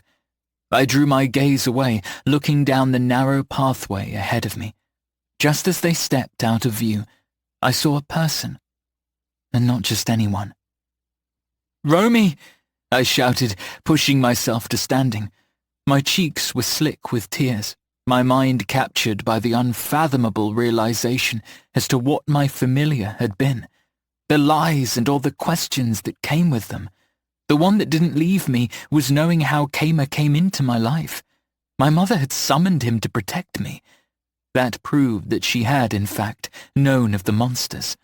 Was this the power of the Grand High? A power that would fall into the hands of the witch hunters if I didn't stop them. "Find me?" Romy's sleepy voice caught on the wind. Just as it reached me, she turned down another part of the maze, disappearing from view. I ran, chasing after her. It took little time to reach the end of the earthy path, the maze walls so thick that light couldn't penetrate them. They were so high that there was no hope of climbing over them. I turned the corner which gave view to a shorter, narrow pathway. Romy stood at the end with her back to me, as if she was waiting. Tears dried on my cheeks, my chest aching from the sudden use of energy, fingers stained from the blood of my familiar and the smudging of the thistlebane. "Romy!" The moment her name slipped out of my mouth, she was running again. "Wait!" It continued like that for a while, me chasing Romy, calling after her, begging for her to stop. I swallowed the urge to vomit, not from exhaustion, but from fear, horror, because no matter how hard I ran or how I urged myself not to stop, I couldn't reach her. I just rounded a corner, so close to Romy that I tried to reach out and grasp the back of her shirt, but she slipped through my fingers. Not figuratively, literally. Her body evaporated, shifting to tendrils of smoke. Dread crept across my stomach, making it grip in pain. I was left standing dumbfounded at a crossroads. Romy, or whoever, whatever that thing had been, had led me here for a reason. I quickly discovered why. My eyes focused on the well-trodden ground between my fingers. A body lay there, waiting. There were the shattered remains of a bow beside the body, a quiver of arrows discarded like toys across the ground. The dread melted to fear, and all of a sudden, I lost the ability to breathe. My first thought was the corpse had to belong to Romy, that she was the ghost who taunted me, had led me here to find her body. Dead, like Kama, gone. I knelt on the ground, hands shaking, reaching for the corpse. Their back was to me, so I couldn't see their face. But I could see that there was so much blood. It soaked the ground, coated the back of the corpse's head. It wasn't until I carefully rolled it onto its back that I saw the truth of what waited. I clapped a hand to my mouth, stifling a gasp. It was Jazz. I could tell as much from the left side of her face. The right side, however, had been completely melted off. I could see the outline of a handprint, a reminder as to who had done this. Romy had been here. Not that ghost the maze had conjured, but the real Romy. And by the looks of it, she was the only one to go free. There was a small part of me who felt to blame for Jazz's death. I understood her need for revenge better than anyone. It was part of how cruel this world was to people like us. But looking down at the ruination of her face, neck and chest, I was just glad it wasn't Romy who was lying here. "My darling boy." I snapped my head up from Jazz's body, searching for the person who just spoke. It sounded like the wind had whispered from the path I'd just run through. But when it came again, it was at my side. "I'm here." But the paths going east and west were empty. Long, narrow walkways of towering walls of thorn and ivy. The end of it was shrouded in a mist. "Come, my darling boy."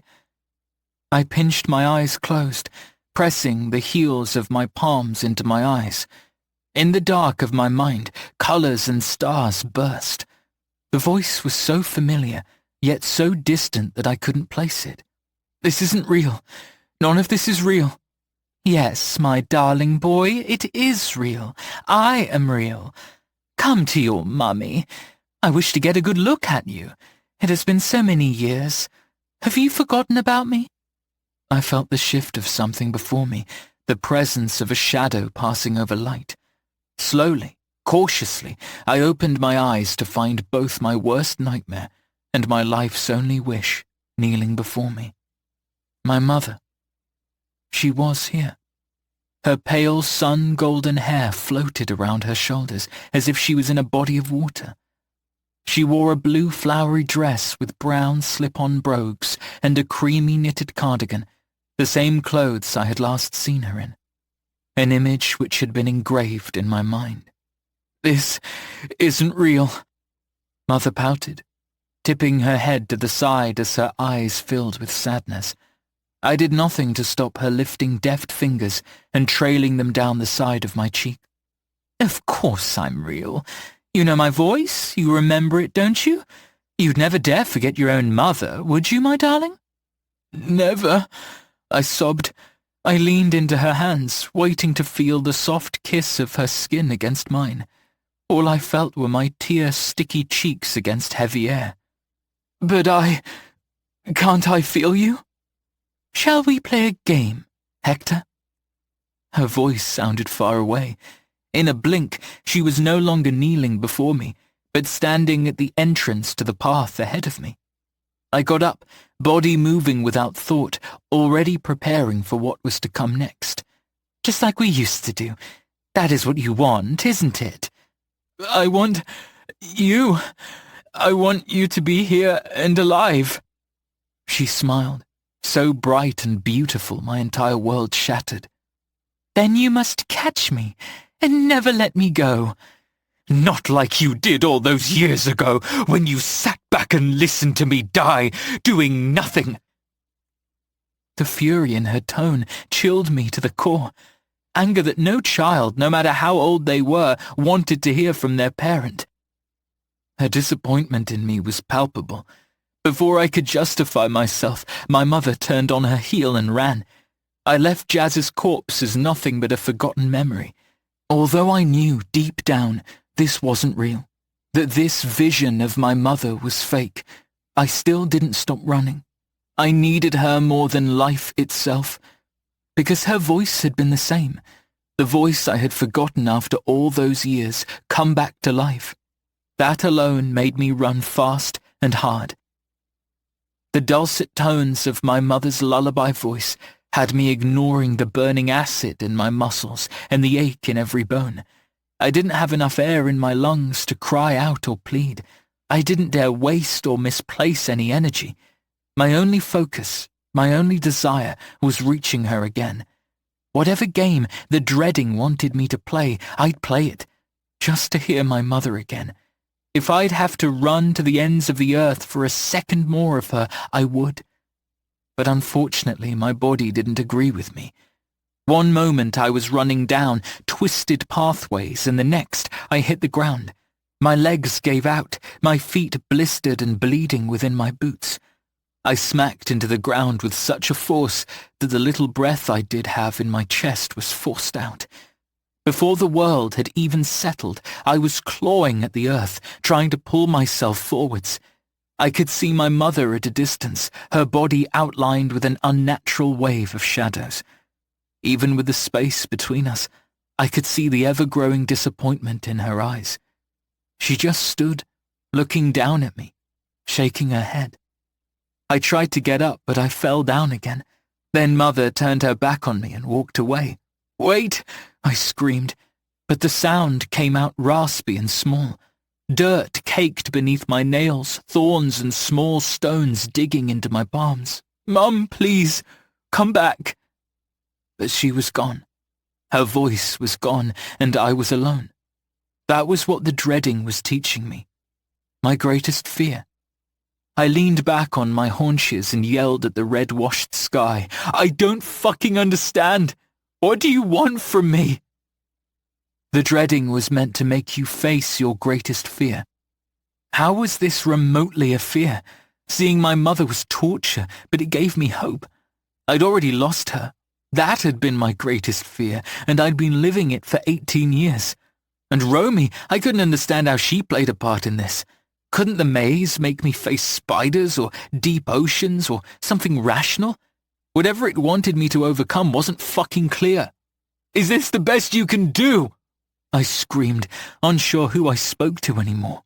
I've spent my life chasing ghosts, and you think that is what I'm most scared of? Pathetic. This attempt is pathetic. Footsteps crunching over earth sounded at my side. I refused to look, to even pay mind to whatever the dreading had conjured for me again. Who else would it make me chase? Who else would it taunt me with, knowing I would never reach them? Was that my fear? Forever chasing those I loved whilst never being able to hold on to them? Maybe. Either way, I ignored the footsteps, knowing whatever this illusion would be was only here to taunt me. Then came the voice that turned my ice to blood. Hector Briar, on his knees. What a pretty sight. I scrambled up, gift brightening my eyes, ready to use it against the speaker. For once I wished it was a ghost I was to face. Pretending was far easier than the truth. Salem Jordan walked up the pathway at my side, shoulders back, and smile plastered across his face. His hands were outstretched beside him, a gesture that usually preceded the offer of a hug. And yet that was the very last thing I was willing to do. Salem trailed his fingers across the thorn-knotted wall at his side, not caring for the pricks that would tear at his skin. What do you fear so terribly that it has you howling at the sky? I didn't speak, refusing to play this game with him anymore. Salem was the witch hunter. Romy had confirmed that, and whatever he'd done to her in the days she was missing had left Romy haunted, broken. I refused to contemplate what that could have been. Silent treatment? Oh, come on. Don't be like that. My flesh prickled up my spine like hackles. I have nothing to say to you. I only want to help you, Salem said, coming to a stop before me. Don't you want my help? Shouting and pleading to Hecate isn't going to get you anywhere. Haven't you worked it out yet? She turned her back on witches a long time ago. Just as you have, I asked, every limb of my body shaking. Salem leaned his weight on one hip. Well, between me, you and these walls, I do have some personal issues I'm here to excise. Witches, the Coven, they all let me down. They allowed my parents to die that night, then treated me like something so forgotten I could just be handed around, given up on. A lost cause. I felt as though I was finally seeing the truth behind his carefully constructed mask. Intuition never lied, and the boy I remembered Salem to be was the same nasty little prick I'd watched kill that helpless witch during the culling. I know what you are, I said. I don't doubt it, but have you worked out that the people around you are vipers? No one joins the witch trials without having a motivation. A shiver raced across the walls that cornered me in. My gift leaked out of me, threading in with the maze, readying myself for the inevitable. That isn't an excuse for hurting people, turning your back on witches, painting them all with your tarred brush. Rich Hector, truly, how blind do you need to be to see that you are no better than me? How many people have you killed during the witch trials? And before it, how many lives did you take? Witch hunters, are they all the same? Because last time I checked, you are the murderer. You are the monster. More than half of those witch hunters you dealt with. Salem used his fingers to make air quotations to really drive home his point. They weren't even born when their predecessors murdered our parents. Did you think about that when you slaughtered them like a wolf in a lamb's pen? Murdered our parents. Anger unfurled in me like a flower bud in bloom. Do yourself a favor and keep their names out of your mouth. One by one, twigs and thorns dislodged from the maze around me. They floated at my side, readying like fangs to strike Salem down. Just as you so beautifully put it, I've hunted enough witch hunters in my time to know how you tick. Lies, manipulation, I know the real Viper Salem. I'm staring at him. All this animosity, Hector, it pains me. I'd think you'd treat me with a little more kindness, considering you are the reason my entire family was killed. That stopped me. Like a fox in a trap, Salem ensnared me with his perfectly poised words. I opened my mouth, then closed it again, knowing there was no excuse or way around what he'd said. Finally, it was out in the open, the very thing I had toyed with since seeing him. The responsibility I felt on my shoulders the moment he stepped up to me during our first night here. You owe me, Salem said, and I'm willing to look past it all, to let bygones be bygones, as they say. I'm sorry, I said, my gift faltering enough for Salem to step in close to me. But? Salem's brows narrowed. Didn't your parents teach you never to follow an apology with a but? Oh, wait. No, they didn't, did they? His twisted laugh rolled over me. How insensitive of me. I lifted my balled fist, ready to clock him on the jaw. But Salem was quicker, his movements so precise and effortless that they were clearly the result of training. All the pieces of this fucked-up puzzle were slotting together in my mind.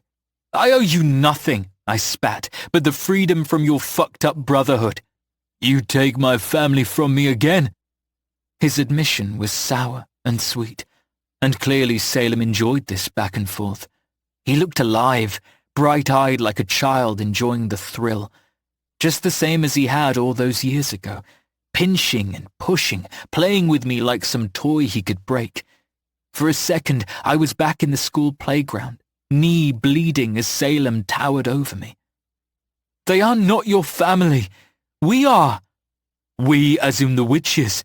Look around you. All families fight. You just have to pick the one you'll survive in for the longest. Salem's hot breath warmed against my face. I could be your family.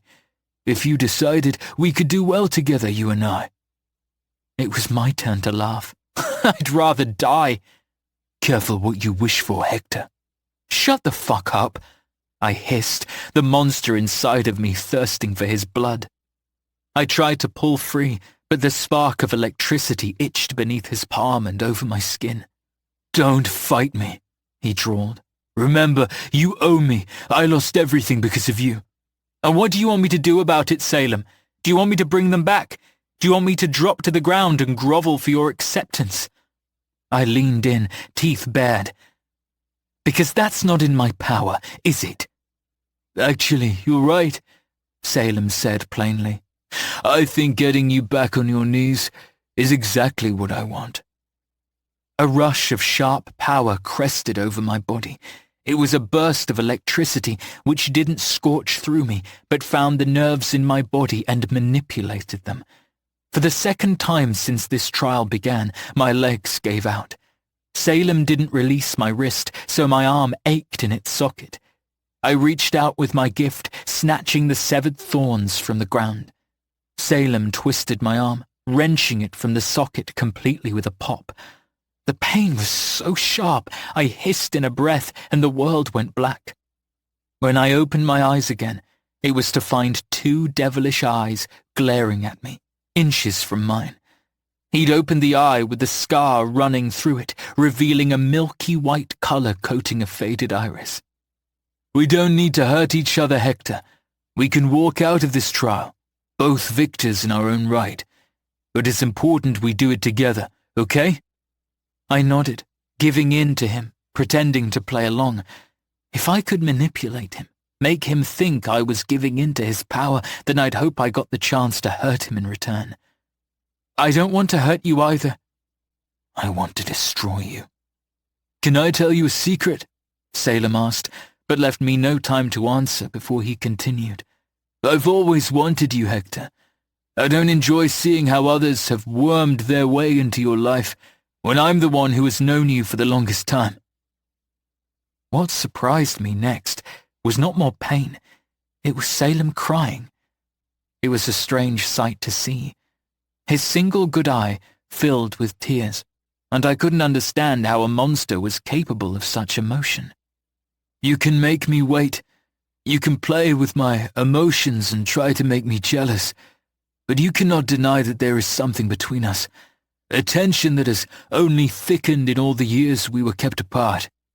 When I didn't reply, his grip tightened, and I was confident now that my arm was no longer connected to my shoulder. If he dropped it, the arm would hang limp and useless. My other was pressed to his chest, slowly sensing the added force as Salem leaned closer and closer. His mouth was inches from mine. Cracked lips, stubble-lined jaws, and the deep gouge left in his skin from the night his home was attacked by hunters searching for my mother. "Tell me what you really want from me, Salem. I need to hear you say it." What I needed was time. I could blast his body away from me with a thought, but it would truly ruin my arm and make it impossible for me to continue to fight anyone else who attacked me. But there was no point worrying about surviving the dreading if I didn't survive Salem. "Everything," he hissed, spittle hitting my face. Revulsion made my skin prickle. "That's a lot to ask of someone you don't know." "I'm the only one that knows you, Hector. The only person who knew the boy from before, and will know the one that comes after. When you give me the chance, I want everything. I'm going to win this contest, become champion, and take the mantle of Grand High. It's what I deserve, and you, dear Hector, will be waiting for me at the finish line." Salem was so close that I could feel the itch of his ruined lips against mine. I dared turn away even as I feared it would incite more of his electrifying sparks. But I couldn't let him kiss me. I saw his desire for it glowing in his eye, the knowledge of what he wanted to do. "How?" I stammered, cringing away as much as his hold on me allowed. "How do we get through this trial?"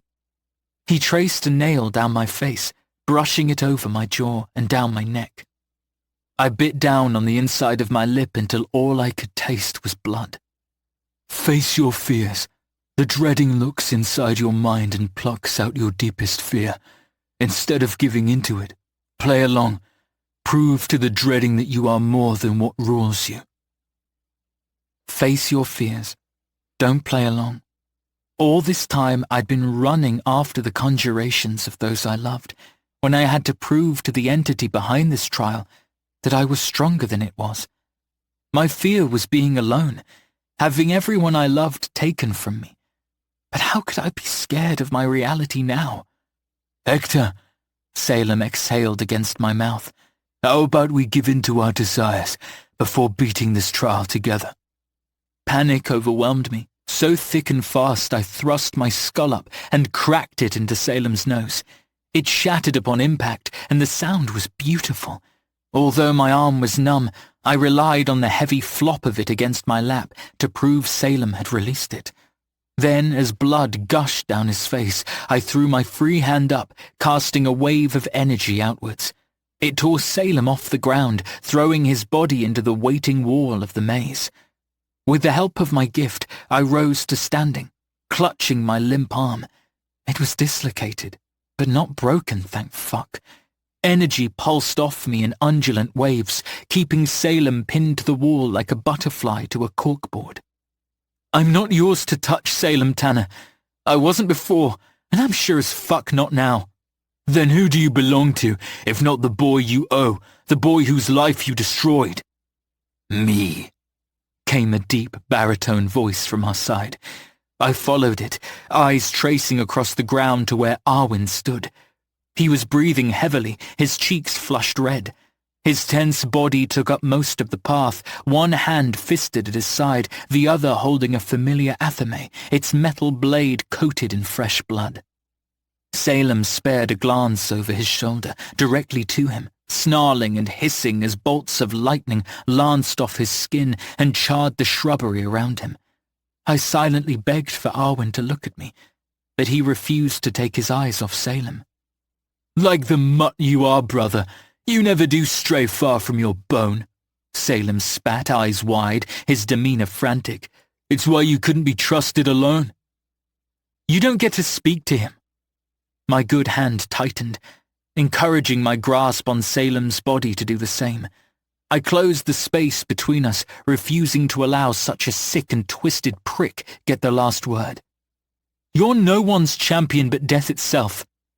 Salem looked frantically between Arwen and me. You'd rather trust the fox to keep your flock safe, or the rifle that would kill it.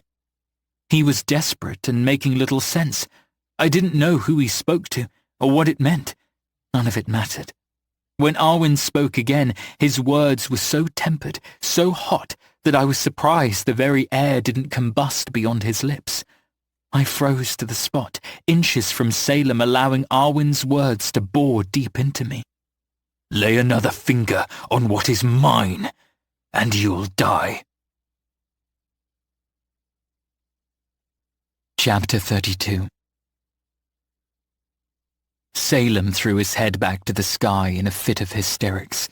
There'd been no ignoring the jealousy in his gaze. It screwed his expression up, made his laugh sound more mocking than humorous. Clearly he didn't believe Arwen's threat. I did. And it sated the viper inside of me, as Arwen had promised it the one thing it desired. Salem's death. The thought, no matter how dark it was, sounded pleasing. I knew it was wrong, deep down, but the enjoyment far outweighed anything else. Is that what you want, Hector? Salem forced out, drool dribbling down his chin. You'd rather a mutt than a man. I withdrew my gift but lashed out my hand and wrapped claw-like fingers around Salem's neck. My nails pricked his skin as Salem leaned into my touch like a starved man. Purple prints smudged across his pale neck, extract from Kama's thistlebane grave. I dug my nails in deeper, Salem enjoying the pain, but not knowing thistlebane was now entering his bloodstream. He'd be powerless against me. The same feeling he'd used against me since the moment he stepped back into my life. You were never a contender, you sick pig. I hissed into his face, refusing to cringe away from him. A smile crept over my face, knowing Arwen would hear the next part. I don't fuck traitors. Salem paused at that, eyes narrowing on me. Oh, is that so? Finish him, Arwen shouted, his heavy footfalls so close I felt the earth vibrate with them. His command was a war cry, forcing me into action. Salem leaned in so close I felt the hot stench of his breath across my mouth. I felt the faint buzz of his gift ache across my palm, but it was nowhere as powerful as it had been. I thanked the thistlebane smudged across my fingertips for that. You have always been rightfully mine, Salem whispered. Remember what you owe. My anger was a siren song. I was blinded with it. I didn't even care for the pain in my shoulder or the disgusting stench of Salem's rotten breath.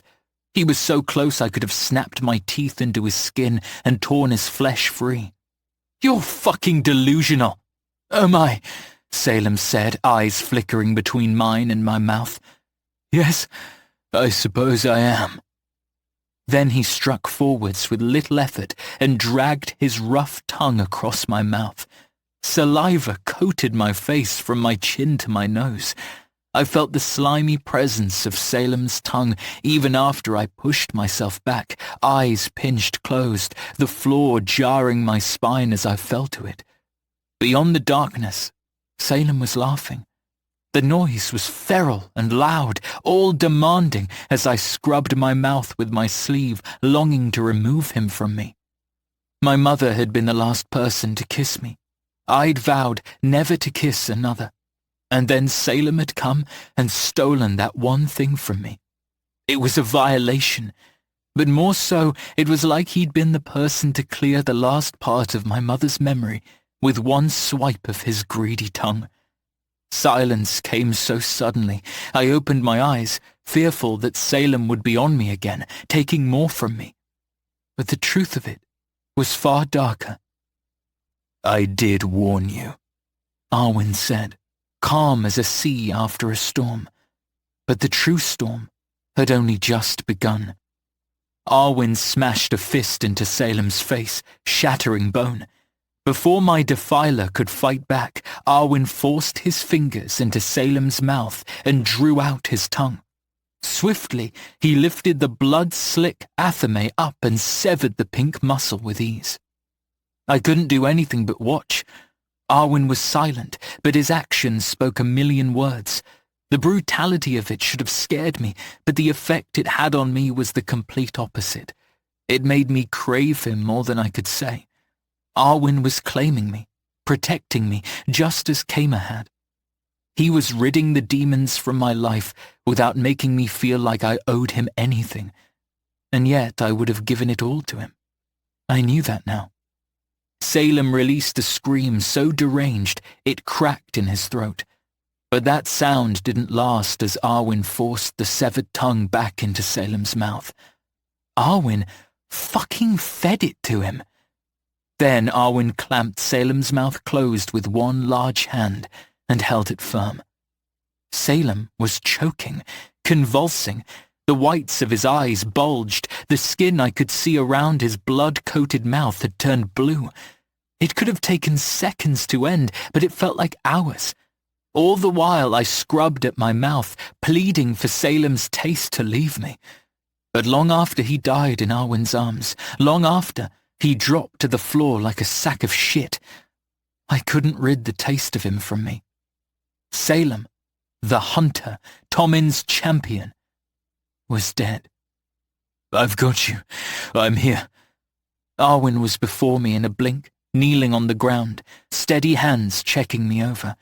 I winced as he brushed my limp, hanging arm, but the pain hardly registered as I continued to rub at my mouth. No doubt the skin was red and raw, my lips cracked from the constant scouring. I can't get him off me.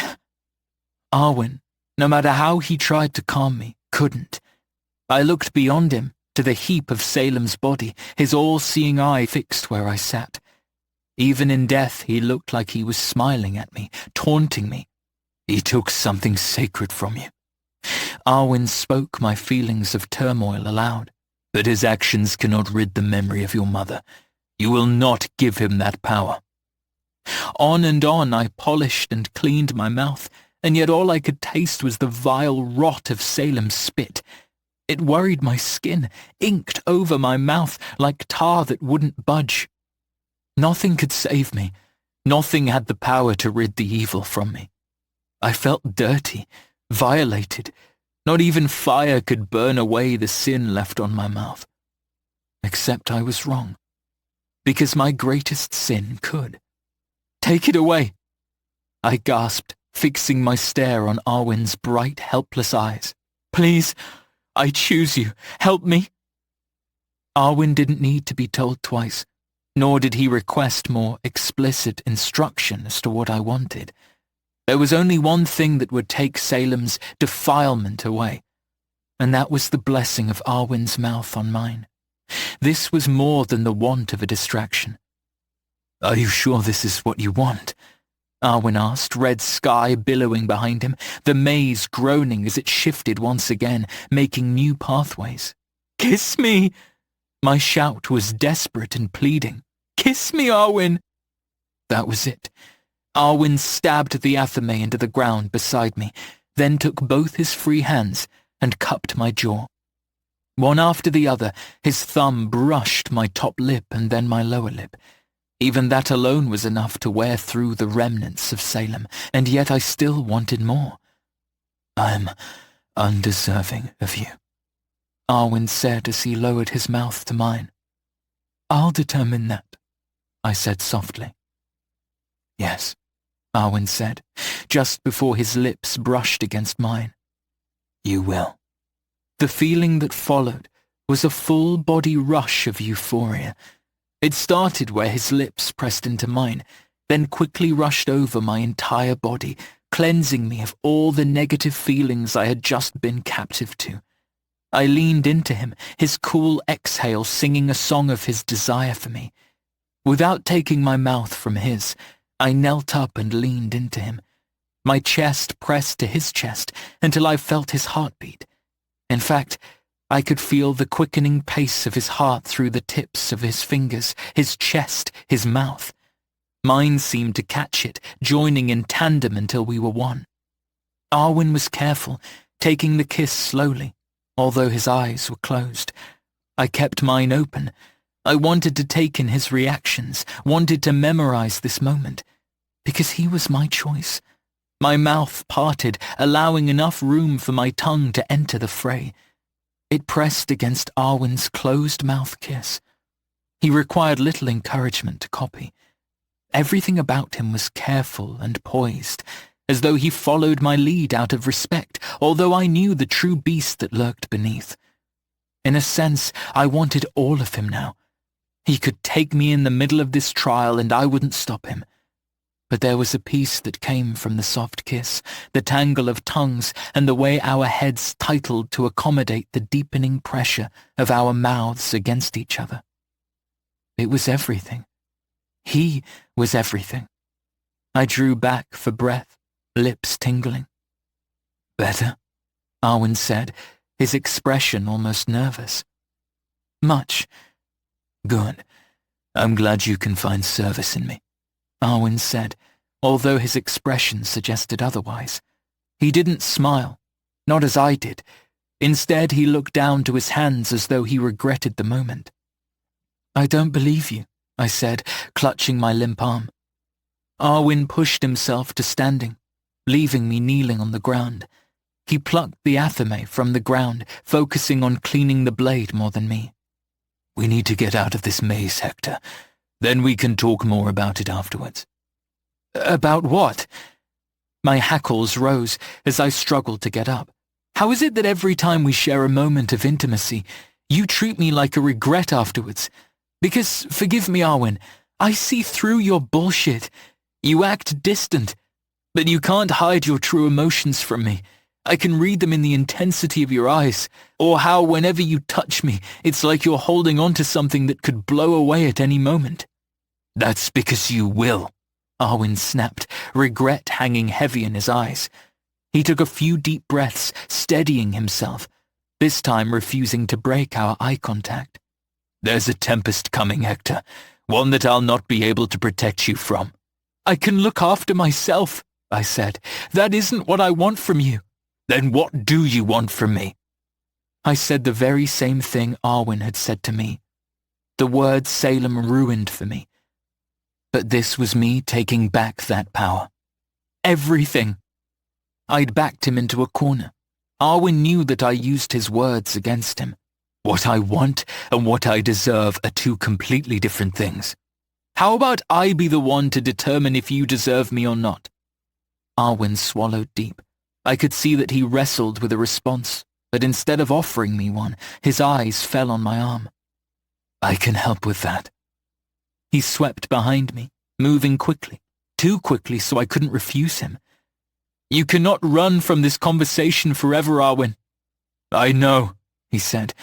I couldn't see his face, but I knew from his tone alone that he would be frowning. Never had I heard a grown man sound so defeated, so sad.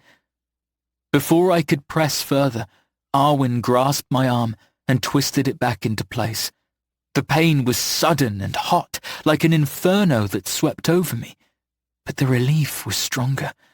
I rolled my arm back, recognizing the ache, but glad I could have the use of both my arms again. He patted my back, his hand lingering on me for just a moment longer than natural. "There you go." "What are you so frightened of, Arwen?" I asked, looking back at him. It was like clutching onto straws that kept disintegrating in my grasp. "The truth," Arwen replied, looking to the path of the maze. "It scares the shit out of me, if I'm honest." Was that what Arwen had been running from? The maze showed our greatest fears. I knew that. But it was Salem who told me how to get out of it. "Face your fears," I said, my tone desperate and commanding. "That's how we get out of here." Just as I said it, the swirling mist gathered into a figure in the distance. Once again I saw my mother. She stood gesturing for me to come to her, to join the chase once again. I fixed my eyes on her, sensing the sting of tears in my throat. My immediate urge was to run after her, but that was what the maze expected. I had to prove I truly had the power to protect myself from my fears, that I was stronger than the maze believed, and I could prove that with action. I looked back to Arwen to see that he kept watching at the path behind me. His forehead was furrowed with deep lines. I wondered what the maze showed him. The truth? What did that mean in his mind? The truth was meant to set a person free, not terrify them. I wrapped my fingers around Arwen's fist, the one that grasped the athame so tightly it shook. I guided it up, holding him firm. Prove you are stronger. Resist it. He settled his eyes on me. Arwen looked like a broken man. And what if it ruins everything? Then at least you'll survive. That's all that matters, I said. I knew now what I had to do. The ghost of my mother was calling to me, her voice urging me to come to her, to continue this game I've spent my life a part of. But I continued ignoring her, proving I was stronger than what the maze thought. It didn't take long for her to fade away to mist again. Behind her, where the path had ended in yet another wall, was now an open tunnel, the end of the maze, a way out. But I couldn't leave Arwen until he was prepared to face his fears. We both were walking out of this, even if he had to use Romy's athame to... Romy's athame? That was where I recognized it. The blood drained from my body before my mind could comprehend why. Where is she? I said, feeling a shiver of dread race down my spine, debilitating me. Arwen locked eyes with me, his sorrow deepening. He didn't bother pretending he didn't know who I asked about. Romy's alive. That wasn't my question. I stumbled back a step, confusion racking my brain. Arwen, where is she? He lifted his hand out, as though he wanted to take me in his hold and keep me close. But I jolted back from his grasp, his fingers missing me by inches. Safe, Arwen said. I promise she's safe. I wouldn't do anything to hurt her, I swear it. Just like I'd never intentionally hurt you. I made a promise to spare Romy. I'd not break that. Intentionally? I shook my head, refusing to believe what was happening, unsure exactly what was happening. Then answer my question, Arwen. Fucking answer me. There had been blood on the athame. I wouldn't have even contemplated it belonged to Romy, not until I saw the horror in Arwen's sapphire-bright eyes and the regret etched into his face. Romy failed the trial. She's alive and well, I swear, but I couldn't let her continue. What the fuck does that mean, Arwen? My mind ached with possibilities. She knew too much. But instead of hiding the truth like I've been trying, you're right, I must face it. It's the only way out of here. What truth? Lightning whipped over the crimson-clouded sky. It was a warning, an omen for doom to follow. This. Arwen's word was final and damning. He lifted his shirt up so I could see his tattooed stomach. Then he turned around so I could see his back. A back once covered in marks and wounds. A back that Romy had healed with the salve from Eleanor's grimoire. I drank him in, looking over the same muscles my hands explored, the same tattoos I'd traced with my tongue and lips. Except I was wrong. Because, with a wave of his hand, Arwen's tattoos disappeared. The ink left his skin like smoke, revealing mostly unmarked flesh, all beside a scar worn into his lower back. A symbol I'd recognize in any time in any life.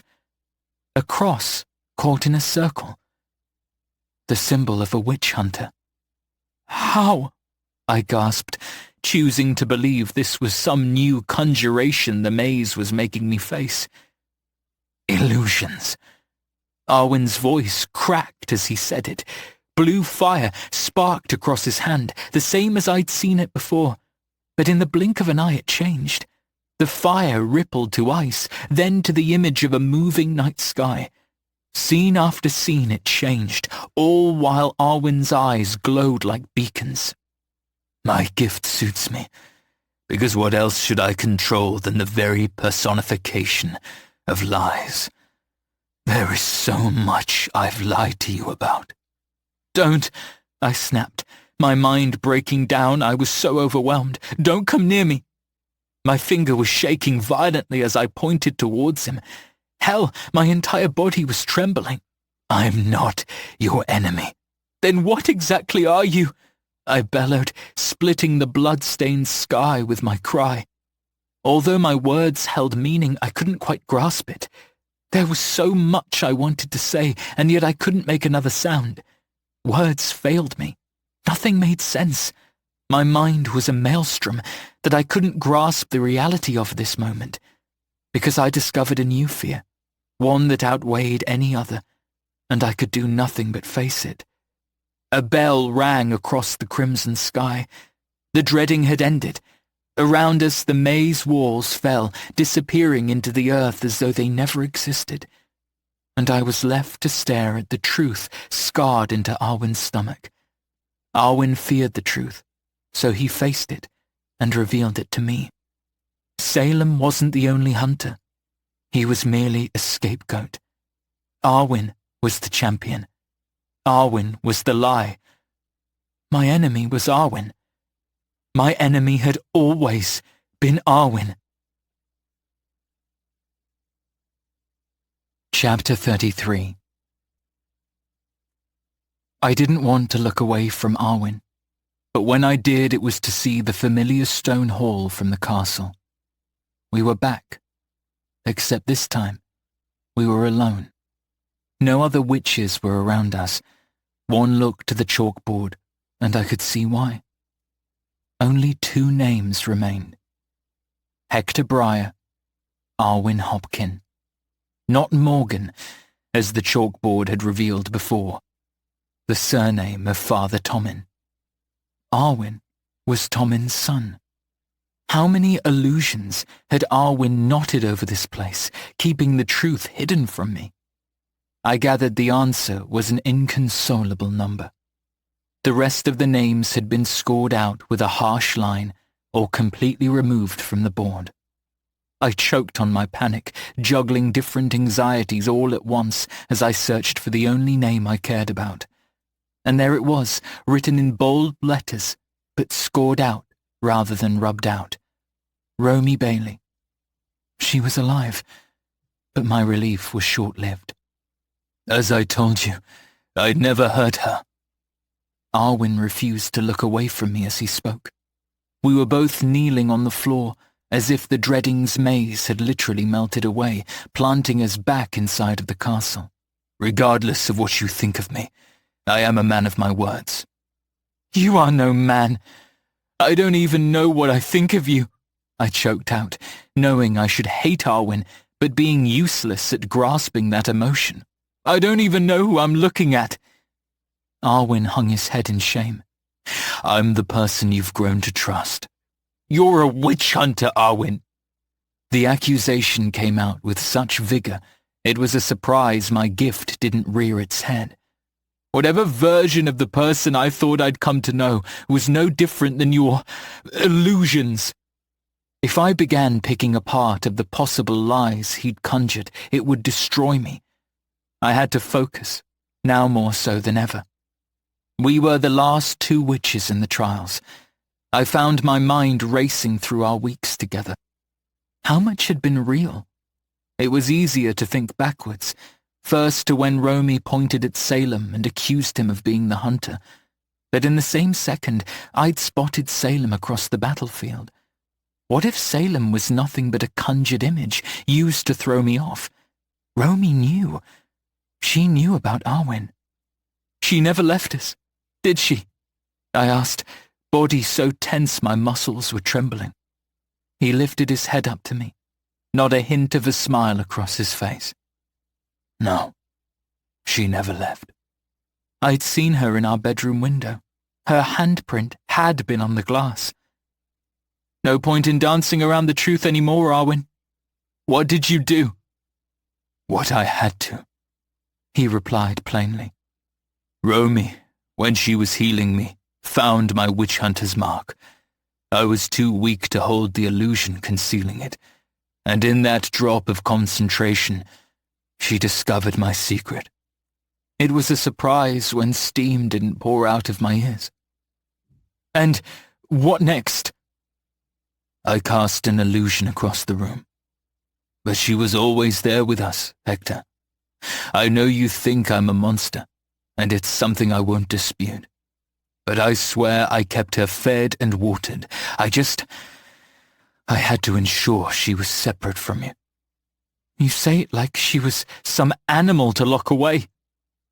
My eyes narrowed, the world around me quaking. Power oozed from my skin, ready to strike out Arwen and break him apart. But still reluctance held me back. I told myself it was because I needed answers, but I feared the truth was much more complicated than that. Please, hear me out. Arwen jolted towards me again, but this time I didn't hold back my gift.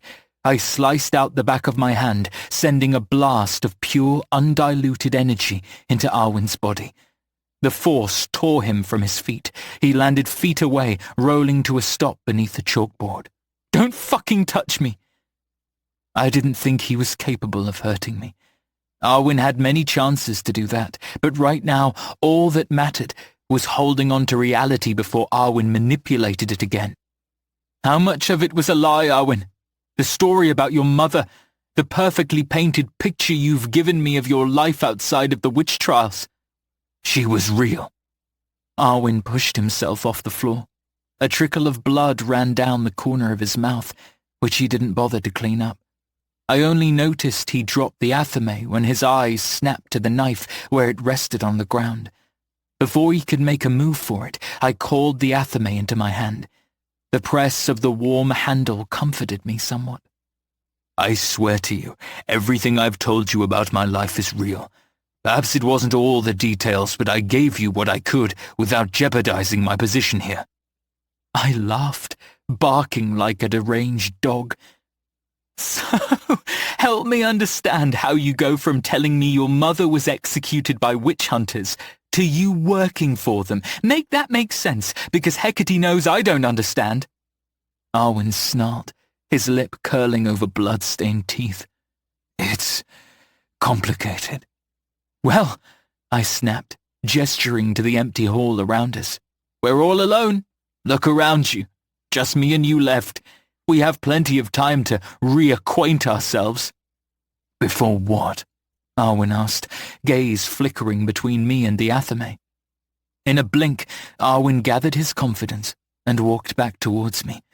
His pace was sure, his stride long and undeterred. He didn't stop until only the athame was between us. Do you plan to kill me, Hector? Because I don't think you have it in you. My grip tightened on the handle as I refused to lower the blade. It pricked through Arwen's shirt, cutting into the flesh above his hunter's mark. I'll do what's required. I'm not your enemy, Arwen said, looking down the bridge of his nose at me. Believe what you think. See me as the monster your kind makes us out to be, when the truth has always been lying right before you. Your kind? I stammered, head aching. You say it as if you're any different. I am.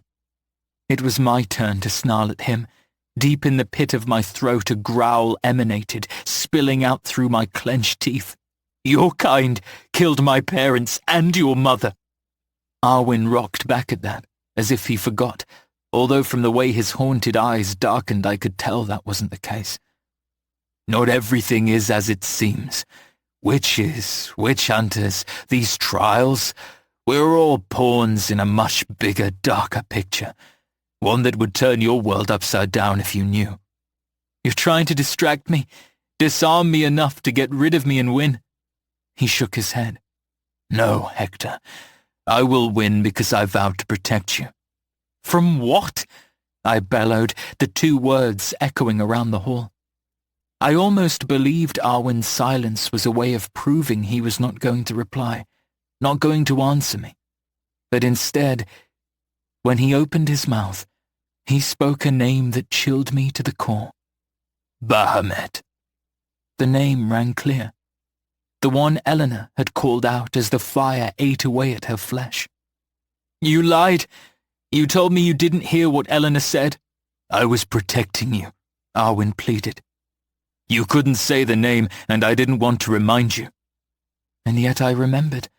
This time that name didn't slip through my mind like sand through fingers. The atmosphere changed.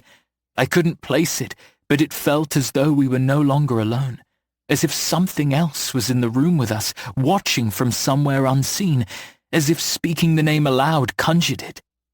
Who is this? Demon. Bahamut, the maker of Dios, the very root of evil, pure demonic darkness. You've discovered not only my secrets, but the undocumented truth hidden beneath this place. Ask yourself why the Coven send witches here, not as contestants, but as sacrifices to something greater, a tithe, a payment for power. There is so much you don't know, and I understand I'm the last person you wish to trust, but I swear to you, Hector, I'm not your enemy. Tears welled in his eyes, brightening the color like water over diamonds. Ask yourself why your mother's dying wish was to keep you away from this, to prevent the witch trials from ever happening again. Don't you dare speak of my mother as if you knew who she was or what she wanted. Arwen chewed on his lip, his eyes breaking away from mine in a moment of weakness. In a game of darkness, it is important we find our light. Hector, that's you. It's always been you. There was nothing light about me, not with the slithering beast in my gut. It's always been you. There was barely a moment of peace as I let reality sink in. I didn't even have time to react, physically or mentally, to Arwen's words. A bell tolled, the warning gong that signaled the beginning of a trial. The sound was so loud, so demanding, it was like being stood beneath the bell itself as it rang. My skin shivered with it, my ears threatening to bleed as the noise ruptured my insides. But the dreading had just concluded. There should have been at least a few days between. Never had two trials occurred back to back. Unless the entity behind it felt the need to rush. And yet there was no mistaking that noise for anything else than what it was. A signal to the next trial. Bahamut needs to find a new vessel, Arwen continued, his voice clear but rushed. The final trial is upon us. All I wanted to do was scream at him, demand that he explained what this Bahamut was. A demon, he said, and yet even I felt as though it was something more. Because all the name meant to me was a bad taste in my mouth and a physical tremor of disgust across my flesh. He took my distraction as a chance to move the athame from his stomach and gather me into his hands. What did I say about touching me? You must listen to me, Hector. Arwen interrupted, panic clawing across his face. There is evil at work, evil I want to destroy. But to do so, I must win the witch trials. I must become the vessel for the Grand High. I tried to break free of him, but his grasp was iron-strong. My eyes glowed as I completely unleashed my gift. The athame raised in the air, held by invisible hands, and leveled itself against Arwen's throat. I swear to Hecate herself, if you don't release me, I will kill you. Arwen's grasp didn't falter. All that changed was his expression. His full lips drew down into a frown, lines across his forehead more like deep groves. Hecate has no dominion here. Haven't you worked that out yet? That was the proof I needed to know he was lying. Because if Hecate didn't have control here, then why could I call upon the old magic? If her presence was anywhere, it was here. I smiled at the knowledge that I had finally worked him out. You're wrong. I pictured the symbols for the elements in my mind, gathering the glowing chords of light in my mind's eye as they burned brighter than any sun. Hecate is here. I sense her. One thought, and I'd unleash each element upon him. That was all it would take. I didn't say she wasn't here, Arwen added, looking no different to a frightened little boy. I said she has no dominion. This place is her prison, as it is ours. It's Bahamut who rules, Bahamut who infects, Bahamut who takes our souls and feeds them into this place. You saw his creations. You felt their claws sink into your flesh. You cannot deny there is darkness here. I wasn't sure what I could deny or confirm. Nothing was making sense, all beside a faint scratching sound that started just beyond Arwen's shoulder. Without lowering the athame with my mind, I peered behind him to see what was making the sound. Another witch?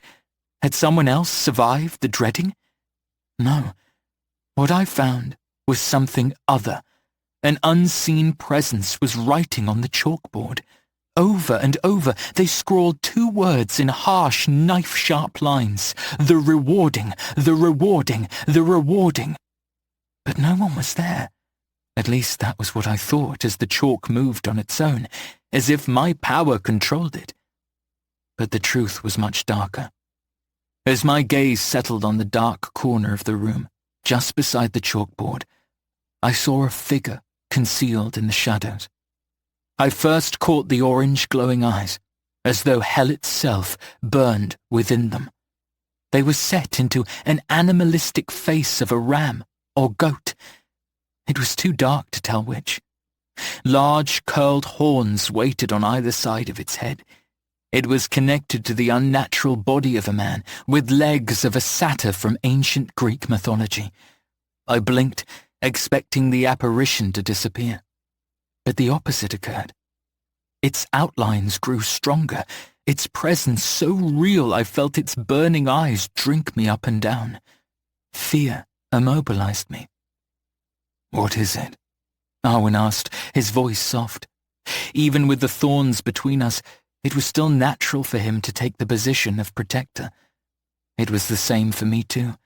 For a moment I forgot he was a witch hunter, my enemy. I forgot everything that had been revealed and wanted only to bury my face into his chest and pretend I'd never seen the creature in the corner of the room. Arwen's hold on me relaxed as he turned around to see what had caused all the blood to drain from my face. I took the chance to draw back from him. As I did, I lowered the athame, allowing it to float down into my waiting hand, where I quickly placed it into my belt. "So the final trial is the rewarding." Arwen said what I had already discovered, but what he didn't mention was the demonic figure watching us from the shadows, studying us. "Where we'll be shown our greatest wish, and prove we are resistant to its draw." "Why bother telling me if you're so desperate to win?" I asked, feeling those hellfire eyes devouring me. No matter how I pretended the creature was not there, I couldn't deny the heavy presence. Arwen didn't answer my question. Instead, he replied with a question of his own. "Because I'm confident I will pass it." I swallowed down the sudden rush of bile. "How so?" The creature moved, lifting hooved hands up. As it did, the darkness beat and swelled like a living thing. It crept up the walls and across the floor, like oil spreading towards us. "Because what I desire most in this world is your forgiveness." Arwen lifted a hand and traced fingers down the side of my face. I should have pulled back, for I allowed his touch to comfort me as the shadows gathered closer and closer. "And I already know that it is something I will never deserve from you. I've lost that chance before it even truly was one. That, Hector Briar, is exactly why I know I'll win and you will lose." His hand dropped, but the presence of his touch lingered. "You seem so confident." Arwen turned his back on me and faced the gathering shadows. As he did, he answered me. Although I couldn't see his expression, I heard the emotion in his tone, the way he choked on his words and how they cracked in pitch. "You shall see."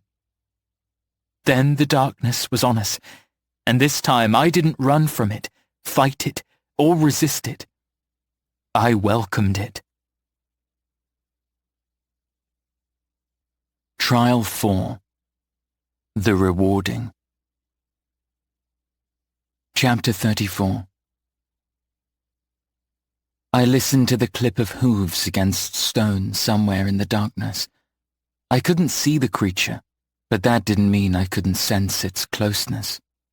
My skin shivered with anticipation, my eyes wide and darting around, although I couldn't make anything out in the overwhelming dark.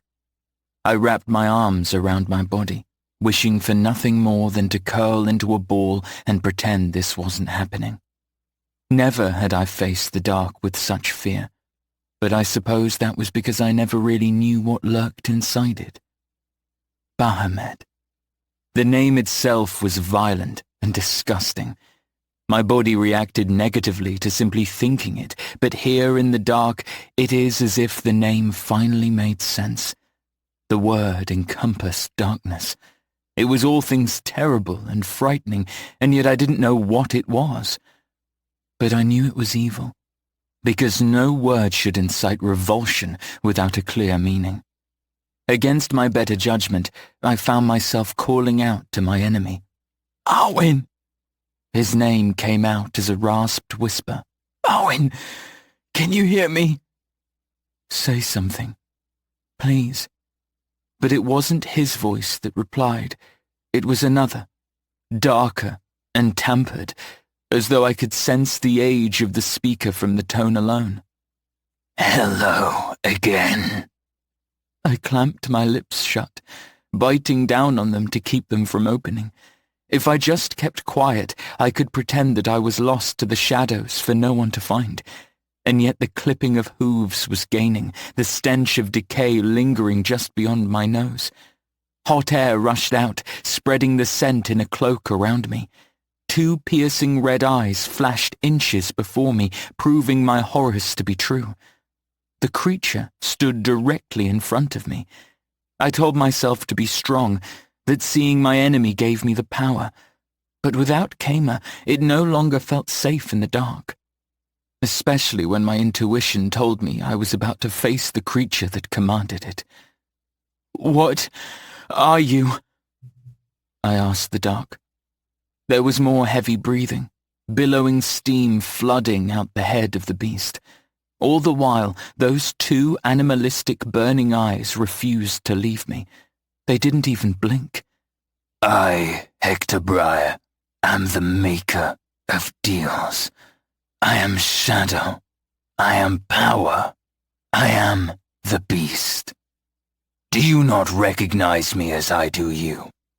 I couldn't even see my hands before my face. Even the darkness felt thick when I moved my body, as if it was a body of water pressing in on me. "No, I'm sorry to disappoint, but I don't recognize you. Turn a light on and maybe a better look will help me answer your question." "You remind me of her," the creature said, ignoring my jibe. "Strong-willed, powerful, irritating." "Whoever that is you're referring to sounds like fun." A loud bang silenced me. Although I couldn't see what made the sound, my imagination filled in the gaps. It was the sound of a hoof smashing into the ground. Fueled by its disdain, the creature's darkness swelled around me, latching bands of iron around every limb until I was truly a prisoner to this place. "My last vessel served her purpose in the beginning, before she attempted to subdue me. That was her downfall. That was what led to her death. If only she accepted what I offered her, then maybe, Hector Briar, you'd not have been left forever navigating this world alone." "Speak plainly," I shouted, straining against my bindings.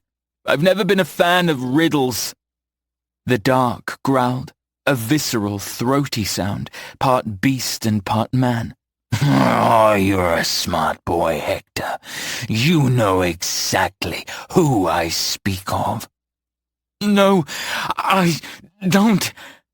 I struggled against the darkness holding me. "Your dearest mother." Something sharp drew down the side of my face, like a clawed finger mapping out the details. I tried to cringe away but couldn't move. "Do you truly forget me? After we spent so long together. 9 months I festered beside you, and yet you treat me with such animosity." At its words, the viper inside me stirred, waking like a babe hearing the sound of their parent's voice. My thoughts betrayed me. All I knew was whatever the final trial was rewarding me with, this was certainly not it. I pulled and thrashed, spat and hissed, but still that dreadfully sharp finger moved down the length of my neck to my clavicle. The only way I could describe the touch was territorial, as if the entity was claiming me. "Get off me!" I hissed, fists balled as the only act of defiance my body allowed. "The last man to lay a finger on me died with his tongue stuffed in his throat." "I am no man." Shivers passed across every inch of my sweat-damp skin. "Then what are you?" "Say my name." The darkness hissed. "You know it." Blood filled the insides of my cheeks as my lower lips shred beneath my teeth. I refused to answer, knowing that it was exactly what the creature wanted, and for whatever reason, refusing it made me feel like I was grasping onto the last shred of control. "Say my name," it repeated, fury dripping from its harsh tongue. "No!" My knees cracked against the ground. My arms tugged behind my back. The burning eyes were no longer before me, but I sensed the presence of the creature at my back. Its warm, rotten breath itched against my exposed neck. A long, unnatural hand grasped my shoulder, holding firm. And when it spoke again, it was directly into my ear. "Defiant, just like your mother. Undeserving, and yet still I want you. But you will want me too, Hector. I will make you scream my name, beg for me. They always do in the end. I will make you need me, and then I shall take you." All at once the hand released me, followed by the dark bindings. I sagged forwards, breathless from panic rather than physical exertion. My hands materialized, splayed out beside each other, pressed against familiar dark wood flooring. As the darkness peeled back, it revealed a room that I had remembered from many years ago. Before I looked up, I knew where the creature had deposited me. It was my home, the apartment in Oxford I'd grown up in. The first thing the darkness revealed was the fireplace my mother had hid me within on that fateful night. It was surrounded by the same moss-green tiles I remembered so vividly. The fire poker leaned helplessly up against its side. As I swept my eyes around the room, it was like a painting suddenly coming to life in colour. The table we ate at was turned over, the contents of plates, food, and smashed glass scattered across the floor. A body was slumped over it, hand reaching out towards the fireplace as though it longed to touch something. It took me a moment to realize who the man was, with his glassy eyes and pale skin, familiar, yet distant. "Daddy?" I gasped, almost unable to get the word out. His neck was split with a clean, precise line. Blood seeped out the wound, soaking his once white shirt, turning it a rusty black colour. In my mind, I knew this wasn't real, but my heart couldn't discern reality from illusion. It ached with pain, as though I'd stepped back in time again and planted myself in the middle of my worst nightmare. My father was dead. I tried to call for him again, but the only response was silence. I stood on shaking legs, all my bravado gone. Before I swept my eyes over the room, I knew what I'd find. There was another body. More death. Hector Briar, the last Grand High, my mother, was laid almost peacefully across the floor. Her arms were straight beside her. The blue flower dress she wore on that night was ridden up, exposing her stomach. Vomit burned at the back of my throat. I doubled over, spilling the little contents of my stomach out across the floor. It smashed against my boots, proving that whatever this conjuration was, it was tangible and reactive. I didn't even bother to clean my mouth of the sick before I ran to her side. "I'm here, Mummy. I'm here." I sobbed over her, searching for any signs of life. But everything was silent. Her skin was ice-cold to the touch, almost hard like stone. Her eyes stared longingly at the ceiling as a single tear escaped down her cheek, frozen like a jewel of time. She was dead too. There was no disputing that fact. The first thing I did was tug the dress down over her knees again. Even in death, she deserved her modesty. I couldn't stop myself from counting the number of stab wounds across her stomach and chest. In the back of my mind, for every wound I recognized, I heard the thud of the knife. Thud, thud, thud. A sound that had haunted me for years after my parents' murders. As Kamer kept me hidden in the shadows, he couldn't mute the sound. I'd latched onto it, refusing to ever forget. But as the years went on and my parents' voices faded, the sound of the blade being stabbed into my mother had never gone away. I no longer cared if this was real or not. Not as I dragged her stiff, cold body into my lap. With shaking fingers, I pushed the strands of honey-gold hair out of her face, tucking it neatly behind her ears. "How is this my greatest wish?" I sobbed, speaking to no one and everyone at once. The room was only occupied by the corpses of my parents and me, but I knew without a shadow of a doubt the beast was watching. "Say my name." The creature was close. It would be listening. So I spoke to it, tongue lashing with vehemence. "The rewarding is meant to show as our greatest desire, and yet you torture me with this." Proving my theory that the beast was watching, it replied, "Tell me what you desire." Was that sadness I heard in its voice? How dare the creature, who took accountability for her death, grieve for her? "I don't know," I replied, tears streaming down my face. I looked towards the corners of the room where the dull light couldn't reach, half expecting glowing red eyes to flash in return. But they didn't. I then glanced towards the fireplace, wondering if, even in this nightmare, Kamer was still hiding the heartbroken little boy I had once been. "Yes," the voice hissed. "Yes, you do.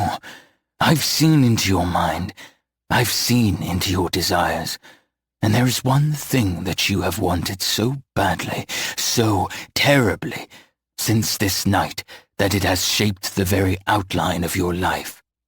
I hung my head over my mother's body, holding her so close that I longed to imprint her on my very skin.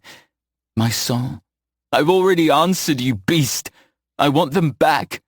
"Lies," it replied. "You've had many a wish, but never that.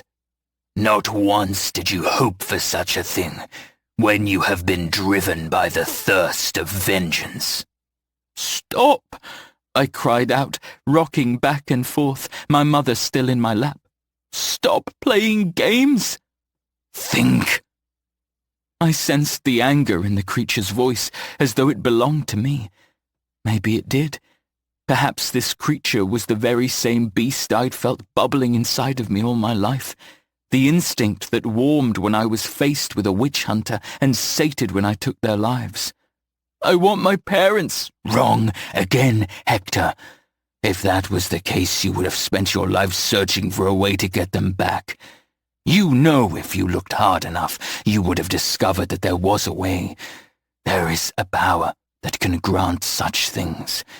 But instead, you followed the darkness inside of you, and you searched for."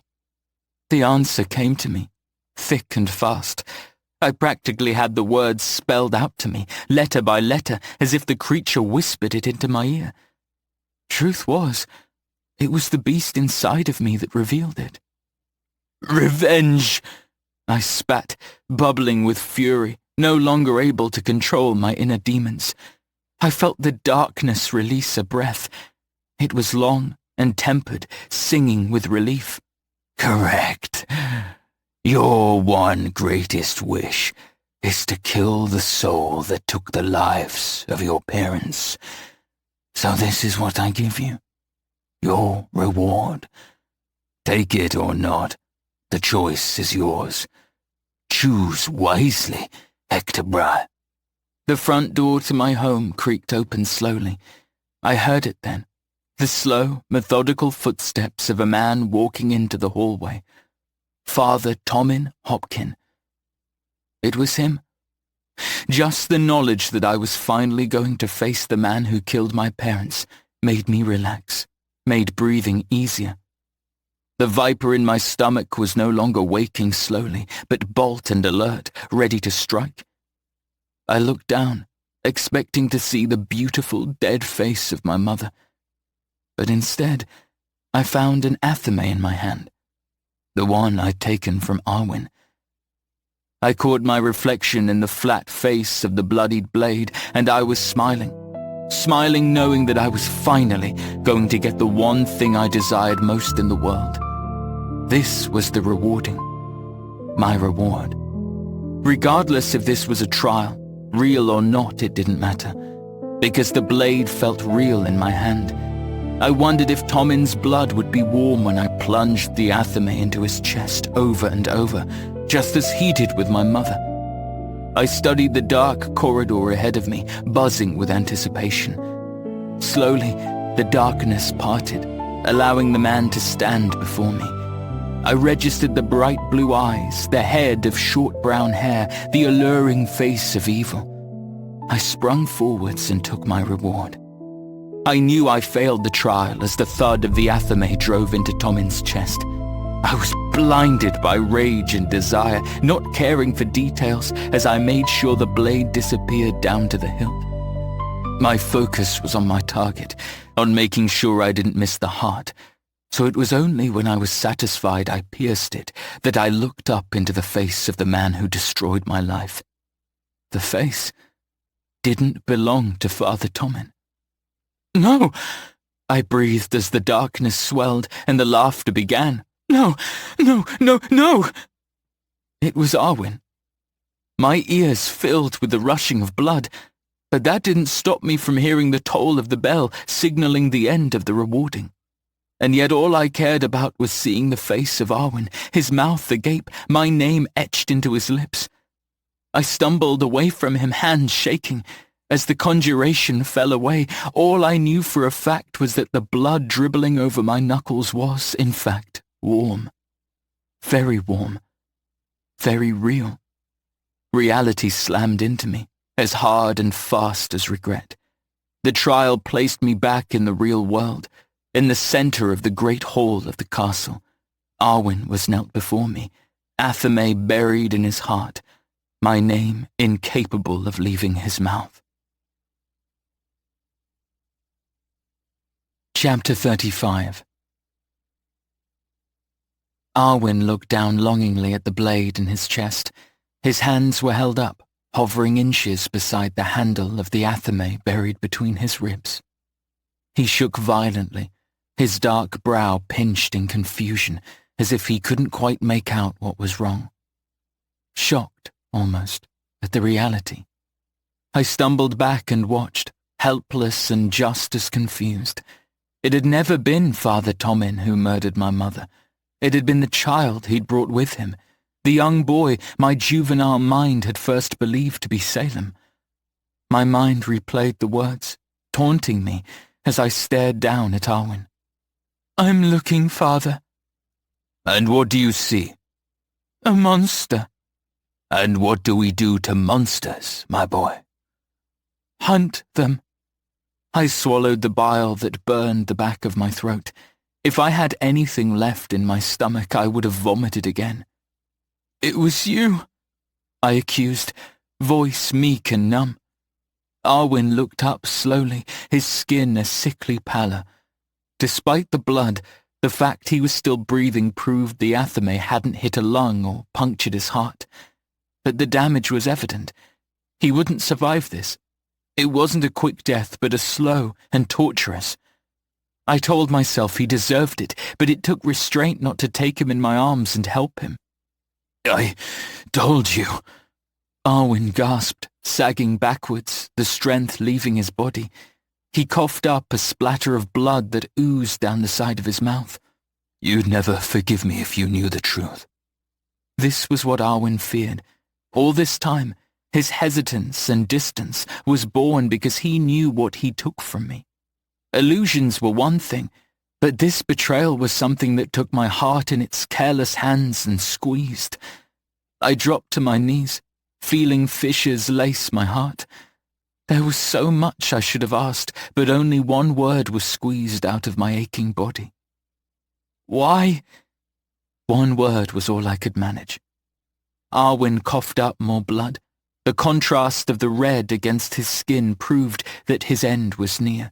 His breathing was shallow and rasped, his chest rising and falling dramatically as if his heart was compensating for the loss of blood. I wish I could explain. Then try, I shouted, snapping out of my stupor. I knew if he died, he would take the answers from me. I fucking deserved them. I deserved to hear him tell me. I dragged his limp and useless body onto my lap and held his face in my shaking hands. You owe me answers, Arwen. You don't get to die on me before helping me understand. Arwen blinked slowly. Every time he closed his eyes, I believed it was the last time they'd be open.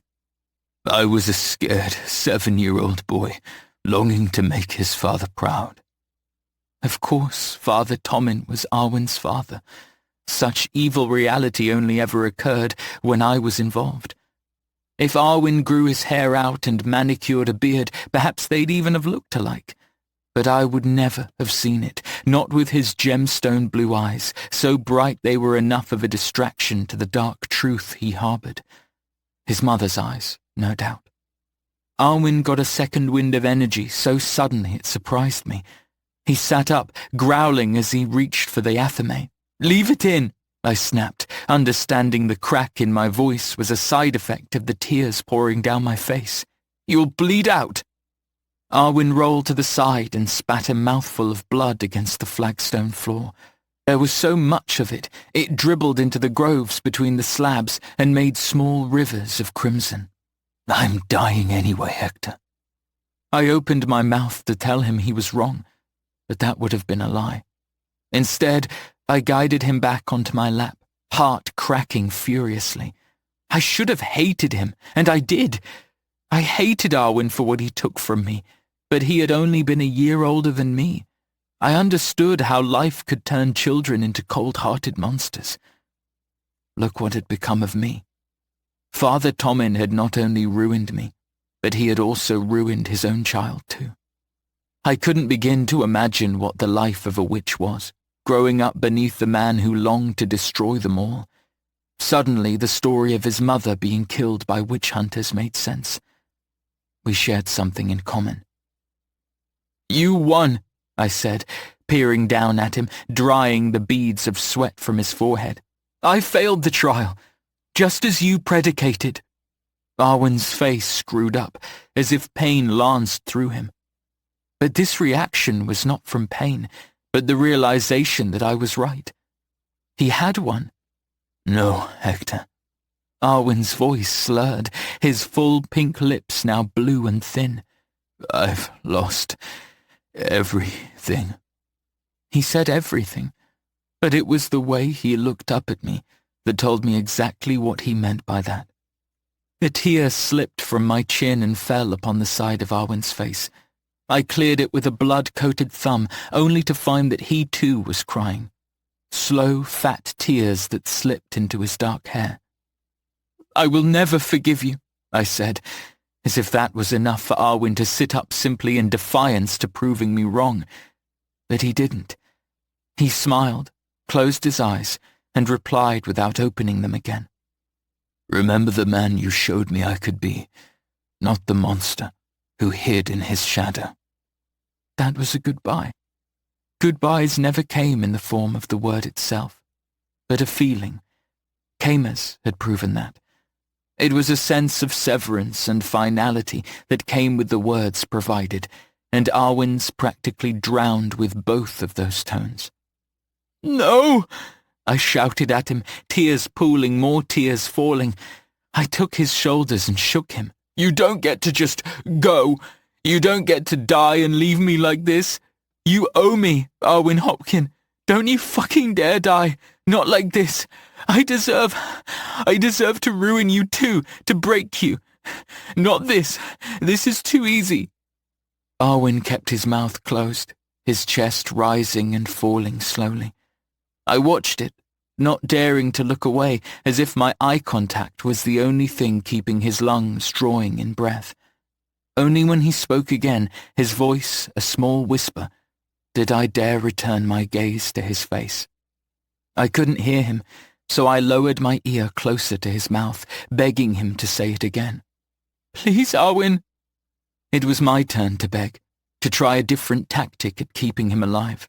"If you can't forgive me," Arwen whispered, his lips so close to my ear they brushed my tacky skin. "At least forgive the child, who had no choice. He doesn't deserve your hate, but I do. Stay alive and I will consider it." If Arwen wasn't a dead weight on my lap, I would have reached into my pocket and withdrawn Eleanor's grimoire. But even a powerless witch knew that defying death was not a power in Hecate's remit. It was something darker.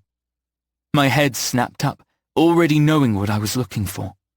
There, in the corner of the room bathed in shadows, was the beast. I knew he'd be watching, and I knew now what I needed him for. "I failed! Arwen won!" I screamed, knowing my time was running out. "He's your victor!" The demon stepped into the dull light, revealing his form. Tall and imposing, the face of a goat with curling horns. He wore what looked to be a suit with the gloved hands of a man, but cloven hooves for feet. There was no denying the aura of darkness that clung to the demon like a cloak, which trailed behind him as he walked towards me. "I am aware of my own rules," the demon replied, burning eyes boring through me. "But my victor is dying, rendering him useless to me." Without taking my eyes off the demon, I pressed my fingers against Arwen's neck. If I focused hard enough, I knew his heart was still beating. The patter was faint, but undeniably there. "He still lives," I said, almost pleaded. "Your victor is not useless yet." The demon paced towards me, bringing with him the stench of rot beneath something sweet, like roses. "And what is it you wish for me to do, Hector?"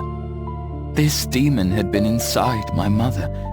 He had possessed her, making her the Grand High. The pungent scent of Thistlebane followed me from the memory, proving to me what my mother did to the demon. She buried him. Save him! A long, heavy breath exhaled, as if the darkness itself breathed. "Say my name, and I will do it." Once again, the viper stirred, like called to like. 9 months I festered beside you. My mother had been pregnant, carrying me in her womb, when this beast possessed her body. Was that what drew me towards it? Had a part of the creature been left behind inside of me after he was banished from her body? Pieces of the puzzle fell into place. My blood, the key, her keeping me away. The darkness inside of me unraveled as though it enjoyed the truth I was working out. I chewed down on my lip, knowing this was all a game to the demon. He sensed my hesitation, gazing between me and the limp body in my arms. There was so much blood now it was hard to discern where it ended and began. "Hurry now, child." I hissed in the face of evil, desperate but furious. "He won! Without Arwen, you're stuck here. Without him, your freedom is stunted. Save him!" "All it takes is for you to say my name." "Why?" I shouted, clutching onto Arwen so tightly he would shatter like glass if he was as fragile as me. What does it matter?" "Because you are the key."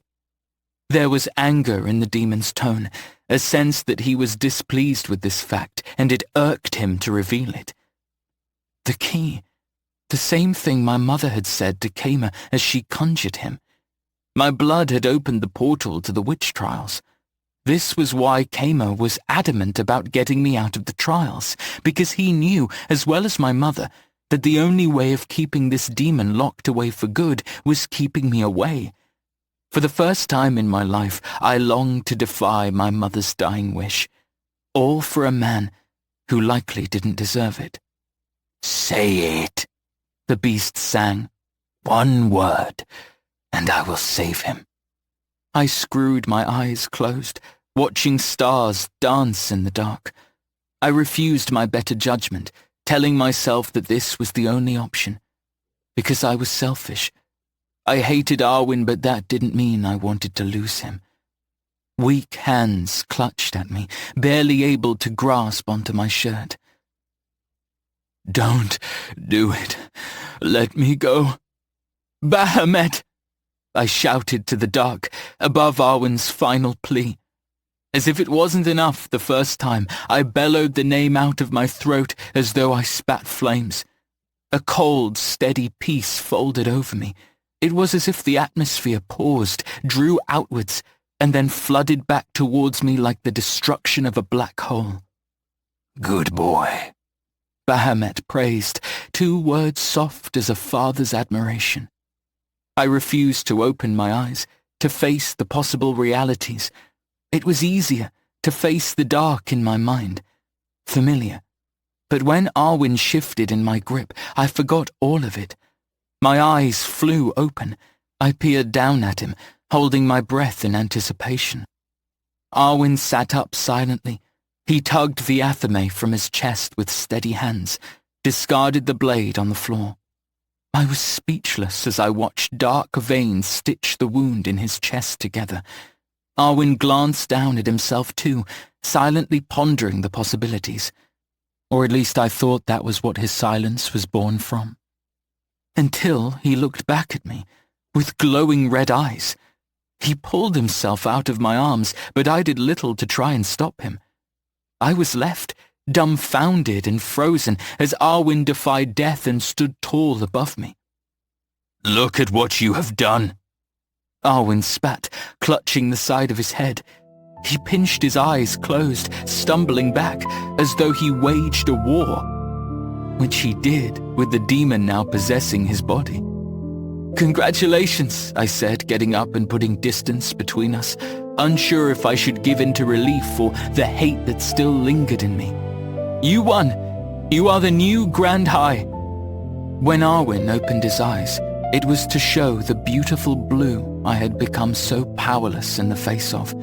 Pools of sapphire I would have happily drowned within until I discovered his truth. In seconds he was before me, grasping the sides of my arms so tight I knew my skin would have bruised. "Listen to me," Arwen said, wincing as he battled against the entity possessing him. Unlike my mother, he didn't have the Thistlebane in his system to render Bahamut powerless. At least, not yet. "Tell them you won," Arwen forced out as though the words pained him. "Tell who?" I couldn't grasp the reality that Arwen had been a thread away from dying and now stood before me, alive and well. He held me close, snarling in my face as he forced his words out. "The Coven. Tell them you won. It will give you time." He fell to his knees, screaming out in agony. I was pulled down with him, unable to break away from his grasp. "Time to save yourself from what is to come." I was stunned to silence as the reality of everything set in. Arwen had become the Grand High. I'd passed the greatest power straight into the hands of the enemy. As if reading my mind, Arwen broke out of his inner battle and fixed his eyes on me. One was beautiful blue, the other a terrifying ruby. "It was Jonathan Bailey who sold your parents out. He was as much to blame for the death of your parents as I was. Trust no one. Trust. Arwen silenced himself as Bahamut finally took over. As suddenly as his fight began, Arwen was calm as the center of a storm. Both eyes were overcome with the demon's red, and I knew that I'd lost him. See you soon, my child, Bahamut said, using Arwen as a puppet. He released me, waved a hand in my direction, and I felt my body leave the floor. I was forced backwards, torn away from Arwen as he faded into the distance. Shadows swallowed me whole, chewed me up, and spat me back out. I hit the ground on all four, unable to steady my breathing. I was vaguely aware of the shuffling of feet, the gathering of people around me. When I looked up, I was no longer in the castle. Arwen was no longer standing before me. Instead, I faced Jonathan. I was back in London, in the cellar of the White Tower with the stone archway at my back, the one we'd walked through to enter the witch trials. Fanned out around Jonathan were witches with eyes glowing an array of silver, blue, red, and green. "Welcome back, Hector Briar," Jonathan said, a hesitant yet knowing smile plastered across his mouth. There was no time for clear thoughts before I attacked. Chapter 36. All I could think when I laid eyes on the man who betrayed my family and those he'd sworn to protect was what Arwen had told me. Jonathan was the cause of my mother's death. The letters in Romy's diary proved it. He had sold her out to the witch hunters. There wasn't room to care why or wonder about his reasonings. All my hate, all my anger and disdain came crashing out of me. The viper may not have been sated during the rewarding, but it would now. The demon inside of me, the shard Bahamut embedded into me as I grew beside him in my mother's stomach, was free. The darkness had never felt so prominent.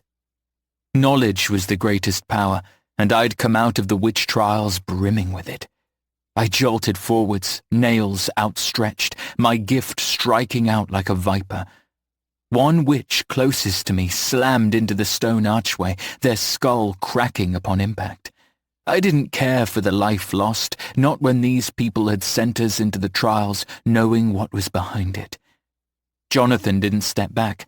He didn't even bother to move out the way. His confidence stirred something violent deep in my gut. It was the type of behavior exposed by someone who already believed they'd won. And he had. For now. Jonathan smiled at me as my body was taken over by the witches around him. In seconds, I was back on my knees, arms pinned behind my back, a needle buried deep into my neck as a strong dose of thistlebane was emptied into my bloodstream. Jonathan tusked, arms behind his back, his entire demeanor one of calm control. "That isn't the way to act now, is it?" I gathered phlegm in my mouth and spat it at Jonathan. Without breaking our eye contact, I said the very thing he likely expected. "I know what you did. I know who you truly are, Jonathan." He tilted his head, smiling harder. If it wasn't for the witches physically restraining me, I would have clawed his fucking mouth from his face. "I don't doubt it. Even your mother was far too inquisitive for her own good, and look where that led her. 6 feet under the ground, all that power at her disposal, and she chose to squander it, bury it.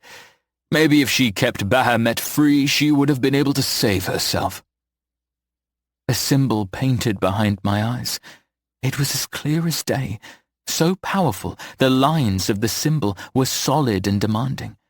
Although the thistlebane had rendered me powerless, I knew this feeling suggested otherwise. Old magic. A spark of it still lingered in my bones, just in reach.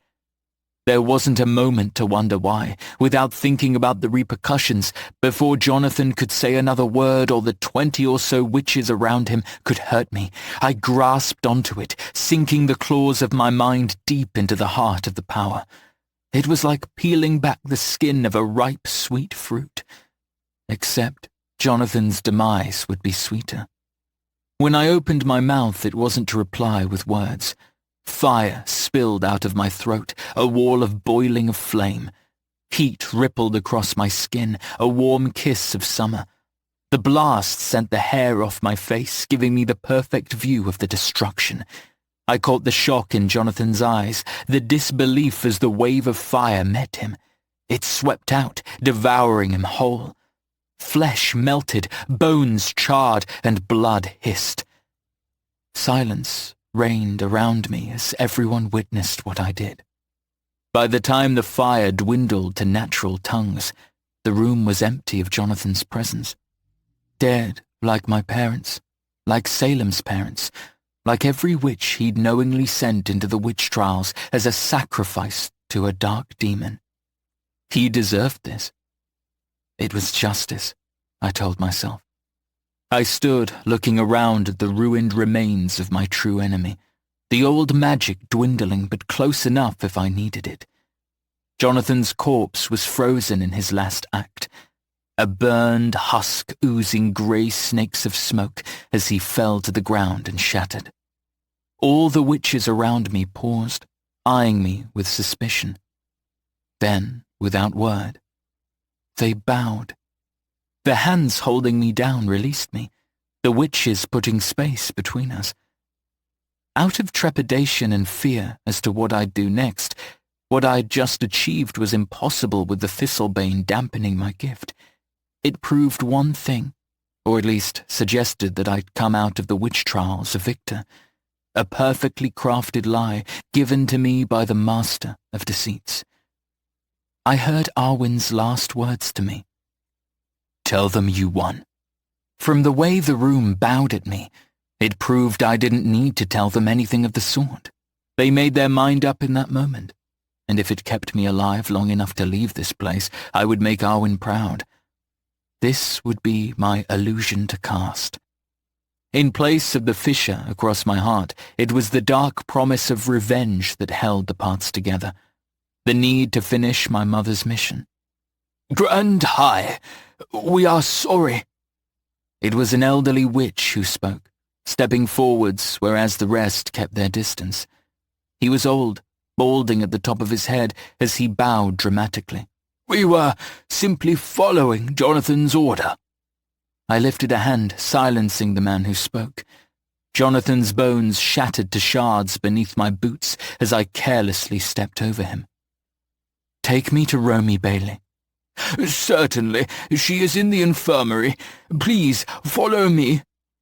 That was the excuse the witches required to step out of the way and let me follow the male witch out of the cellar.